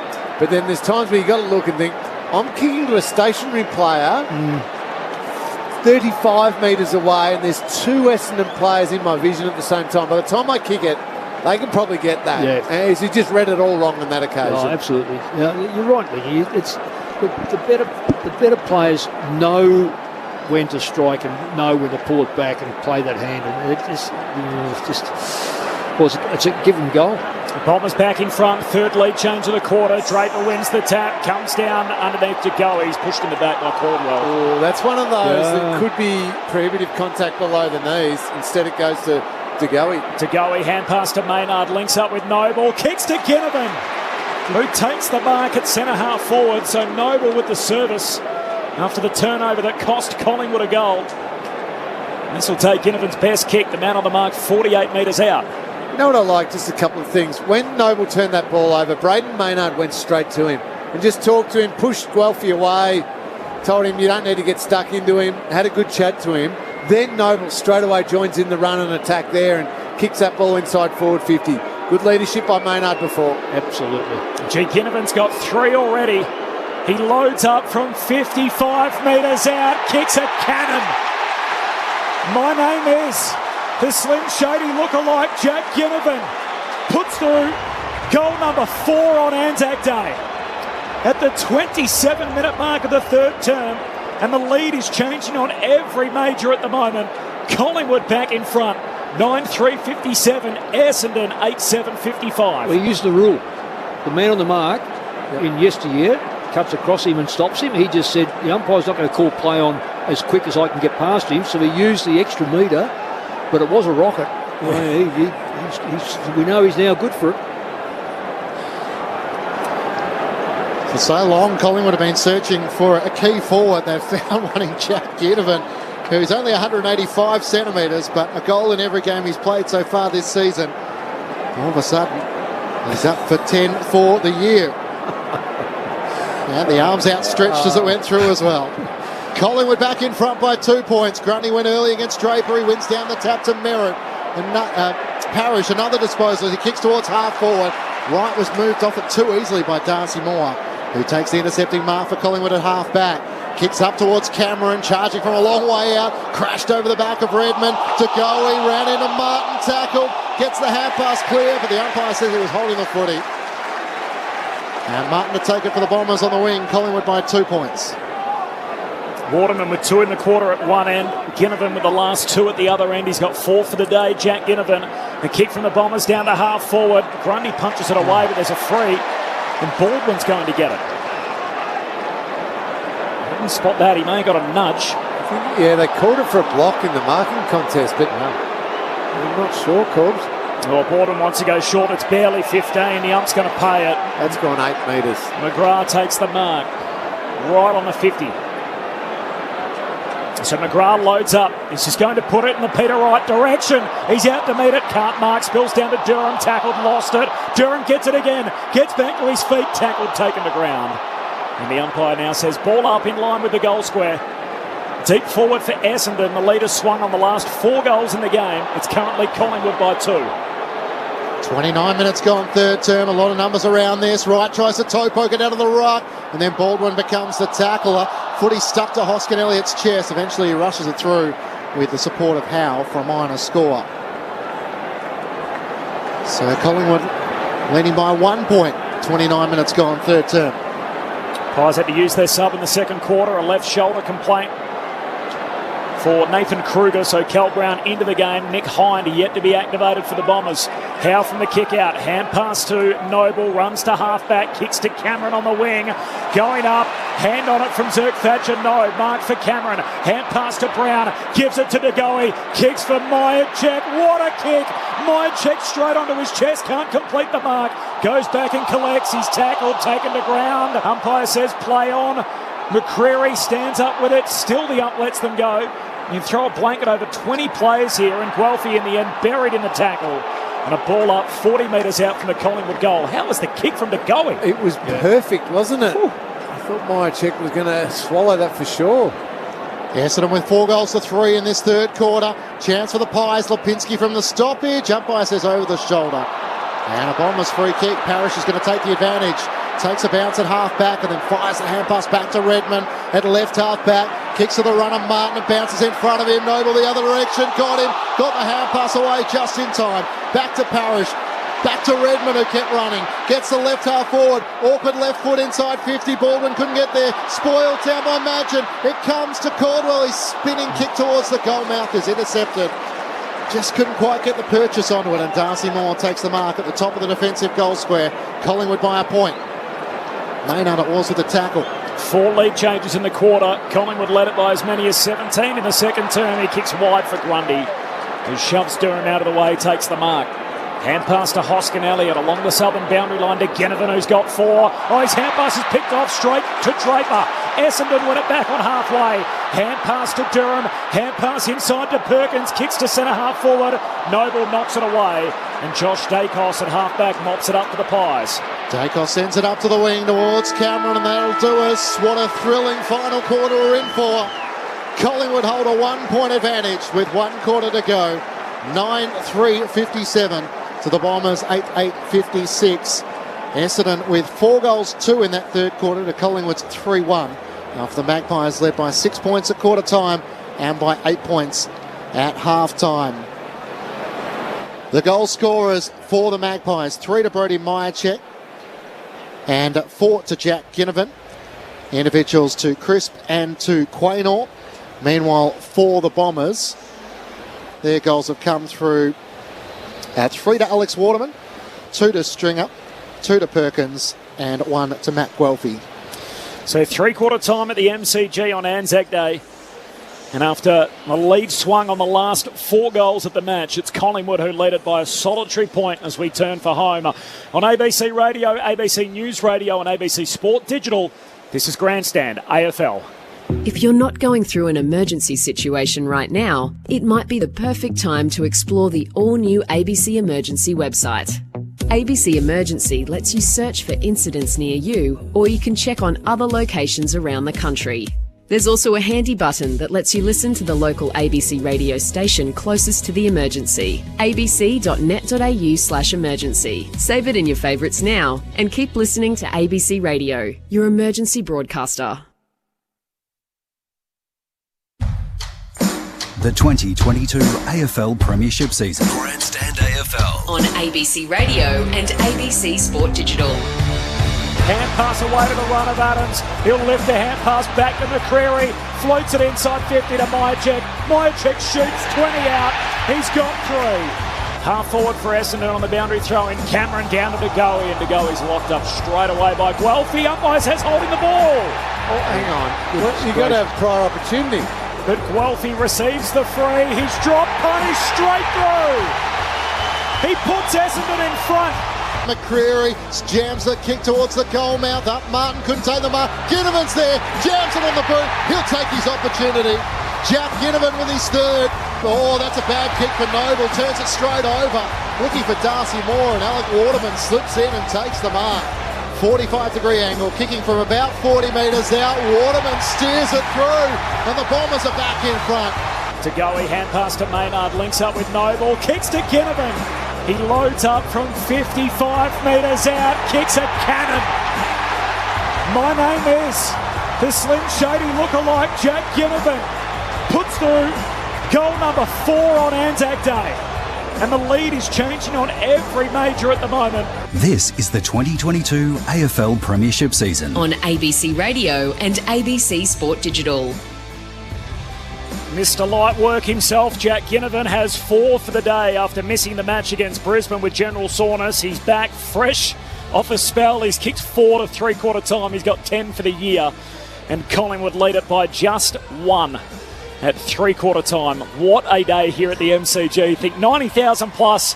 If you're a footy fan, how can you not geek out over this? Cameron Ling and Mick Moldhouse. Well, we certainly are, Corbs. We're having a great time here. Mick and I, we're just saying to each other, can't pick a winner from here because Collingwood just didn't get the ball inside their forward 50 that quarter. But on the few occasions they did, gee, they looked dangerous. They were moving the ball quick, and the run, and even Noble's kicking to Ginnivan. Just outstanding the way they did it.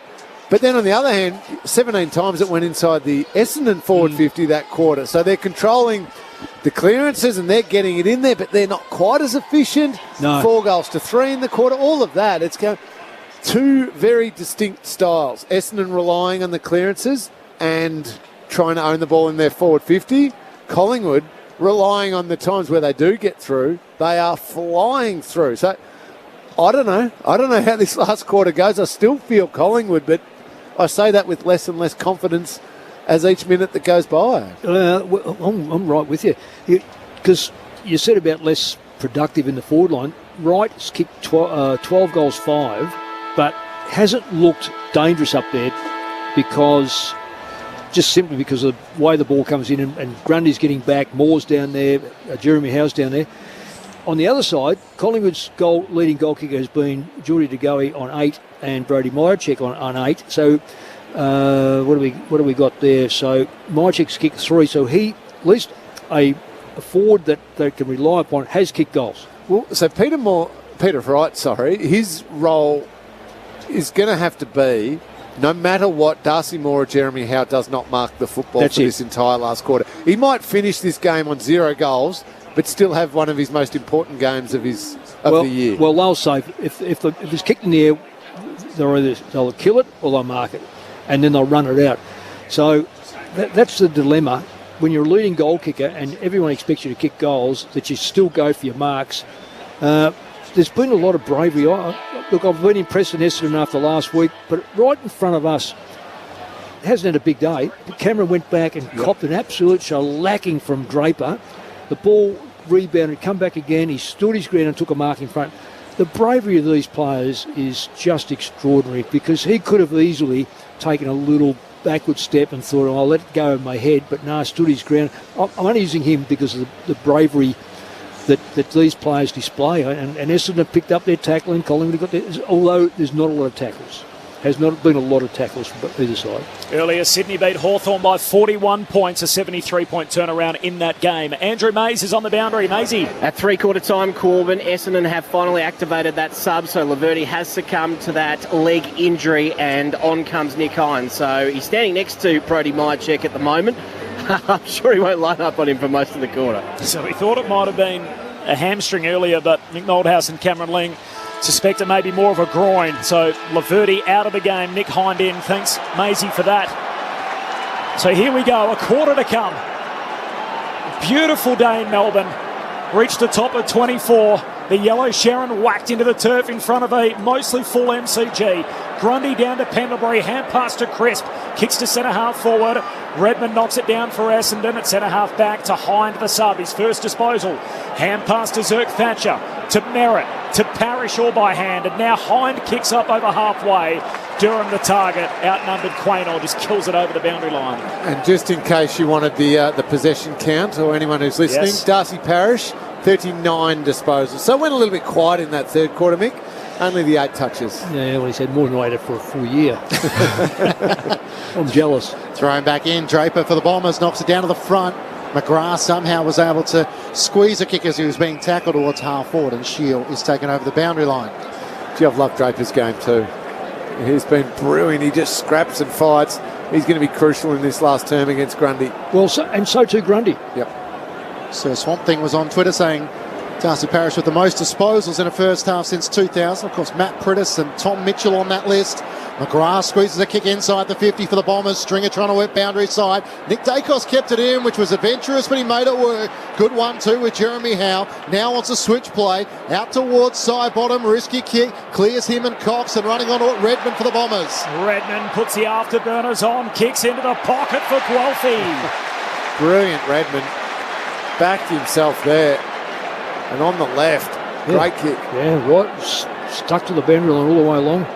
Let's see how the peroxide head bomber goes. Ginnivan kicked 2 in the third quarter to this City end. Guelphy for his second. He's snapping. He bends it through. Superb finish. Essendon back in front. Wow. The last 5 goals, the lead has swung on each of them. Essendon by 5 points, 9-8-62. Collingwood 9-3-57. 2 minutes into the final term. Well, I'll say again, you said about Big Sam Draper. I reckon that between the two ruckmen, this could come down to their ability to influence the actual stoppage one way or the other. Stop it, do it again, or try to get that ball out.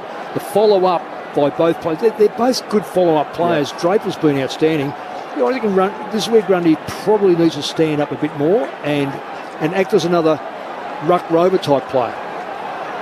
Matt Guelphy with his second goal of the match, and the Bombers are back in front by 5 points. In the middle, Grundy wins down the tap to De Goey, who tries to knock it on only as far as Merritt. Gets the hand pass to Shield, to Draper, to Parrish. The Bombers with the clearance now. Hand pass out to Merritt, gives it back to Shield. They haven't gone anywhere. Hand pass out on the wing for Mason Redmond. With a raking kick, finds Hine. He can't quite jump on the mark. In front of Grundy though. Gets the hand pass back to Draper. Trying to get away from De Goey. Hacks the kick inside 50. Guelphy from behind won't get there. And Nick Dacos takes the mark. 35 metres out from his defensive goal. One of 13 guys in his first Anzac Day clash. Nick Dacos, 5 for Collingwood, 8 for Essendon, including Draper, who's had a big afternoon, and Ginnivan for Collingwood as Dacos kick out to the wing. No mark taken by Hoskin Elliott. He gets it back though from side bottom and then kicks down the line, wants McCreary, and he marks. Able to shake Ridley as that ball was coming in. And McCreary just waits for some numbers. He pokes it over the man on the mark, the side bottom. 70 out at half forward against the boundary line. Kicks to Myercheck, one-on-one. Myercheck's got it. Just a little nudge, separates himself from Zerk Thatcher. And Myercheck marks right forward pocket for the Pies. And that's the worry with Laverty now being subbed off. Yes, you get the run of Nick Hine, and that could be beneficial in this last term. But if Collingwood can get it in quick enough to their key forwards, in particular Myercheck, in a one-on-one, they've just lost that bigger body defender, the Bombers now. Yep, absolutely. An amazing run in this game. We didn't have a lead change until the 18-minute mark of the third quarter. The lead swinging on the last 5 goals. Myercheck makes it 6. Returns Collingwood to the front. He's got 4. And Ginnivan and Myercheck, the unlikely combo up front, have 8 between them.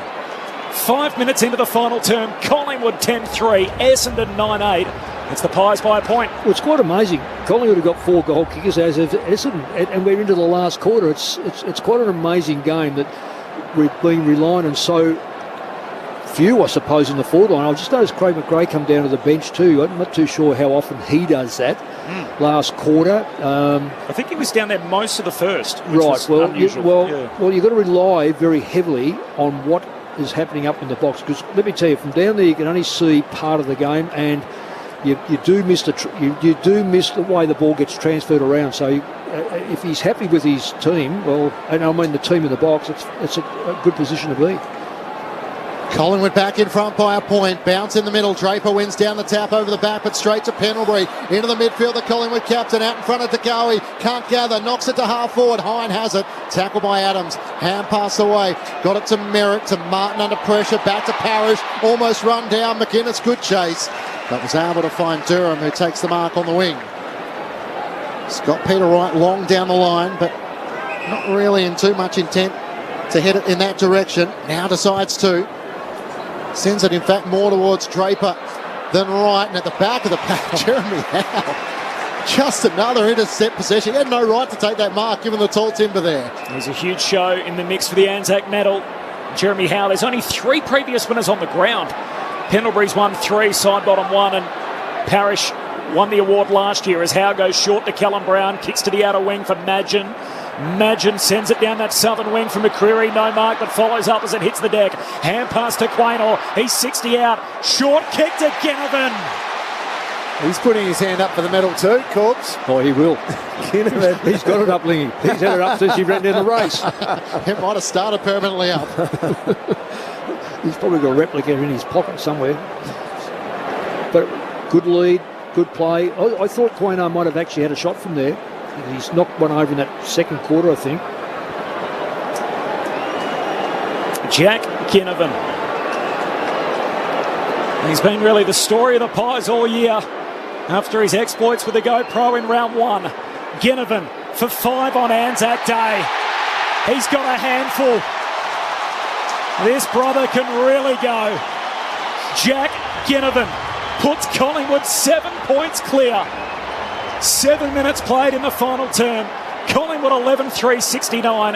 Essendon 9-8, 62. Andrew Mays on the boundary.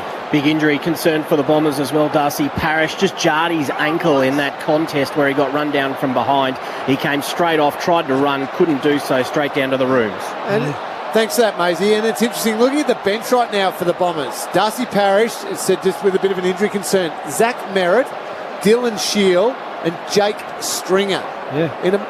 I know you've got to get rotation and rest into some people, but not all at the same time. That's wrong. Yeah, so their midfield is Hobbs, Perkins, McGrath. That is totally wrong, Lee. You know, you've got to organise it better. There's a mistake made somewhere there. Bounce in the middle, Draper up against Cameron, one down the tap, but Pendlebury emerges with it. The Collingwood captain kicks inside 50. Myercheck against a couple. In from the side, Ridley didn't take the mark. McGuinness almost gathers, now he does. Dribbles it through. Couple of quick ones in succession for Collingwood. 3 on the trot.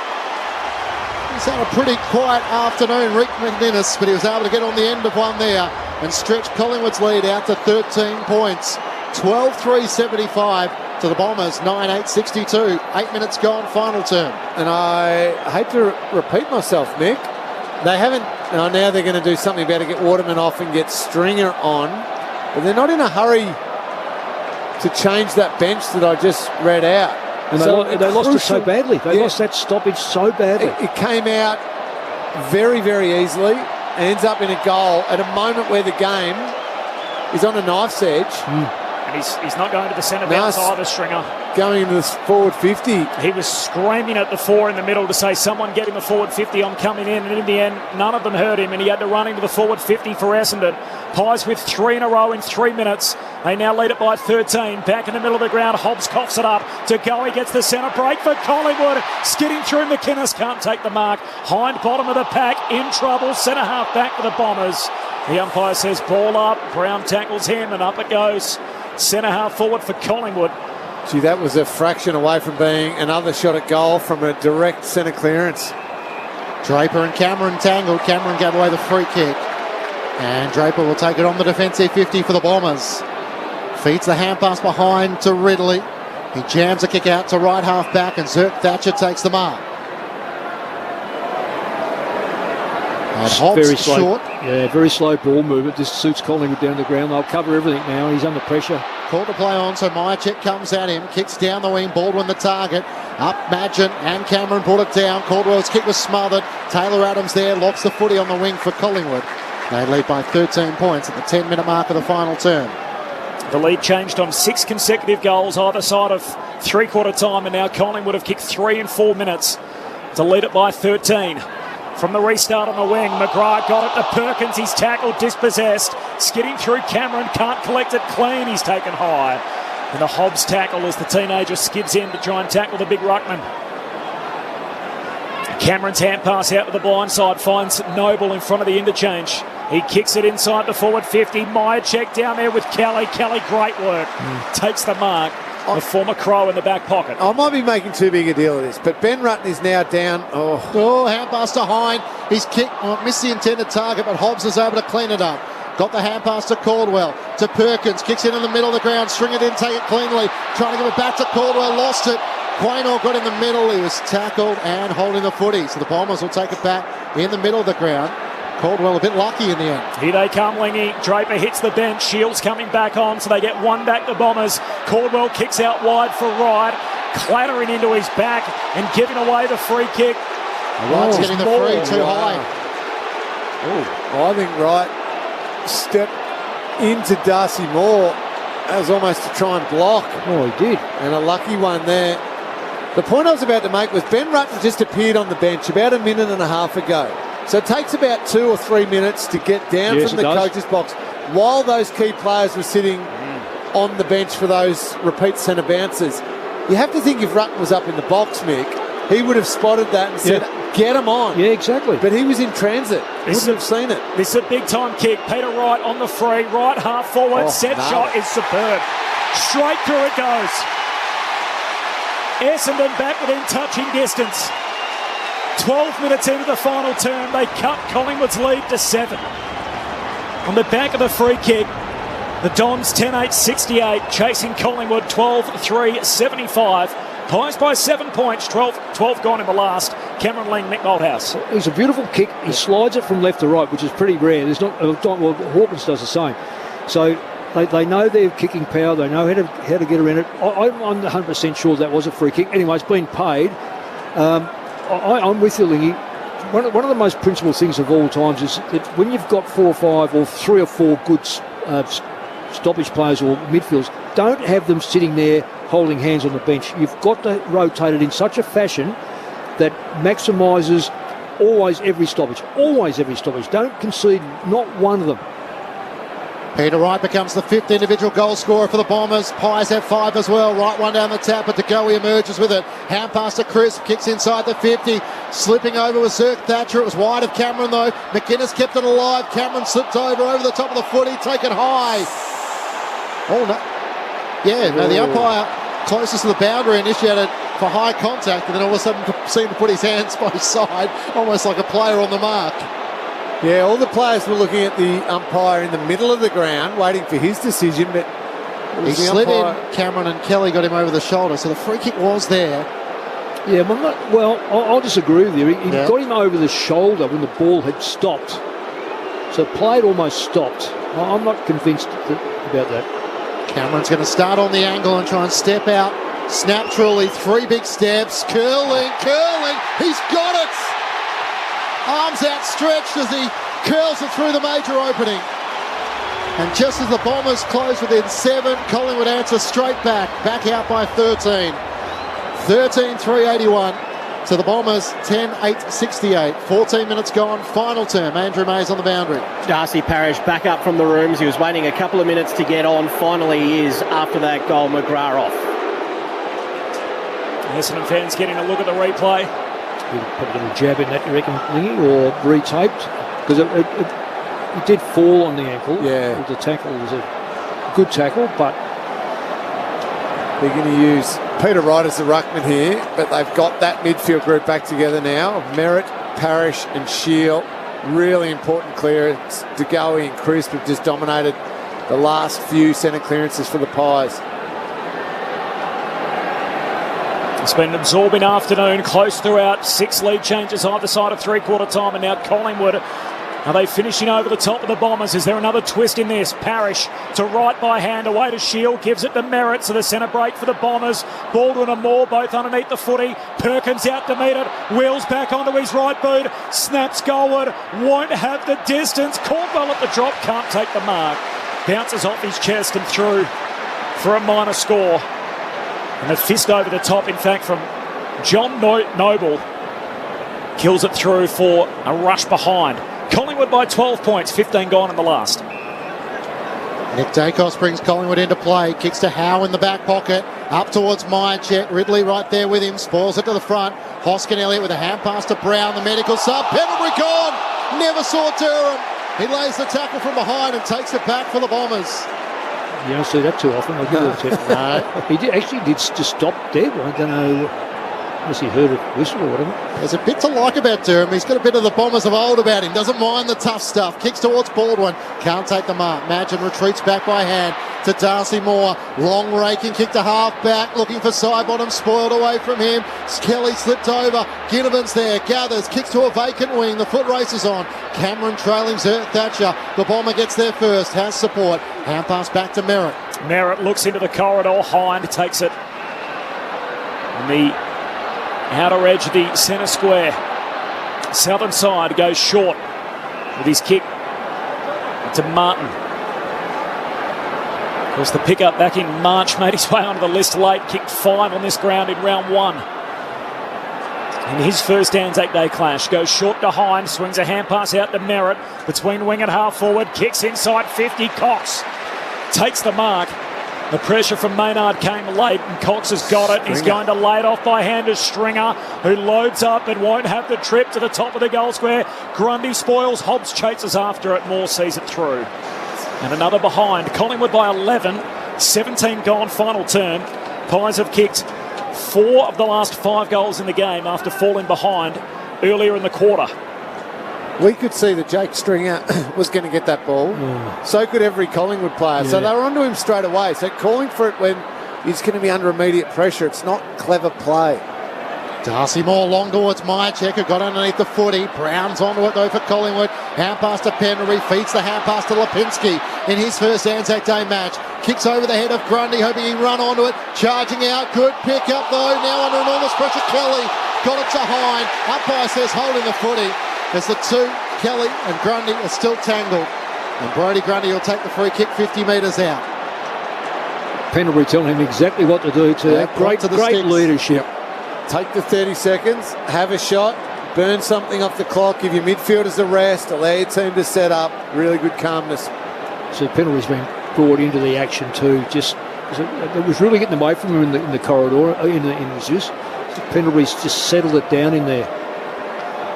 The big magpie in his 10th season. He's going to give it off to Taylor Adams. He'll mark just inside 50, 45 metres out, just as he was starting his approach towards goal. Do you reckon Taylor's got the distance here?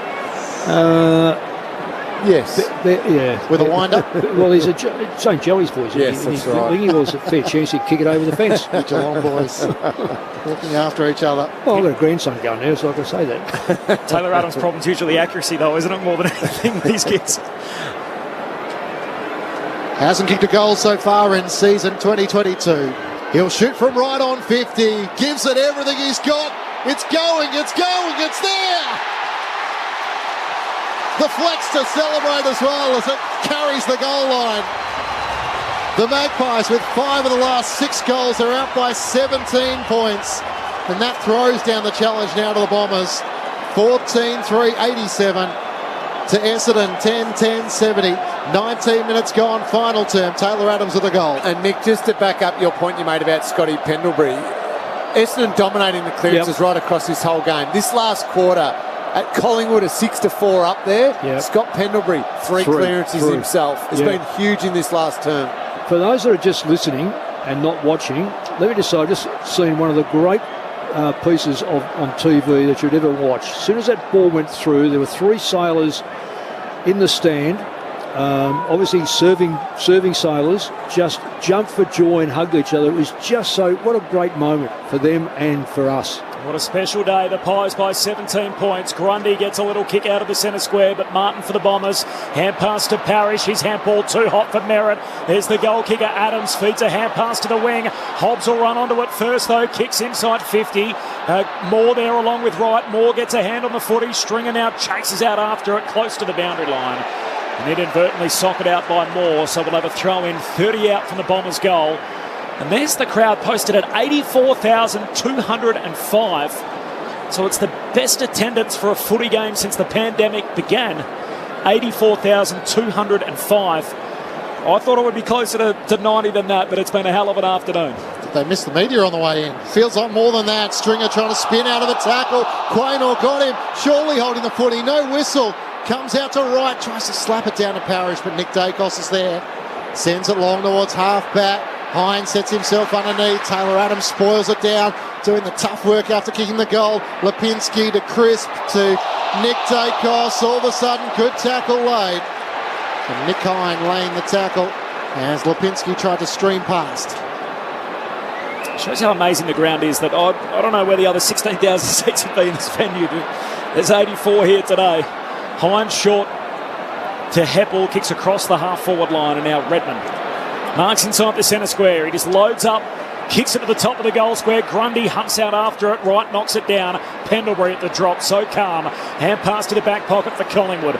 He links up Grundy with Hoskin Elliott, who sells the dummy to get around Parrish and then kicks down the southern wing. Hind in the box seat to take the intercept mark, and it'll be paid. And that long high kick is not the way Essendon are going to win this. They've got to get it in there lower, just hit a target, around 35 out. Works it to half forward. Merritt kicks inside the 50. Stringer the target.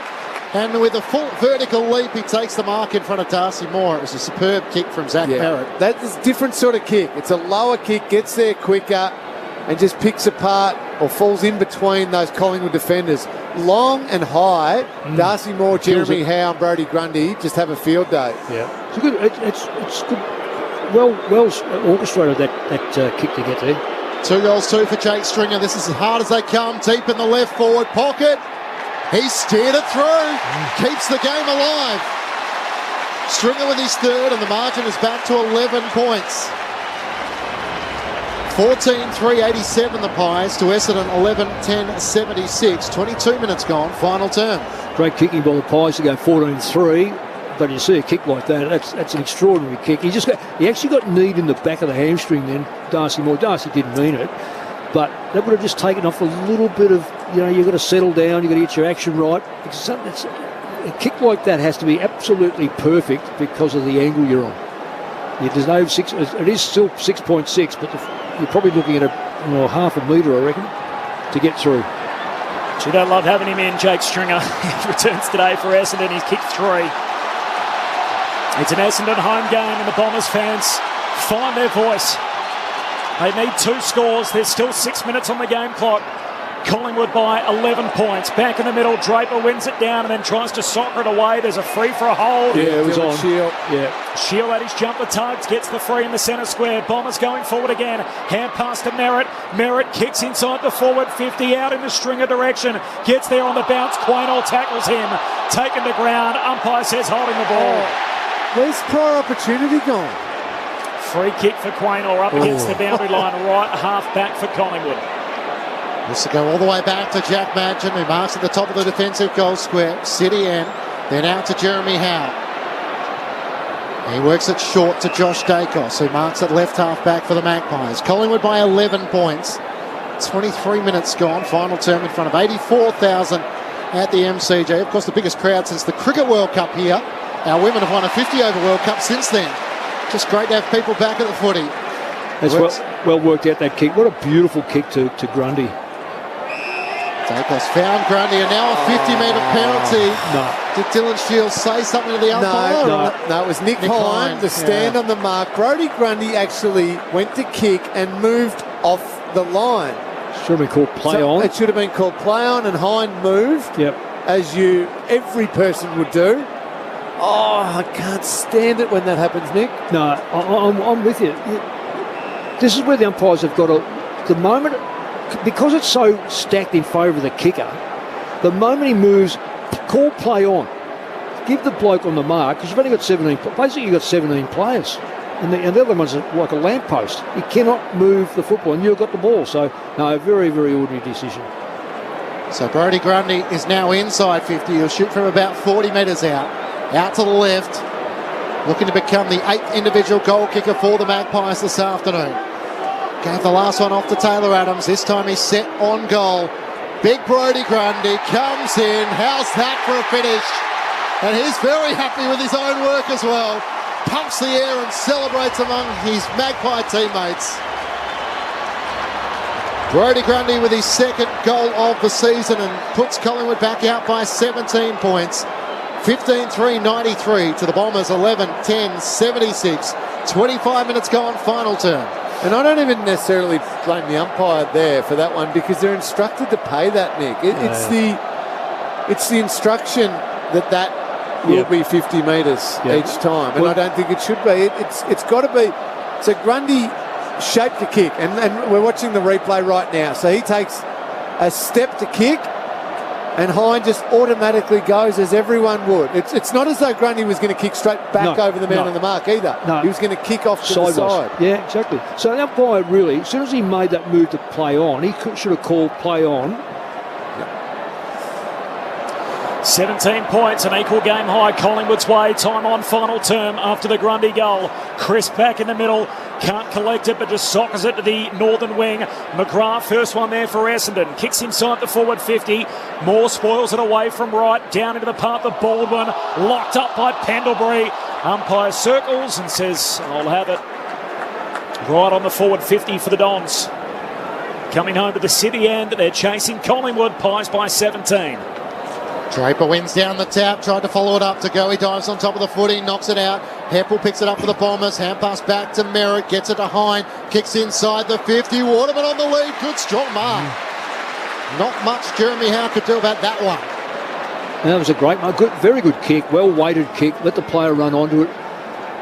And it's very difficult to stop those as a defender, because you're either reaching over his shoulder and it's kicked at such an angle. Waterman with 3-1, wastes little time, comes in, puts through his 4th. And these Bombers won't give up yet. Back to an 11-point ball game. Collingwood 15-3, 93 to Essendon 12-10, 82. The margin is 11 points at the 27-minute mark of the final term. They just can't find that next one, can they, the Bombers? And it comes back to the centre clearance. They've been good in the clearances for most of the game, not so much this quarter where Collingwood have broken even with them and in fact had some really important ones when the game was right there. Now their A-graders in the middle have just got to get this clearance, give their forwards a chance to make Collingwood nervous and close it to 5 points. Well, there's about 5.5 minutes left to play. You've got to get your best players around the ball in a game like this and keep them there because they know what to do. Get the experience here like a Pendlebury. The roar from the Essendon fans again. Collingwood by 11. Back in the middle, Draper swats it down, but Jack Crisp at the drop comes up with it for Collingwood. Kicks out to the southern wing. A one-on-one, Hoskin Elliott and Redmond. Redmond can't mark. Neither can Hoskin Elliott. Spills underneath, side bottom. He sockers it away, but straight behind. His hand pass and turn over to Pendlebury, who's tackled by Redmond. And the ball squirts out of play, so a throw in just forward of the wing for the Magpies. Kicking to the punt road end in this final term. Boundary throw in on the southern wing. Pies lead it by 11 points. They've kicked 6 goals to 4 in this final quarter. Throwing back in, Draper tries to swat it over the back, but it came off his head, landed in the front. Crisp gathers, taken over the shoulder. And Collingwood will take it on the southern wing. She's been important today, Crisp. Oh, yeah. Look at Nick Dacos, a young player. He's had most positions this last quarter. 131 metres as well. Spent a long time watching these sort of games on TV with his brother featuring. Here he is playing in it. Kicks towards half forward. Cameron spoils from behind against Redmond. Gathered by Durham. Got it to Hine. Kicks it in the middle of the ground. Quaynor takes the mark for Collingwood. Kick was just a tiny bit too wide for the intended target in Baldwin. Pies keep it in their front half. 29 minutes played, final term. Collingwood by 11. They're going forward again as Quaynor kicks it into the pocket. Down there, McCreary got away from Kelly but runs out of room. And a throw in the forward pocket for the Pies. For all their exhaustion right now, these Essendon mids running half-backs have just got to get on the move here. Get really proactive, flick it round, just go for it.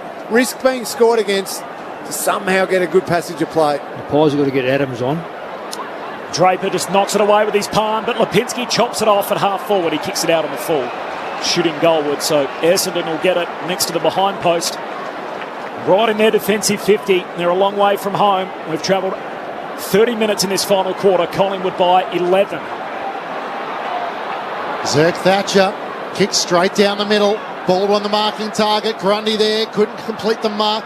McGrath with the hand pass to Redmond. To Guelphy on half-back. Hine off the outside of the boot. That's for you, Big Peter. He races after it. He's not going to get there as it rolls end over end. And out of play. Probably adventurous putting it out in front of a big tall forward.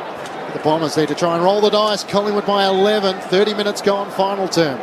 Given the 6-6-6, there's plenty of time still if Essendon can kick one here. 31-minute mark, final term. Pies by 11. Grundy wins it down. Free kick for a hold. Grundy's way. It's against Draper. Yeah, he's starting to get really tired now, Draper. This quarter he hasn't jumped as much into the ball, whereas Grundy, a bit more experienced, has been pretty good this quarter. Grundy told to play on now. Shield hasn't heard the call. Now he tries to move towards Grundy, who kicks wide. Out to Noble, who takes the mark just on the defensive side of the wing. They've got to close these options down. Can't let them just get a couple of marks in a row. Collingwood will just keep trying to work the ball or kick a super defensive kick. Noble veers out to the right, long towards Cameron. Couldn't complete the mark on the second grab. Merritt at the back. Tackled by Ginnivan. Got the hand pass to McGrath, to Hine, to Redmond on the bounce. Over the top looking for Parrish. Tight confinement. Just got a hand pass away. Picked up by Cameron though of Collingwood. Got it to Josh Dacos, to brother Nick. Great creative hand pass to Lipinski. Harlem Globetrotters stop. To Noble, who just gets it to Ginnivan. Who was just inside the boundary or just outside, depending on which side you support. Well, Jack Ginnivan with 5. Of course, Anthony McDonald, Tippin Woody kicked 5 last year in this Anzac Day fixture. Long to the pocket, Cameron up in front, just couldn't complete the mark. To go he gathers, hand pass out, it fires out to Josh Dacos, kicks to the teeth of goal where the mark is taken by Martin of the Bombers. Oh, a hand pass to Kelly, thought about going southern side, hands it back to Martin, who kicks out to the northern boundary line. Long kick to half-back. Redmond forced to spoil. Down to Durham. He's away. Peels off a couple of Collingwood defenders, kicks in Hope down to half forward. Howe's up again. Trademark Jeremy Howe. Takes another intercept mark as he's done all day to cut it off for Collingwood, and now the short kicking game's on. He chips it to Nick Dacos. Back to Jeremy Howe, who marks at half back. The Pies by 11. Goes short to Noble. Is the Collingwood chance going to go around the MCG? 32 minutes gone. The Pies by 11 points. Noble kicks towards Cameron. Zerk Thatcher nudges him underneath it. Cameron 1, 2, 3 bites. He's got it. He's been paid the mark. In front of the biggest crowd since the pandemic, the 2019 Grand Final, Collingwood prevail in a classic by 11 points. They see off the best the Bombers can throw. They know how to play the game. Side by side they stick together to uphold the Magpies' name. See the barricades are shouting as all barricades shout. Ships a cakewalk for the good old Collingwood.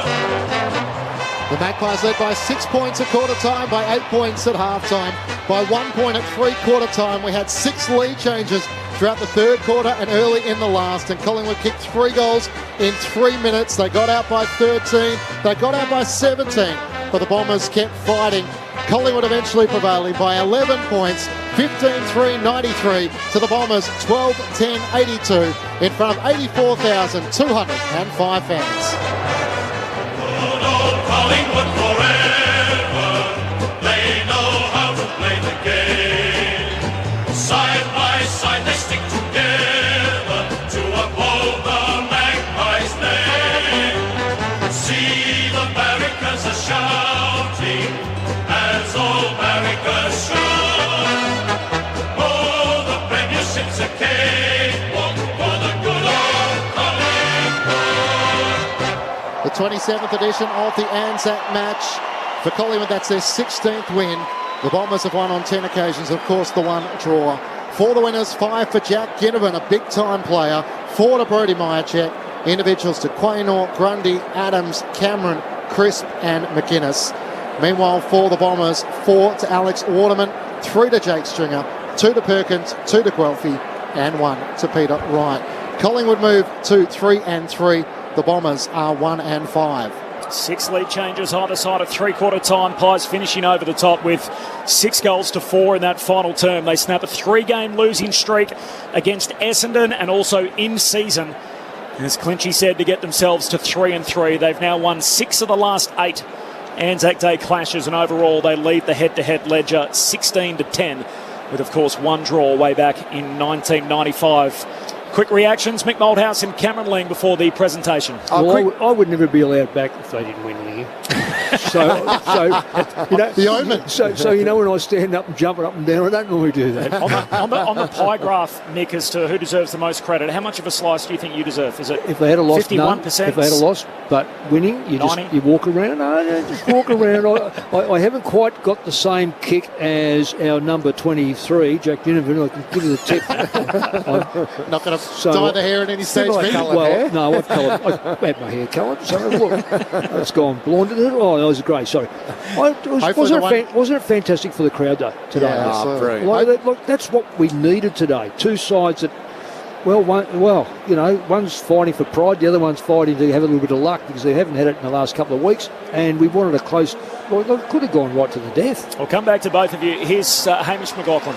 Victorian Returned and Services League, Dr. Robert Webster OAM, to present the Anzac Day Medal to the player whose conduct and play during the game best exemplified the Anzac spirit, skill, courage in adversity, self-sacrifice, teamwork and fair play. The winner of the Anzac Day Medal is Jack Ginnivan of the Collingwood Football Club. How about that? With 5 goals in his first Anzac Day appearance. He had 12 touches for the day. The very popular and enigmatic young Magpie. And this is just, by the way, his 10th game of AFL footy. I want to hear his speech. This is going to be a ripper. Here we go.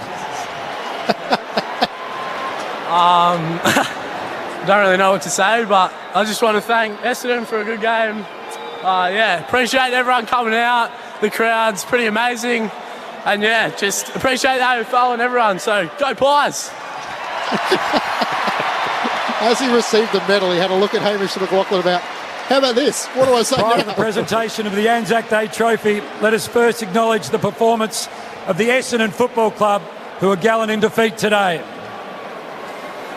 Would you please now welcome Scott Pendlebury and Craig McRae to receive the Anzac Day Trophy from Mr. Simon Thorne, Iraq and Afghanistan veteran and member of the Victorian Returned and Services League State Executive. This is a perpetual trophy provided by the RSL in dedication to the memory of those footballers who served in times of war. The names of the VFL footballers known to have sacrificed their lives during active service are inscribed on the trophy. It's one of the best trophies in the game. The wooden footing that it's on is an ironbark plank, which was part of an ammunition wagon which saw service in Villers-Bretonneux and in France. And the bronze columns on the trophy incorporate metal that was salvaged from the battlefields in Gallipoli. Yeah, it's outstanding, let me tell you. It's such a great privilege to play on this day. We're very grateful for the opportunity to represent our footy club, but also the broader game. And, we're really privileged and grateful for that. So thank you. To Essendon, we wish you all the best for the rest of the year. It was a really hard-fought game. I'm sure there's many more wins to come. And can I just shout out to all our fans? Thank you so much.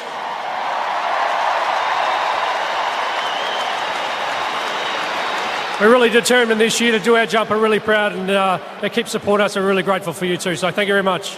Voice of Craig McRae, coach of the Collingwood Football Club in his first Anzac Day appearance. And here's Scott Pendlebury. Just want to reiterate what everyone's said, but thanks to the crowd from both sides. You guys are fantastic. You really make the day what it is.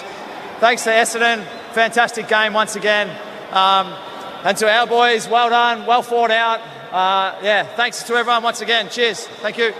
Scott Pendlebury, more Anzac Day clashes than any other Magpie, the second most of all time behind only Dustin Fletcher. Thank you, ladies and gentlemen. That concludes the formalities of the Anzac Day clash. We'll Get home safely. Hamish McLaughlin there.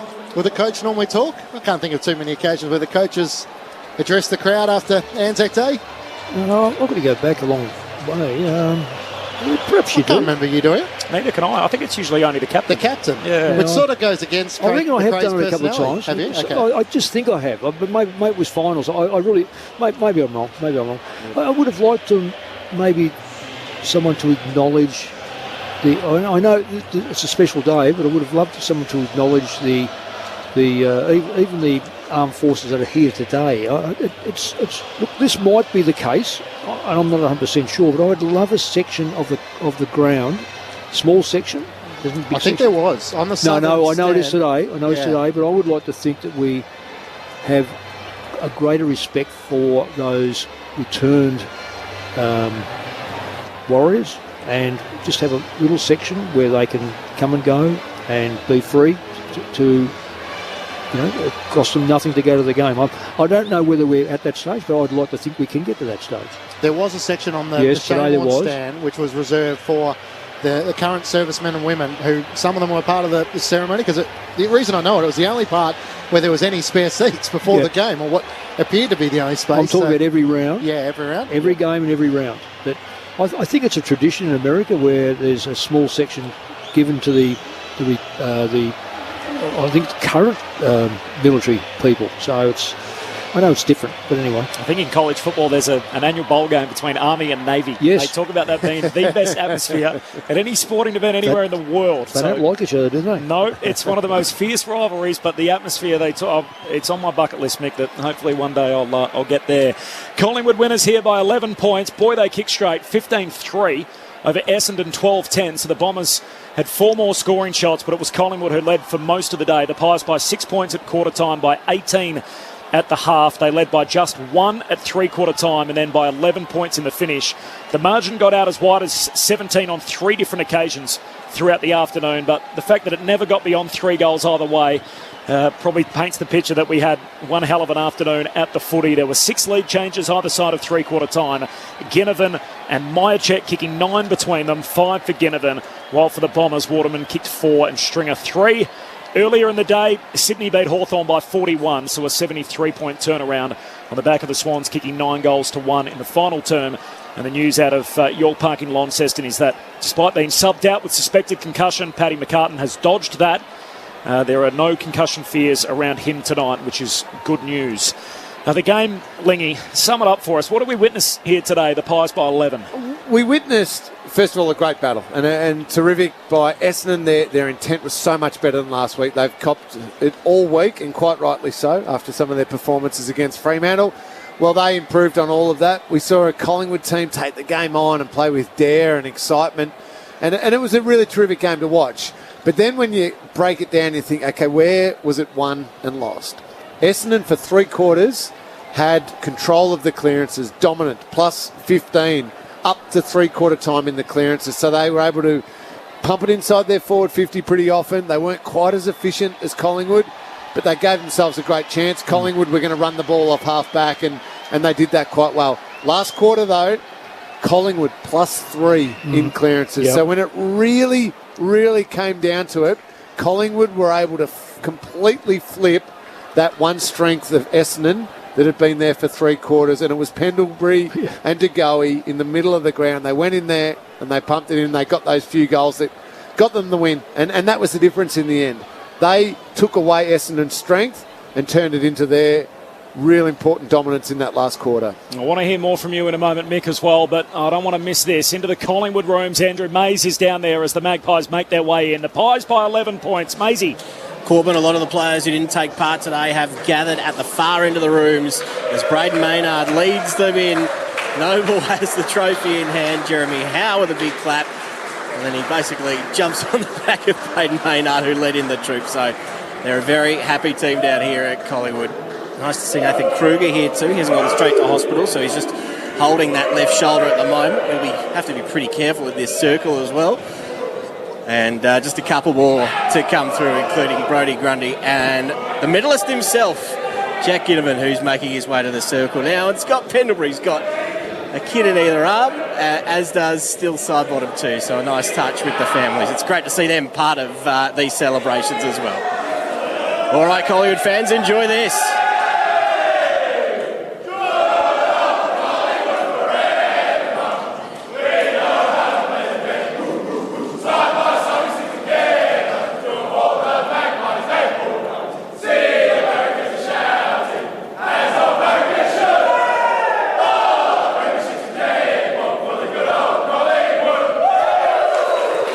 Very happy Collingwood rooms. We'll have to get a babysitter for Scott Pendlebury's kids, because we're going to talk to him in just a second. Can't wait. Looking forward to that. Maisie, Andrew Mays in the victorious Collingwood rooms. The Pies home by 11 points. Mick, so Collingwood get themselves to 3-3. The Bombers, their record worsens to 1-5. Well, I did pick them for the premiers. But I did. Admit that you had to eat humble pie. Well, I had to come out heavy. I wasn't going to sort of go through the whole... How long were you going to wait? Well, the first 5 weeks, I run into Essendon people and they say, what are you doing picking us? What you've done is sent us backwards. So I thought, I better come out and just get rid of the monkey off my back by just saying I got it totally wrong. 5 weeks, it's seen enough. Yeah, that's it. I have seen it. Well, that was after last week. It was horrendous. But they turned it around today. In full credit to Essendon, their stoppage work was much better. Their commitment was better. I know Stringer was in the side and he's ended up kicking 3 or 4 goals, or kicked 3 goals. Merritt was there, had 30-odd possessions, so it does make a difference. But I like the way the Pies went about it today. I'm not 100% sure the way the ladder is at the moment. Lingy picked us a long, long time ago. Melbourne are the side to beat. I thought maybe, given they might have had a bit of a lapse in their second year, no, they're the side to beat. But where does Collingwood fit in? Where does Essendon fit in? Essendon are going to be now in the bottom 4. But I think the 8th side will have probably 3 wins, and it may well be Collingwood. So there's not a big gap, but the gap from top side to bottom side is immense, and Collingwood are in that 8th position, and I reckon they're probably going to be fighting it out with one of the Dogs are outside it, Richmond are outside it. So there's a little bit to play out the next few weeks, but I reckon this is a great confidence booster for the Pies. Being in the rooms now, he's so steady and calm, Craig McRae. I think that players really do respond to him. Where I'd say the Bombers need to probably have another consistent game like this to prove that they can get back to what they were late last year. They've got the Western Bulldogs next week, so it doesn't get any easier. The Bulldogs, Hawthorn and Sydney. Yeah, but the Bulldogs aren't playing well. No, we saw that with Adelaide. It's a bit of a shockbuster next Saturday afternoon, Sunday afternoon. Yeah, then we got that one next Sunday. That'll be fun. Game. I can't believe, Mick, you have one prediction. You've been in the game your whole life and you're complaining about getting your Essendon tip wrong. I have to actually barrack for this team. you get to move on and make new predictions and go on in your life as an AFL pundit, and I have to barrack for the same team. I won't lose any sleep over this result. I can give you the tip. Mick, and not only you're down there in the rooms helping your prediction to be further wrong. Unbelievable, Mick. Mick, can I throw 3 names at you? Because I need some help with my votes that I've got to give, because you always handball those to me each time we're together. I'm a good hand passer like that. You've only got one place to place these 3 names. Jeremy Howe, Jordan De Goey, Jack Crisp. Oh, I go Jack Crisp. I just think he's been probably the most consistent of those 3. Jeremy Howe and Mark Evans went near him, and which was good, and Jordan De Goey played it. It's a very difficult one. De Goey was massive in the last quarter. He was, but so was Pendlebury. Yep.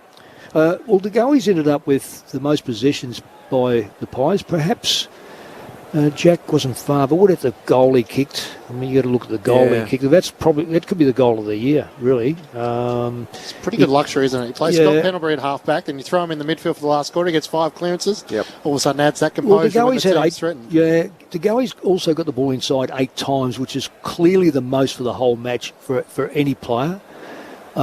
He's so dynamic like that. I don't know what comes of it, though. That's the trouble. If he goes in, I think he's running the kick efficiency 53%. So you'd like to think he goes through and actually hits targets. I'm not convinced on that.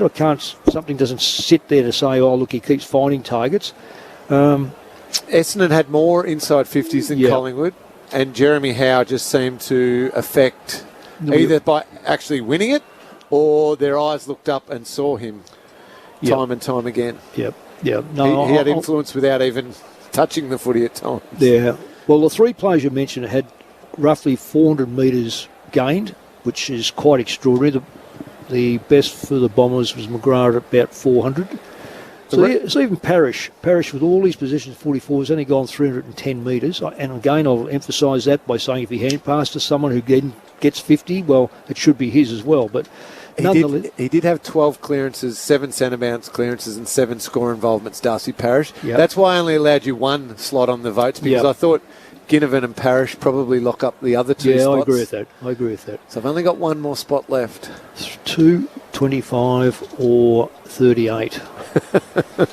Having spent a bit of time with each one of them down there, and it's interesting, I had a conversation with each of them. They're delightful young men. I know that De Goey's, they've said a lot about him, but I can only take them on face value. Oh, who wins matches? Who saves matches? This one had to be won, and Brody Mychek might want to put his hand up for a discussion, given he's kicked 4 goals, but he's probably going to miss out. Jack Crisp? Yeah, I think because you've got to win games. Yep. Jeremy had probably saved games, but I think you've still got to win. And Jack Crisp had a couple of moments too in the last quarter where he had crucial clearances as well, where they needed Essendon. They'd got their A graders back on the ground, and that's an interesting. I think. I'll just quickly move on from the votes thing. I think Essendon, when they meet during the week and they talk about how they functioned as a coaching group and in the box, they will have a conversation around that period. I think it was about 8 minutes into the last quarter, just after one of the Ginnivan goals, and they had Parish, Merritt, Stringer and Shield all sitting on the bench. And it was while Ben Rutten was in transit from coach's box to the bench. Yep. I think they'll talk about that and go, we got that wrong. Too many good players on the bench at one time. But Lingy, you're a captain, and at that stage of your, I'll say 2011, so in that period, 10, 11 and 12, there were already a lot of interchanges, but they weren't just willy-nilly, they were done by leadership. Yep. So the question is, it's okay for the coach to be on the way down, and whoever, but 4 players like that should be, as he's running off, should say, well, hey, like Merrick should be saying, well, hang on, I've got Parish off or I've got String off. No, I'm staying back on. Bad luck, I'm staying on. He should have full right, and we spoke about leadership before the game. So I say that was probably more a player leadership fault. Yep. And then you sit there and you go, well, when can we change it? Because, the ball's on the other side of the ground. I think that's why Pendlebury's so important, and side bottom and Adams, because they will make those decisions. Now, I don't know who made the decision. We can talk about this later when we talk to Scotty Pendlebury, but the move to get him in the middle, I reckon, creamed the game. I won't say won it, because it looked like it was going to go to the wire anyway, but his influence in the middle in that last quarter was outstanding. Jack Ginnivan kicking 5, winning the Anzac medal, an 11-point victory for Collingwood, 15-3-93 over Essendon, 12-10-82. We will be heading down to the Collingwood rooms momentarily as well for some reaction. I just want to take up your point a little bit there, Mick. It may be unfair then to compare this Essendon group with how young, and I know those players we're talking about aren't young, but just where they are in their progression and their development, because you're right. At that stage of your career, we would have taken over and you end up coaching yourself on the field. But that's the next evolution for Essendon, is to be able to coach themselves out on the field. Like some of the key Collingwood leaders do exactly that. I reckon we might have one of those, Corbs. Is that right? Just a segues game, media, and you're right at home, Cameron Ling, in this box. Let's get into the Collingwood rooms with Andrew Mays. Smooth as, Lingy. I'll talk to you first of all, Scott, about walking into the rooms. You had both of your kids. You haven't been able to do that for a couple of years. How nice is it to share experiences like today with the family? Yeah, it's fantastic, and this year it's been something that we've done a lot of as a club, just because we've been able to again. So, yeah, having my kids, still bringing his daughter in, it just makes these moments even more special, and it's great to share them with a lot of people who do a lot of work for us behind the scenes, and my kids were loving it then, belting out the song. Yeah, it was great to see. Speaking of kids, one of them got the Anzac Day medal today, Jack Ginnivan. Just tell us a bit about him. I mean, he's going to be the type of player that opposition supporters hate and Collingwood supporters are going to love, but geez, he's good for footy. Yeah, he is. He's a good player. He works hard on his game, and I think that's he's a second-year player. I think he was off the rookie list. Don't quote me, I'm shocking with when guys come into the system, but he works really hard, and I feel like all small forwards, you either love them or hate them because they're so crafty, they're cheeky, they're all those things, but you've seen today, he's got some real skill and talent. He finishes fantastically, and even late in the game when he pushed out and got a really good contested mark for us, he can do a lot of things. And his evolution so far as a pressure forward into finishing has been something that we need, and he's become a really important player for us really quickly. Now, before I throw you up to Mick Malthouse and Cameron Ling, I just want to ask you about Mick coming back to the club this week. You're the skipper. You've seen obviously some great times with Mick, and you're going to have lifelong memories. Tell us about the impact that he had on people who he hasn't probably met before, and people you are now captain of. Yeah, it was great. Firstly, to have him back, and then as soon as Mick finished speaking, he can still hold a room better than anyone I've ever seen. And as soon as he left, all the boys come over and to me and Steele, and they were just like, we're almost ready to play there and then. And just the way he holds the room, the way he talks, the eyeballs people. Me and Steele sort of had a bit of a running joke when he took the front. We both got a bit nervous like we used to when we were 19 and 20. So, it was great having him back. Let's head upstairs. We've got a couple of minutes for a few questions with Mick Malthouse and Cameron Ling. Gentlemen. I'm just going to get in quickly, Pendles, and say congratulations, fantastic game, because now I'm just getting out of the way, because Mick's claiming that the victory was all because of him, so I'll let him take over now. As Scotty, as if I'd say that, you know that. Scotty, that was a fantastic victory. Look, there's a couple of things that come out of it. I thought you're in, like the Bombers displayed an urgency that they didn't have last week, and it put you guys under a lot of pressure. Their clearance rate seemed to be adding on to the score line in regard to they got the ball out of the centre, they put themselves in a position to score. You guys had to sort of come from your half-back line and then open them up before you scored. In the last quarter, now, I thought, not because it's you, but I reckon you made a massive difference to the structure and I suppose the experience that was needed around the ball just to steady the ship. I saw you talk to Grundy just to settle him down. So was that your move to go in the middle, or was it Craig's move to get you into the middle? Because really it did work outstandingly. Yeah, we wanted to even numbers up around the footy, so it was more to get me back in there to help organise, and then Nick Dacos off the back so he could sort of play free and just use his run and dare. So yeah, it's probably a bit of both. Me to settle the ship in there and organise and make sure everyone stayed calm. And there's a few little complicated things that Essendon were doing that were confusing us at times. So it was just to make that simple for the guys around the footy. So will this happen again, Scotty? Because you're far from finished as a midfielder on today's evidence, and Steele on the wing. He's he might lack a little bit more depth than what he had before, but he's still such a ball magnet, and he knows how to set the play up. So do you think you'll play more of that role, like a cameo role in the middle when times are needed? Yeah, I think so, and I think that's something we've spoken about, that I'm probably 80% back, 20% mid when needed, and it's probably for days like today, or when the opposition throws something up that we're not planned for. Right. If they need something to adjust, I feel like that's one of my strengths, being able to see the game and get it organised pretty quickly. So we're able to do that today. Meeting's about to start, so one last one, gents. I was about to ask about the two Dacos boys, and it's probably wrong to say boys because they're both individuals, but I was absolutely amazed at the maturity shown by both lads, quite frankly. I don't know if you want to say something about them. Yeah, they've been fantastic. I feel like they're playing off each other really well, and like always, to have a really good pre-season, off-season, which both boys did, and then they flowed into the season. And Nick, for a first year, has been incredible, and I feel like Josh has really elevated his game this season as well. Yeah, well, all the best, and well done too, mate. Thanks, Mick. Appreciate it. Thanks, guys. Scott Pendlebury, the captain of Collingwood, in his 15th Anzac Day clash. The Pies home by 11 points. There were 6 lead changes in the game either side of three-quarter time. It is funny what he said about you, Mick, with when you have a coach who coaches you when you are 18, 19, 20 years of age. No matter how old and mature you get and how much you grow up, you're still a little bit kind of afraid and kind of intimidated by that person. I'm the same with Bomber. I don't see him much these days. If Bomber walks into the room, I still get a little nervous, and the back gets a bit sweaty and think, that's great. Is he going to let me have it between the eyes? The dynamic just never changes. Nah. Yeah. Well, I spent 12 years, and I remember Scotty come along in 2004-5, and took, as I normally do, take all the kids away from the draft and we took them down the lawn, and there was Harry O'Brien, Daisy Thomas, Tyson Goldsack. There was a couple others. It was a very good list.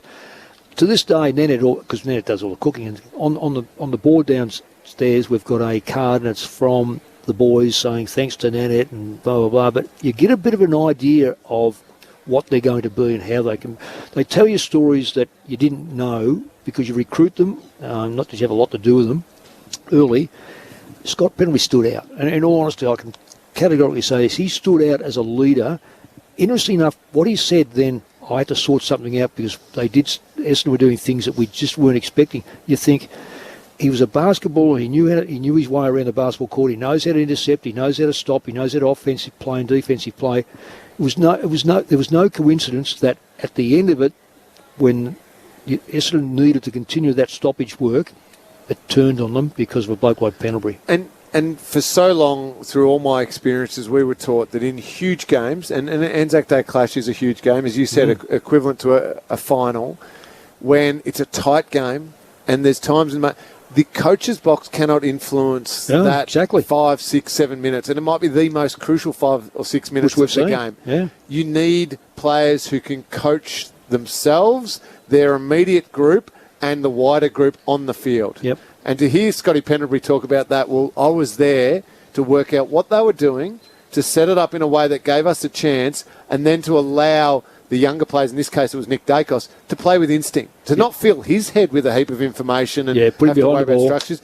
Just play. Yep. Just play with a clear head and go for it. I mean, that is so invaluable. Yeah, because the two ruckmen are the same thing. The two ruckmen weren't going to change. I mean, it's once they're out there, they're going to run at each other, and they're still going to do the same play. So it takes a player to work out that this is what's happening, and I need to run this. And Scotty's fairly demonstrative in regard to, when he starts to point around, you see players flood those areas that he wants. I've seen you do it. I've seen Wayne Carey. I've seen Michael Brennan, John Worsfold do it at West Coast. Nick Maxwell behind the ball with me at Collingwood. You just know that they've got the leadership qualities to take things, as you said, the coach's box is such a remote place. You've got to go down the line, you've got to wait for a runner, you can't get the message out there. It's imperative that you have good leadership. And you know what? We spoke about this before the game. the thing that may catch Essendon out may be that leadership. Yeah, and that's their next evolution, isn't it? So yeah. that's so Darcy Parish outstanding today. Zach Merritt's a terrific player, but Parish, Merritt, McGrath, he could Shield, and McGrath was good today. Yep. But his next step is to lead, to lead and to coach themselves out on the field, and to take a look at the bench as they're heading there and go, hang on a second, we don't want that. We don't want Parish, Merritt, Stringer, Shield all sitting there at a crucial time in the game. I'll back myself and I'll stay on. I'm feeling good. I'll stay on. I'll reorganise the midfield and we'll get it back on our terms. That's where Essendon have got to jump to. They're not there yet. Their tackle count was low again today. We emphasised it leading in, so just 40 tackles for the day. They were averaging 41 for the season leading in, which is the lowest in the competition. They laid 86 tackles in this game last year, and they were number one at that stage in the competition, averaging 67 per game. So you wonder why it's a fall-off. Why is it fallen off so much? The personnel hasn't changed dramatically. Just on that Darcy Parish as well, he had 44 disposals, he had 12 clearances, but only 3 inside 50s. Yeah, that's... So they took 17 marks inside 50, the Bombers, to Collingwood's 9, and yet that gives you an indication that more often than not they were going laterally than directly inside the 50. Or catching it on the 50-metre line. Yeah. You know, there's a distinction. 50 metres is a little bit of a fallacy in regard to how well you're playing. It's more the fact of one marking to a kicker who can kick a football like a Peter Simic, like a Scotty Cummings, in my case, these players are coach, or you get into 30 and you give yourself a real good chance of kicking a goal. But their third quarter, they changed, Essendon. They actually took it forward. The first half was a lot of just lateral, handball. It was possessions galore. They changed and they played so much better.